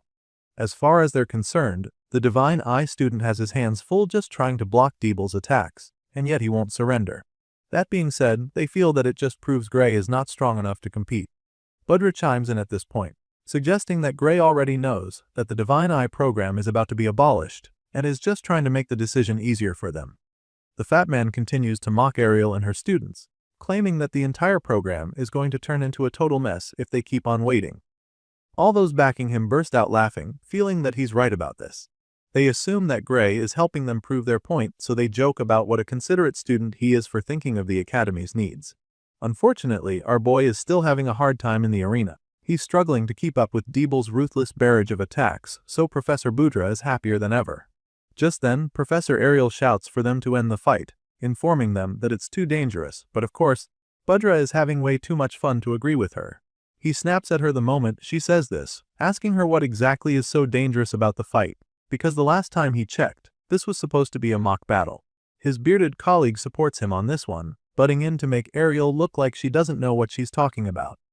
With a condescending look on his face, he reminds the red-haired lady that the arena is covered with a powerful protection spell. He assures her that any attack that would cause fatal injury will be blocked automatically, and explains that this is the reason why students are allowed to fight seriously without fear of getting badly hurt.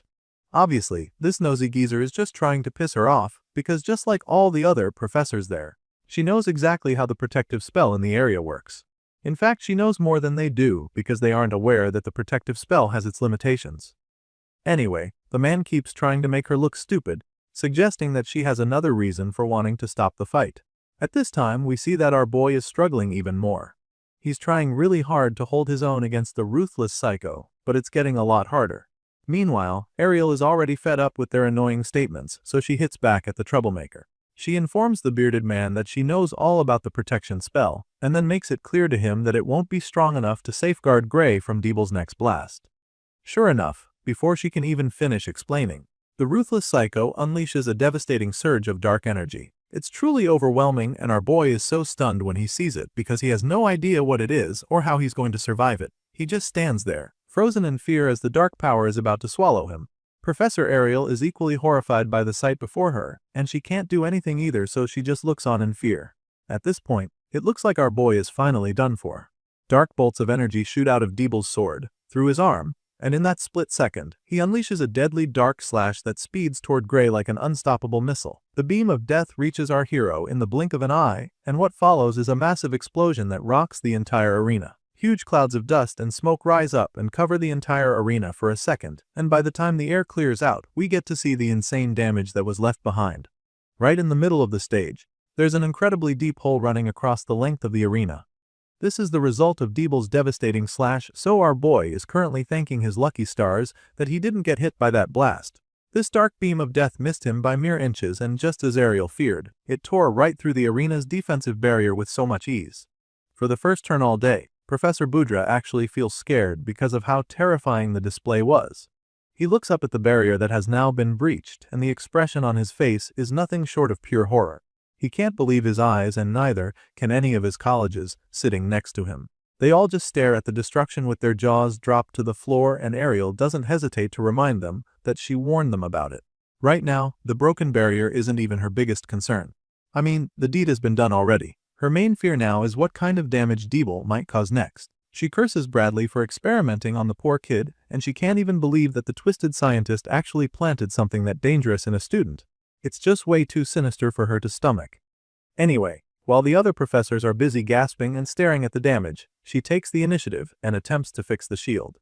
Ariel pumps in a lot of magic, hoping to repair the dome, but the barrier is just way too strong for her, and she's unable to use her binding magic on it. You see, this harsh reality is actually a very serious situation, but none of the other professors seem to know just how dire it is yet. Ariel raises the alarm as soon as she realizes what's coming, urging them to disable the barrier immediately because this is an emergency. She shouts for the tournament to be cancelled right away, explaining that this is no longer just a swordsmanship test anymore. Unfortunately, her colleagues are still too stunned to actually react, so while they're still trembling like leaves, she calls out to Gray and tells him to run for his life. She knows that stopping the fight from the outside is going to take a while, so she urges him to try to buy himself some time. As far as Ariel is concerned, this is the best course of action in this emergency situation, but the hero doesn't seem to understand why she would tell him to run. There's a lot tied to this fight, and he doesn't really think running away like a coward will do any good. Well, that's until he almost gets his head blown off by another death beam. At this point, he's dodging everything that Deeble is hurling at him, but he knows that he can't keep this up. Even though he wants to get away from the psycho killer right now, He knows that he can't really run away because if he turns his back on Deeble, he'll be killed almost immediately.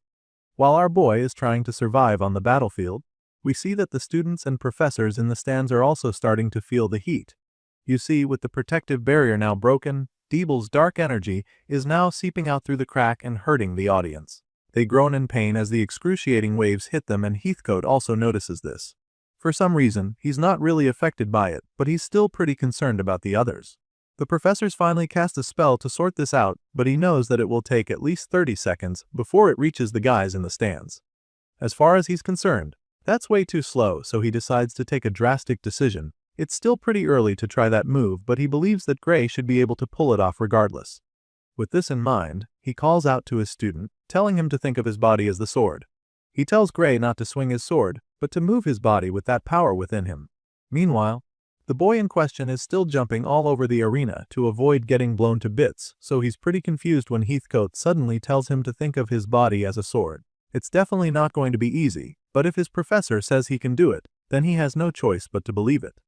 With this in mind, Gray assumes the place of the single blade. He focuses everything into the sword, and all of a sudden, we see the power flowing into the blade. On the other side of the ring, Deeble charges up with another terrifying blast, but Gray remains unfazed. He unleashes the blast, but our boy dodges it in the blink of an eye. Seeing how easy that was, Gray initially begins to wonder if Deeble was always this slow, but then, he suddenly realizes that he's the one who's now way faster. And so, just like that, our boy decides that it's time to blow some shit up too.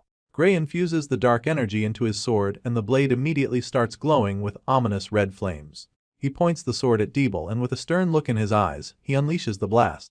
The powerful death beam speeds toward his psychotic opponent in a flash, and as soon as it hits him, a huge explosion follows. The Big Bang sends Deeble flying like a leaf, and our boy finishes the strike by slamming him into the concrete wall of the arena. Of course, the professors are still watching the match, so they're pretty taken aback when they see that Gray managed to break through the defensive barrier with that attack. He basically used his opponent to smash through the dome like it was nothing, and Professor Boudra is having a hard time wrapping his head around what he just saw. Even his bearded colleague looks pretty rattled as well. I mean, the guy is just as shaken as everyone else in the stands, so he begins to wonder what kind of fight he's watching right now. Just like all the others who still have their jaws dropped, Professor Heathcote is quite stunned by the display before him.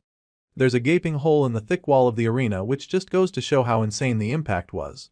As such, the man is pretty worried, wondering if the other student is even okay after taking such a hit. Sure, Deeble is one tough nut to crack, but after seeing him take such a hit, they're almost certain that he is badly hurt. All those around start to scamper, desperately calling for the med team to come around ASAP. But while they're rallying and panicking, the psycho student in question suddenly comes out of the rubble. Deeble uses his fist to pull himself back up, and by the time he's back on his feet, the ominous power from earlier seems to have completely consumed him. His eyes are glowing with a terrifying glint, and his whole body is radiating the dark, mysterious energy that sends chills down their spines. Heathcote sees this and is absolutely horrified because he knows just how unbelievable the sight is. Not only is Deeble completely unharmed, but he's also managed to get even more powerful than he was at the start of the fight. The psycho killer roars in rage, suggesting that he's more than ready for another round. By this time, our boy can already see that he has a lot more to do. Thankfully, he's finally activated the power that would level the playing field for him. Seeing just how ferocious Deeble Rudartle is looking, the red-haired lady can already tell that the fight is far from over, so she calls out to our boy, urging him to stay sharp and keep his head in the game. Thankfully, our boy is already locked in and ready to slug it out with his insane opponent. He assures Ariel that he's focused, but just as he says this, he's faced with an absolutely devastating blast.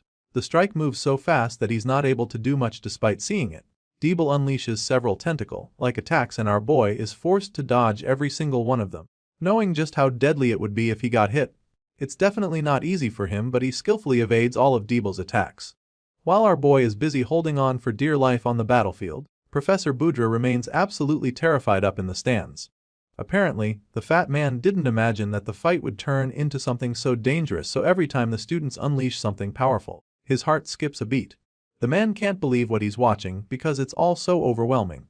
Luckily, not all the professors in the academy are as useless as he is, so while he's busy shitting himself, Ariel and the others keep attempting to repair the broken barrier. The red-haired lady is getting really impatient with them because she doesn't get why it's taking so long for them to fix the shield. She expresses her displeasure, and that's when they assure her that the barrier will be fully repaired in 10 seconds. Normally, 10 seconds is a pretty short time, but when you're dealing with a blood-thirsty psycho killer like Deeble, it can be quite long. Our boy has to avoid getting hit for the next 10 seconds, and it's definitely not getting any easier to evade the strikes now that Deeble is stronger than before. The guy throws everything he's got at our boy, and it's pretty clear now that this is no longer just for a victory. He's out for blood. Meanwhile, Gray continues to dodge as much as he can, but then, it becomes too much when Deeble decides to stop using ranged attacks. The psycho opts to close the gap between them and forces the MC into a proper sword fight. By the time Gray sees the sword slash coming, it's already way too close, so he can't dodge it. He blocks it, however, and struggles to stay on his feet because of just how much force Deeble is putting behind it. Now, Gray is holding the guy back for as long as he can, but deep down, he knows that it's just a matter of time before he's eventually overpowered. As he desperately holds back his ferocious opponent, he gets to see the soulless look in Deeble's eyes. It's almost like the guy has been completely possessed, and with the speed and strength he has, our boy is almost completely certain that the guy is not human anymore. Deeble looks like a mindless killer at this point, and it's starting to look like our boy will break any time now. Just when it looks like the psycho is finally about to overpower Gray, he reminds himself that he's got something special within him as well. Deeble might not be human anymore, but then again, it's not like Gray is completely normal either. With this thought, he decides to shake off all the fear inside him and takes advantage of the mysterious power he possesses. The psycho attempts to force him down, but in the blink of an eye, he shoots into the air like a rocket and lands safely behind his opponent. At this point, Gray's entire body is brimming with that mysterious energy and his confidence is clearly back. Once he's created some space for himself, he tightens the grip on his sword, assesses his opponent's current position, and prepares to go back in with a more powerful strike. Looking at the madman closely, Gray is stunned to see that the guy doesn't have a single scratch on him, despite the fact that they've been going at it relentlessly for a while now. Even after all this, Deeble remains unscathed, so now, the MC is determined to take things up a notch. Deeble goes back in with a powerful attack, but Gray sees it coming a mile away, and casually blocks the strike with ease. His senses are a lot sharper now, so Deeble's attempt is just way too slow in his eyes now. Or so he thinks. Just when our boy thinks that he's gotten a hang of things, he receives a big shock. All of a sudden, he's hit with a nasty blow from Deeble, and it's so bad that it sends blood spewing out of his mouth and eyes. As you can imagine, Professor Ariel is absolutely horrified when she sees Gray take such a lethal hit. She screams in fear, not knowing what to do, and while she's busy panicking, our boy begins to think of a plan. Right now, he's afraid that he'll be done for if he does hit back, but he's just taken a really bad hit and so he's losing a lot of blood. In his current condition, the only way he'll be able to do anything is if he has more power at his disposal. Right now, it's a life or death situation, so he finally decides to take a drastic decision.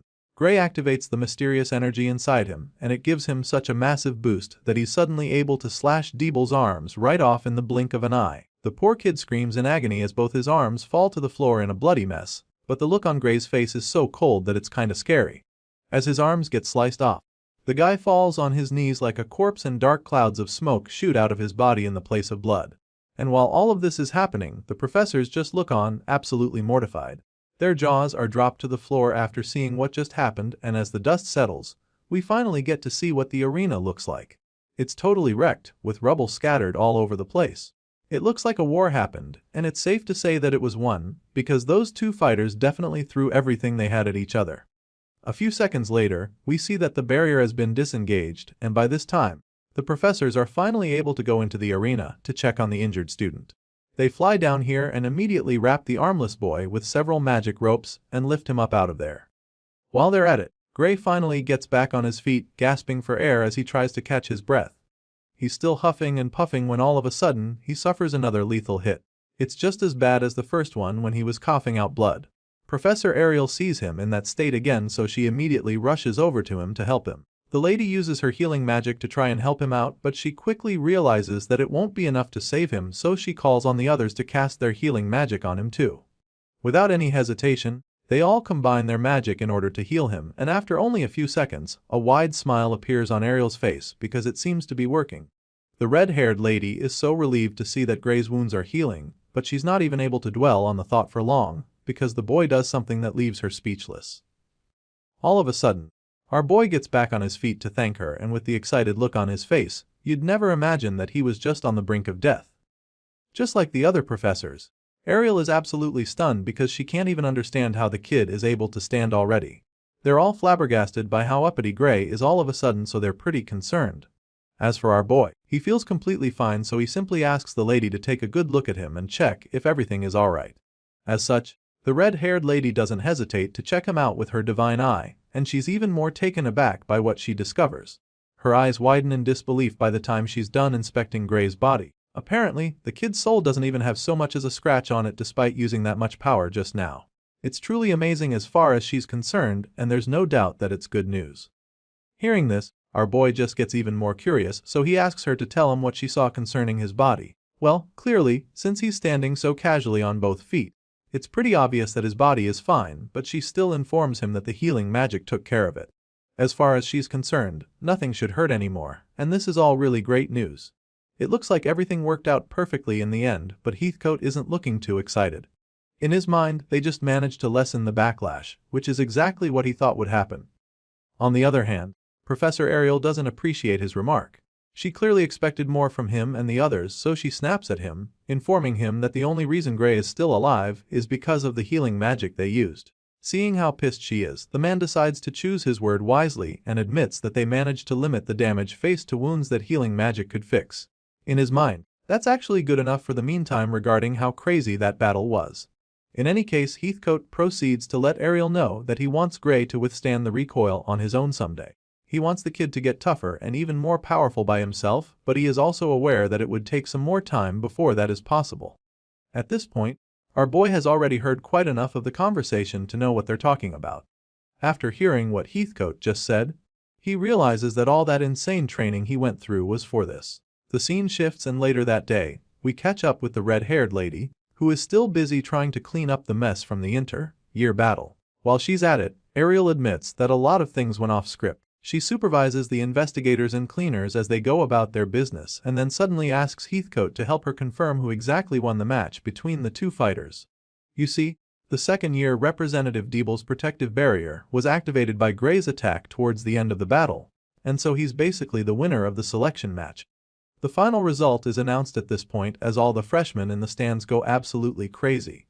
They're all really excited by the outcome of that insane fight, especially since Gray had to face a literal killing machine. It's pretty shocking to some of them because our boy managed to defeat a second-year student, and so, they start talking about him, which is when they confirm that Gray is from the Divine Eye Special class. It's pretty sick for sure, and while some of them didn't see the upset coming, others feel that it's just the kind of thing they should expect from Lord Gray. As for the professors, many of them didn't expect this to be the final result since they were gunning for the Divine Eye program to be abolished by the end of the day. Unfortunately for them, that's definitely not going to happen now, and on top of that, Professor Heathcote informs his colleagues that Gray winning this selection match means that the Divine Eye student finally helped the freshmen to end their 35-year losing streak in the inter-year battle. Gray was so impressive out there that Heathcote suggests that the win-loss record doesn't even matter anymore. After watching that fight, it's pretty obvious that the kid is talented enough, and he'd be so shocked if anyone still dared to say that Ariel's judgment was wrong. At this point, the chairman happily chimes in, claiming that the board has no choice but to admit that she was right after seeing the incredible show that Gray put on display. That being said, he assures her that no one is going to support the proposal to abolish the Divine Eye special slot anymore. Her student did a wonderful job and proved that they still need the program at the academy. The chairman is so impressed, just like his colleagues who suggest that they should actually be ashamed that they even considered scrapping the Divine Eye program, because if they had, then they would have expelled a student of such mind-blowing talent. At this point, it's pretty clear that our boy saved the day, so Ariel can't even hold back the tears of joy running down her face. While the other professors are busy babbling, she quietly thanks the young hero at the back of her mind, feeling deeply grateful for what he's done. The board members agree to keep the Divine Eye program running and suggest that Budra and his cohorts should reflect on their own responsibility for even pushing for its removal. That's when all eyes turn to the fat man and his fellow conspirators, who are already sweating nervously because they know they're in hot water now. All the other members of the board glare at Budra and his followers, feeling really upset with them for almost making them do something stupid. It's really embarrassing for the fat man, and he can't take it anymore, so he tries to escape when the stairs become too much for him. Budra attempts to run away, claiming that he has other things to take care of, but of course, those who were supporting him all this while refuse to take the heat as well. They call out to him, urging him to wait for them as they run after him to get away from the angry eyes. Once the bad men are out of the picture, the remaining members of the board are free to make their resolutions. Right now, the lesson learned from all this is that you should never pick a fight with the divine eye, because even though it may not look like it, the odds are definitely still holding up. Even though this was a victim for the red-haired lady, the other professors still feel that she's mellowed out a lot compared to the old days when she was in her prime. But then again, they believe that they have to cut her some slack too, since times have changed compared to how they were back then. The members of the board chat about all this and Ariel isn't exactly happy to hear that they think she's not as powerful anymore. Unfortunately, she can't change this narrative just yet, so she just takes out her frustration on her good friend Heathcote, who quietly stands there to hear her rants.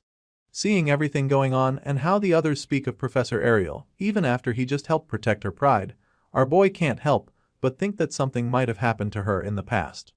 He feels that she must have gone through something that changed her noticeably in the eyes of her colleagues, but the MC isn't able to sit with this thought because someone suddenly calls out to him. It's none other than the chairman, who would like to have a word with him now that all the distractions have gone. The man wants to discuss a few things that concern him with Gray, and the moment he says this, the expression on his face gets all stern. As you can imagine, this makes our boy pretty nervous, so he curiously asks the man what he'd like to talk about. Hearing this, the chairman bluntly points out how Debel Radar clearly had some unnatural power forced into his body, because many of them were able to see it during that fight just now. The chairman of the board explains that he and his colleagues are going to investigate it. However, the fact remains that this mock battle that should have been completely safe ended up putting a student's life at risk. That being said, the man admits that the academy is fully responsible for not detecting the anomaly beforehand. And so, he takes a bow before our boy, apologizing firsthand to Gray for letting that happen. Of course, this is an awkward position for the freshman, so he tells the chairman that this gesture isn't necessary at all, especially since nothing horrible happened in the end. In response, the chairman thanks him and proceeds to the next topic he'd like to discuss. You see, after Debel went berserk, Gray also unleashed something, and this didn't go unnoticed. The chairman informs our boy that he saw it and suggests that it wasn't even magic. As far as this man is concerned, what Gray unleashed is something far stranger than magic. He believes that it's a type of power that modern magic theory can't even begin to analyze. With this in mind, he patiently asks Gray to tell him exactly what kind of power it was that he used at that point of the battle. Of course, this is a really tricky situation for our boy, because he knows that he shouldn't disclose such information to anyone from this world. The power is way too overwhelming for any of them to comprehend, and so he doesn't even know what he should say to the chairman right now. Gray feels that he can't bring up anything from before the regression, not when he still doesn't know where the liquidator's mastermind is hiding. And so, he decides not to say anything at all. The MC casually tells the chairman that he has no idea what kind of power he used, but of course, the man is not really buying this. He finds it unbelievable that the boy doesn't know what it is, since he literally took advantage of it. Even though it's a long shot, Gray remains adamant about it, insisting that he knows nothing about the kind of power or its origin. He feigns ignorance, claiming that he didn't even know he had anything like that inside him, and once it's clear that the chairman isn't letting him off, he decides to involve Professor Ariel. Gray cleverly states that the red-haired lady was the one who noticed the power and explained it to him. At first, Ariel is taken aback when she hears her name, but after listening for a while, he concludes that Gray is just lying to get off the hook. She definitely wasn't the one who helped him discover the power, because he was already using it freely by the time he took down the ogre general. She knows he's lying, but what she hasn't figured out is what game he's playing here. Just then, he looks over at her and matches her gaze. From the look on his face, you can tell that he's trying to tell her something, and of course he is. Bro is desperately hoping that the lady plays along with his lie, because in order to stop the liquidator, he needs her to be the only one who knows about this power. If anyone else finds out, it's just a matter of time before the entire academy gets involved, and by then, everything will get out of hand. It's almost like she can read his mind through his eyes, because she immediately understands exactly what he wants from her, and she's amazed that this is the angle he's coming from. The fact that he managed to think that far just now is really impressive, and she starts to think that he's way too clever for his age. I mean, he doesn't even act like someone who's living life for the first time. Anyway, she's more than happy to help him get out of this sticky situation, because if he trusts her this much, then she has no choice but to step up for him. With this in mind, the red-haired lady immediately chimes in to take over the conversation with the headmaster. She assures the man that his guess is correct, claiming that Gray's power truly can't be analyzed through magic theory. That being said, she explains that she's the only one who can see it clearly thanks to her divine eyes. Ariel reveals that she asked Professor Heathcote to hold Gray out after observing his power because the man has a good affinity with such energy. She also claims that the training he got is the reason why he was able to manage that level of control during the fight. She admits that she's still researching how to draw the power out properly, but also asks the headmaster to leave everything regarding Gray's power to her. This is exactly what our boy wants, and right now, this woman is playing all the cards perfectly, making it very hard for the chairman to refuse her request. The headmaster takes a moment to process everything she just said so that he can come up with a response. He starts by admitting that he can't flat out refuse her, especially after seeing that fight. With this in mind, the man finally makes up his mind to let her handle it. He tells Ariel that Gray Lee and the entire Divine Eye Special Group are under her supervision and command.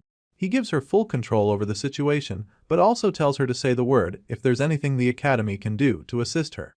This is exactly what Gray and his professor were gunning for, but they're pretty taken aback by how easy it was. Seeing this, the professor immediately thanks the headmaster for his kindness, and just like that, their secret remains safe. Once that's out of the way, the headmaster decides that he and the others will be heading out. They've already strapped Deeble Redardal on a stretcher to be carried down to the special underground medical ward to examine his condition. That being said, the chairman asks Ariel to come with them because he'll need her eyes down there to see what none of them can. Of course, the red-haired seer is more than happy to go along with them for this investigation. Later that day, we catch up with Gray and his professor in her office. She takes a sip of tea to relax before going ahead to tell him what they discovered in the underground medical ward. According to the analysis results, power that was used on Deeble was nearly identical to the liquidators. She lets Gray in on this piece of information, knowing how important it would be in their own investigation. As far as she's concerned, there's no doubt that the same crystals from the research facility were used on Deeble, so when she reveals this, our boy just gets even more curious. Right now, he's unsettled and really anxious to find out exactly what happened to the second-year psycho. Seeing the look on his face, the lady breaks the bad news to him immediately, ripping the band-aid right off as she tells him that Deeble didn't make it. As you can imagine, this is not easy for Gray to take, especially when he feels like he is responsible for it.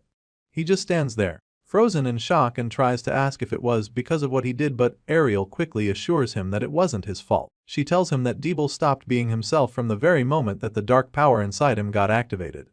In fact, she has a feeling that the poor kid was already gone when the power was implanted into him for the first time.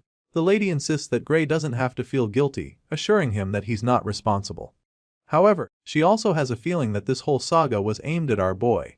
Without a shadow of doubt, Professor Ariel thinks that the fight against Deeble was nothing more than retaliation for killing Varian Bradley. Our boy tries his best not to get thrown off by all of this, but it's getting really hard not to break down. Despite what the professor says, there's definitely still some guilt tugging at his conscience.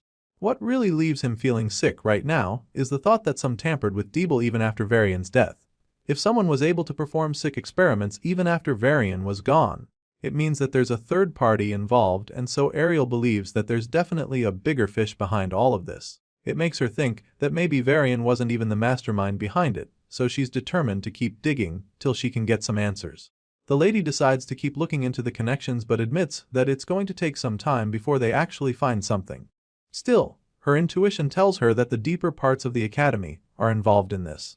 She has a very strong feeling that these operations have already eaten deep into the institution, which basically means that getting intel or taking them down will be extremely difficult. Our boy understands this as well, but he's ready to do whatever it takes to bring the inhuman activities to an end for good. So, he asks the professor to let him know if there's anything he can do to help. Hearing this, the lady just puts up a hand to thank him. Apparently, she'd like to handle this part of the investigation by herself, so for the meantime, she doesn't have any instructions for him. What she does have to say to him is that she's noticed how good he's become with that power of his. It looks like he's finally learned how to use it without damaging his own soul, and she's really impressed by that. Hearing this, our boy gets all flustered. He acts modest about it while admitting that he's gotten a lot better with the power. Sure, he didn't damage his soul, but he also reminds her that the recoil on his body this time was worse than before. Well, Ariel doesn't really think he needs to worry too much about this, and when she says this, he just gets confused. He doesn't get why she just said that, but that's when she reveals that Heathcote wants to move his training to the next level. Gray's face lights up the moment he hears this. He can't even hide the excitement and wonders if she's actually serious about it. Well, she is, because she feels that it's time for him to learn how to control that power way better than he can right now. The story continues with a scene of the hero standing in the middle of the training ground outside, but clearly, this isn't any regular training session. For some reason, the arena is filled with armored dummies on poles arranged in a circular motion, and Gray Lee is right in the center of it. He stands in the middle of the training ground with his sword in hand, and while he's still taking it all in, the professor calls out to him from afar. Heathcote points out how obviously dangerous and painful this training method will be, and then informs the young swordsman that there are safer options to consider if he is willing to take some more time to achieve his goal. That being said, the white-haired professor asks our boy once again if he is sure about going with this approach. But without any hesitation or doubt in his voice, Gray Lee looks back at his teacher and states that he is certain that this is what he wants to do. Upon hearing this, and after seeing how resolute the young swordsman is, Heathcote has no choice but to let Gray proceed. He tells our guy to get started with his training session, and so just like that, the hero braces himself for what's to come. Gray closes his eyes and takes a deep breath as he prepares to start, reminding himself that he is a single blade. He needs to do this to tap into that power, and so he reminds himself of that sensation from back then. As soon as he does this, the dark energy starts to swirl all over the blade of the sword. It starts to gradually form tiny little bolts until the entire blade is covered by the ominous red flame. Of course, this dark magic doesn't just cover the sword, but extends Gray's entire body from his arm, and so, in the blink of an eye, our boy is completely covered in it. And once he realizes that he's finally tapped into it, he decides that it's time to start this training session properly. His eyes start glowing with that ominous glint, confirming that he's entered beast mode, which is why he's able to absolutely destroy all the dummies surrounding him with ease. He shatters all the armors as if they're crackers and not steel, and he does this with a mind-blowingly rapid attack. Gray runs through the training ground, leaving a smoky trail of rubble in his wake as he wipes out every obstacle in his way, and as you'd expect, such a ferocious display leaves the onlookers pretty stunned. They're astounded by the mind-blowing speed Gray uses to do this, and all they can think about is how incredible it is. While most of them are flabbergasted, only one of them is more intrigued than amazed. It's the professor, Heathcote, who's watching intently as Gray does his thing, like he's trying to study the dark swordsman's technique. Meanwhile, our guy continues to slash and smash all the dummies on metal dummies gathered on the training ground with him, but then something truly unexpected happens all of a sudden. Just as our boy is about to deliver yet another devastating strike, he starts to bleed from all over his body. Blood gushes out all of a sudden as if he just got slashed with knives all over, and the pain that follows is so excruciating that he can't even stay on his feet.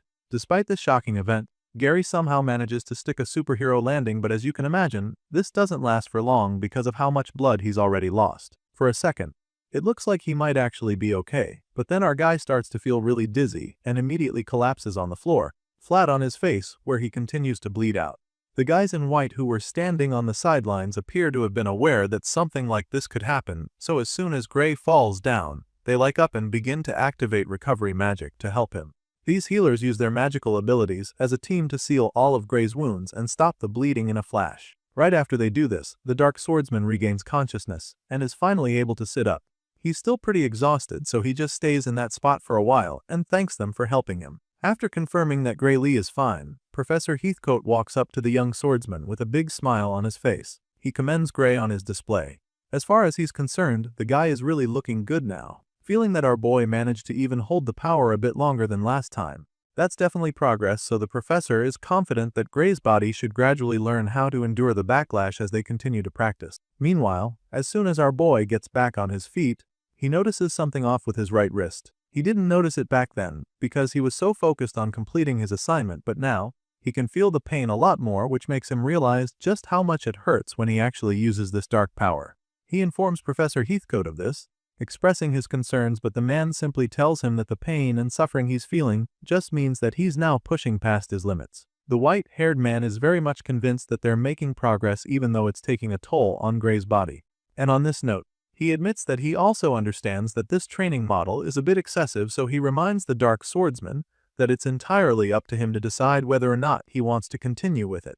Heathcote gives Gray the chance to stop this insane training before it gets even more difficult than it already is, but as you can imagine, this swordsman is not a quitter, so without any hesitation, he informs the professor that he's going to give it another try, one more time before they close for the day. He says this with a determined look in his eyes, and Heathcote is probably about to send him in for another deadly round, but before that can happen, Professor Ariel enters the scene and stops them.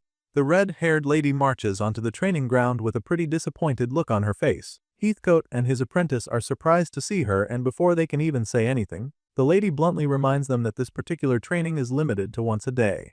As much as she'd like to see Gray Lee fully master using this dark magic, she also doesn't want to see him get killed by it, so she refuses to let them continue.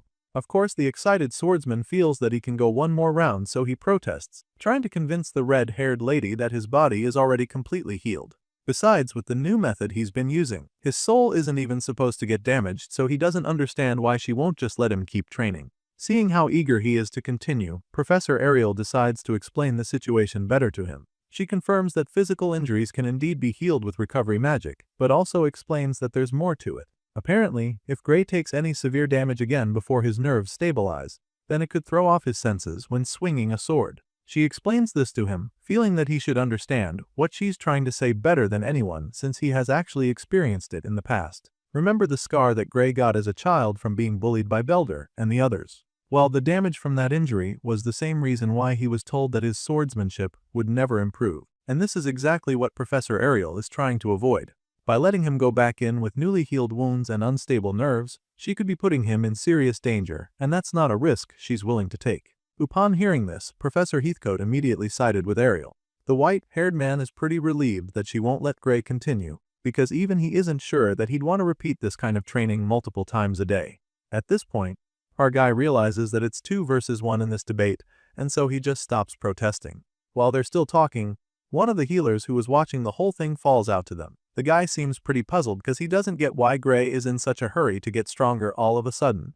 As far as this guy is concerned, the Dark Swordsman is extremely powerful already. Heck, he's stronger than almost everyone at the academy, so this guy is really curious as to why Gray would want to keep training like his life depends on it. Hearing this, Professor Ariel decides to be the one who responds. She answers the student, telling him that she's the one who caused all of this. Ariel claims that it's her fault, revealing how she dragged Gray into the fight with Bradley Varian, and how the people working for the mad scientist now see Gray as an enemy because of that. The red-haired lady admits all of this, and then goes on to reveal that the incident with Deeble was only just the beginning. Apparently, there are people operating in the Academy's shadows, and as a result, she fears that the criminal group, Blood Drinker, that stole magic catalysts for Bradley might also come after Gray Lee. In other words, this young swordsman is already in a lot of danger, because he practically has a bounty on his head now. And so, the professor knows that it won't be enough even if they isolate him somewhere heavily guarded. It would just be a matter of time before the enemies find a way to get to him in order to enact their revenge, and so she's not even sure that they can fully protect the young swordsman. That being said, she concludes that the only way to guarantee his survival is for him to get stronger. It's a really tough one, but it's also the only thing that can be done to keep Gray alive. This is all pretty scary to hear, and knowing that your life is in danger, and that all kinds of powerful enemies are coming for you. But this doesn't really faze Gray. He simply tells the professor not to worry about it, reminding her that he was the one who chose to help stop the liquidator experiment. He believes that he knew what he was getting into back then, and he still believes that he is up to the task, so even though Professor Ariel just talked about how his life is in danger, he remains determined to stop the liquidator no matter what happens to him. The red-haired lady just smiles at him when he says this because of how impressed she is. She's really intrigued by him, claiming that he's just too exceptional of a student. Ariel is glad to know that he's determined to stop the bad people, but at the same time, she tells him that all she can really do for him is help him make the most of the power he's been given. Hearing this, Heathcote teases Ariel because the way she just said that makes her sound like she's got something in mind for Gray.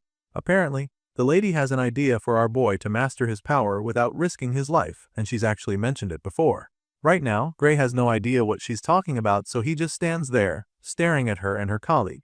Even Heathcote isn't sure what she's trying to say until she reminds him that it's the quickest and safest way for a swordsman to get stronger.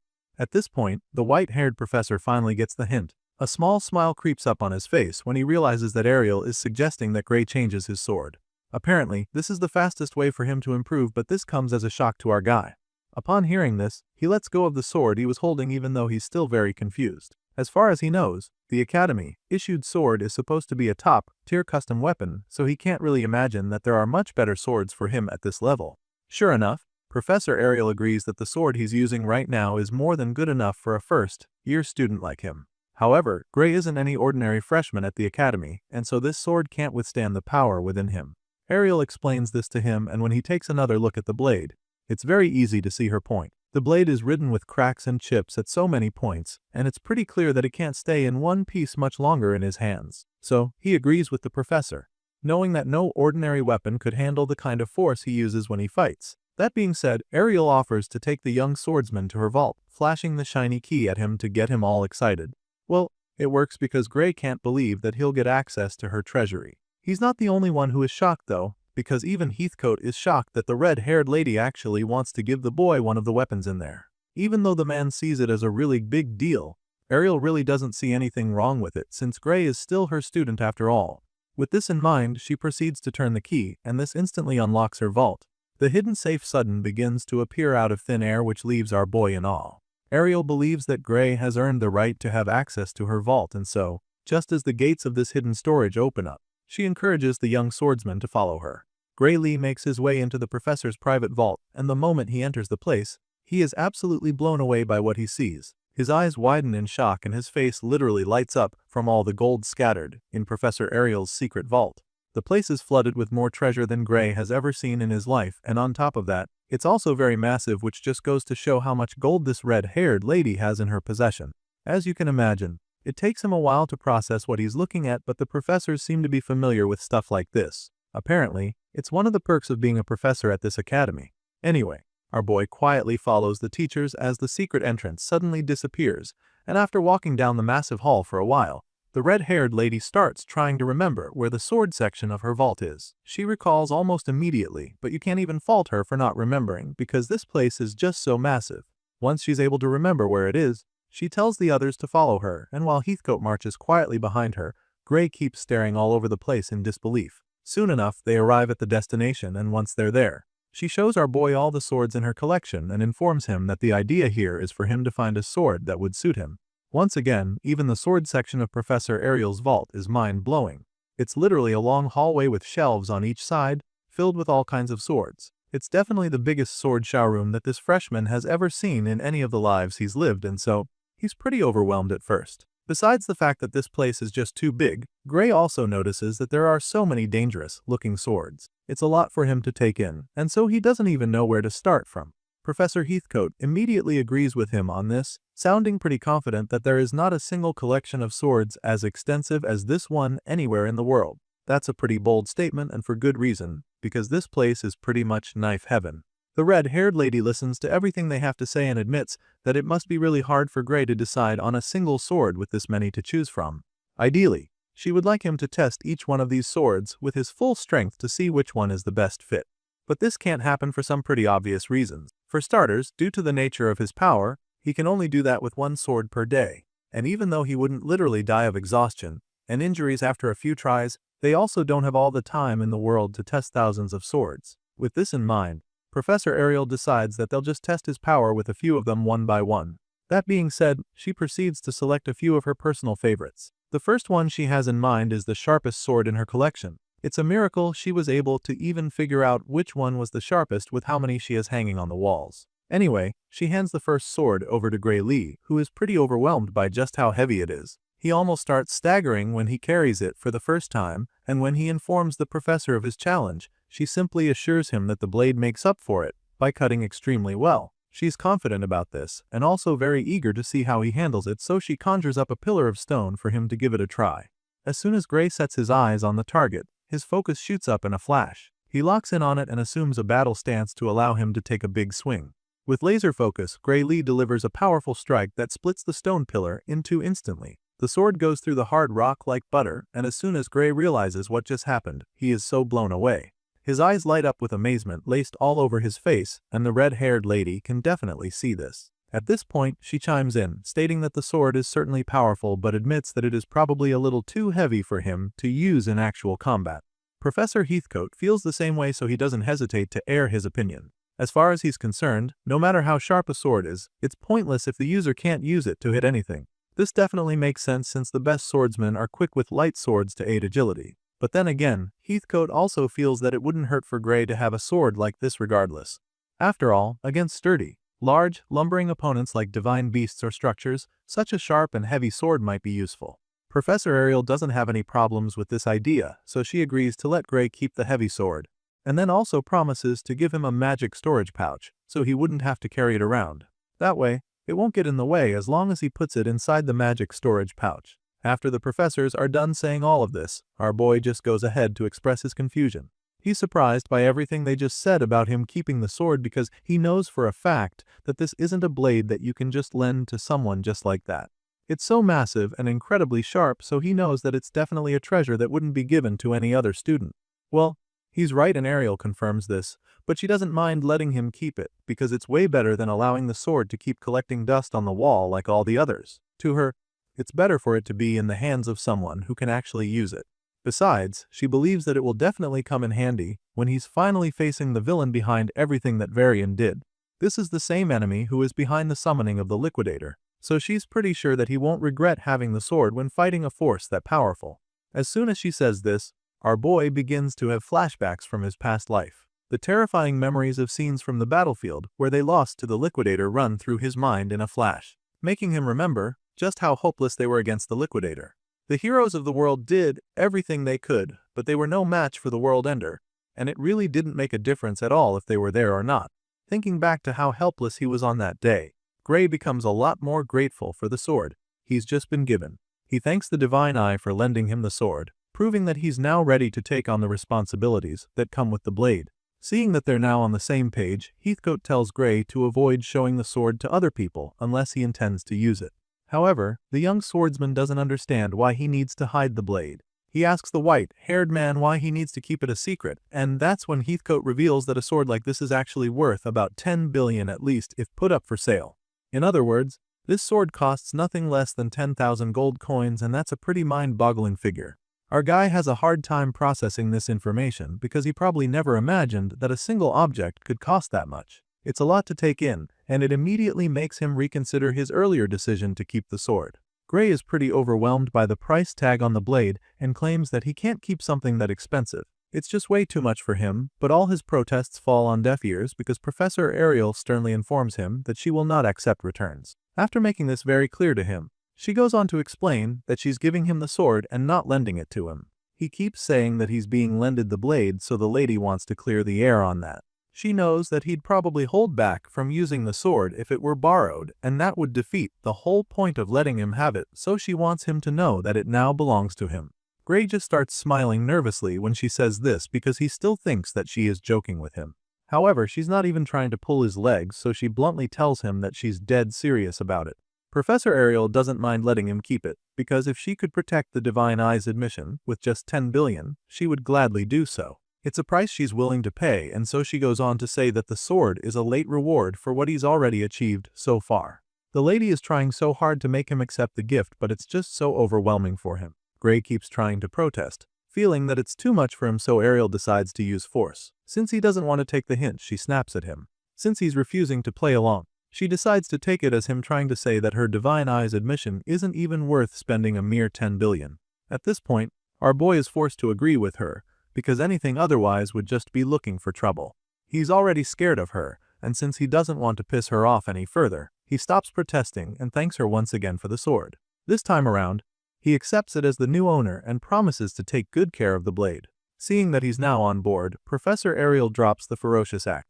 The sinister look is instantly replaced with a bright and gentle smile. That sudden switch alone is enough to make any man terrified. Anyway, now that she's successfully gotten him to do her bidding, she resumes the sword search in her collection. They've already gotten Gray a sharp and mighty sword to be used for overpowered opponents, so now the professor feels that they need to look for something more basic. She feels that he also needs an ordinary sword that he can use in regular battle, and then starts looking around again. While Professor Ariel leads the way in search of a second blade, Gray and Heathcote have a small chat at the back. The Dark Swordsman never expected Professor Ariel's treasury to be this impressive, and he's still very blown away by the whole thing. It's almost too good to be true, but Heathcote is already used to it. He agrees that the lady has an incredible treasury, adding that no one in the world possesses a keen eye on par with Ariel the Divine Eye. At the moment, it's pretty clear that they don't call her that name for nothing. That title is truly deserved because one must have a very keen eye to be able to pick out such an incredible collection. Professor Heathcote goes on to say that the red-haired lady can literally make as much money as she wants with her eye. It's an edge that she has above everyone else, and the white-haired man knows this very well. His little chat with Gray is cut short when the lady in question calls out to him. She stops in her tracks like she's stuck with a thought, and then asks the man which one he thinks is the best sword as an instructor. She already picked the first sword, so she would like to hear what her colleague has in mind this time around, especially since he is the one who has been mentoring the young swordsman. Heathcote is initially taken aback when she asks for his input, but then he quickly suggests that they take a look at one of the swords next to them. It's got a long, slender gold handle with a thick blade, and Heathcote feels that it would be a good fit for the young swordsman. Without giving it much thought, our boy picks up the sword and then asks if he can give it a try. Of course, Professor Ariel doesn't have any issues with letting him test it out, since that's the whole point of them coming down here. With this in mind, she tells Gray to go ahead and give it a swing, so he does just that. Our boy swishes the sword around, producing very powerful slashes with minimal effort. With how easy it is for him to swing this sword around, it's immediately obvious that it's a lot lighter than the first one. He doesn't need to take a battle stance before being able to generate power, and this second sword allows him to be a lot more fluid with his movements. The kind of agility that Heathcote has been looking for is what Gray finally has on display, hopping from one point to the next like a ninja on steroids. While the professors watch with delight, our boy also seems to be enjoying himself. The sword isn't stiff at all, so he's able to be as limber as he wants, and it's a really good feeling. So far, it looks as though he doesn't have any complaints about the sword, but at the same time, he can't help but feel that there's something missing. After testing it out a little, Gray suddenly starts staring at it with a look of dissatisfaction on his face. There's no doubt in his mind that this is a well-made sword, but something about it still feels off.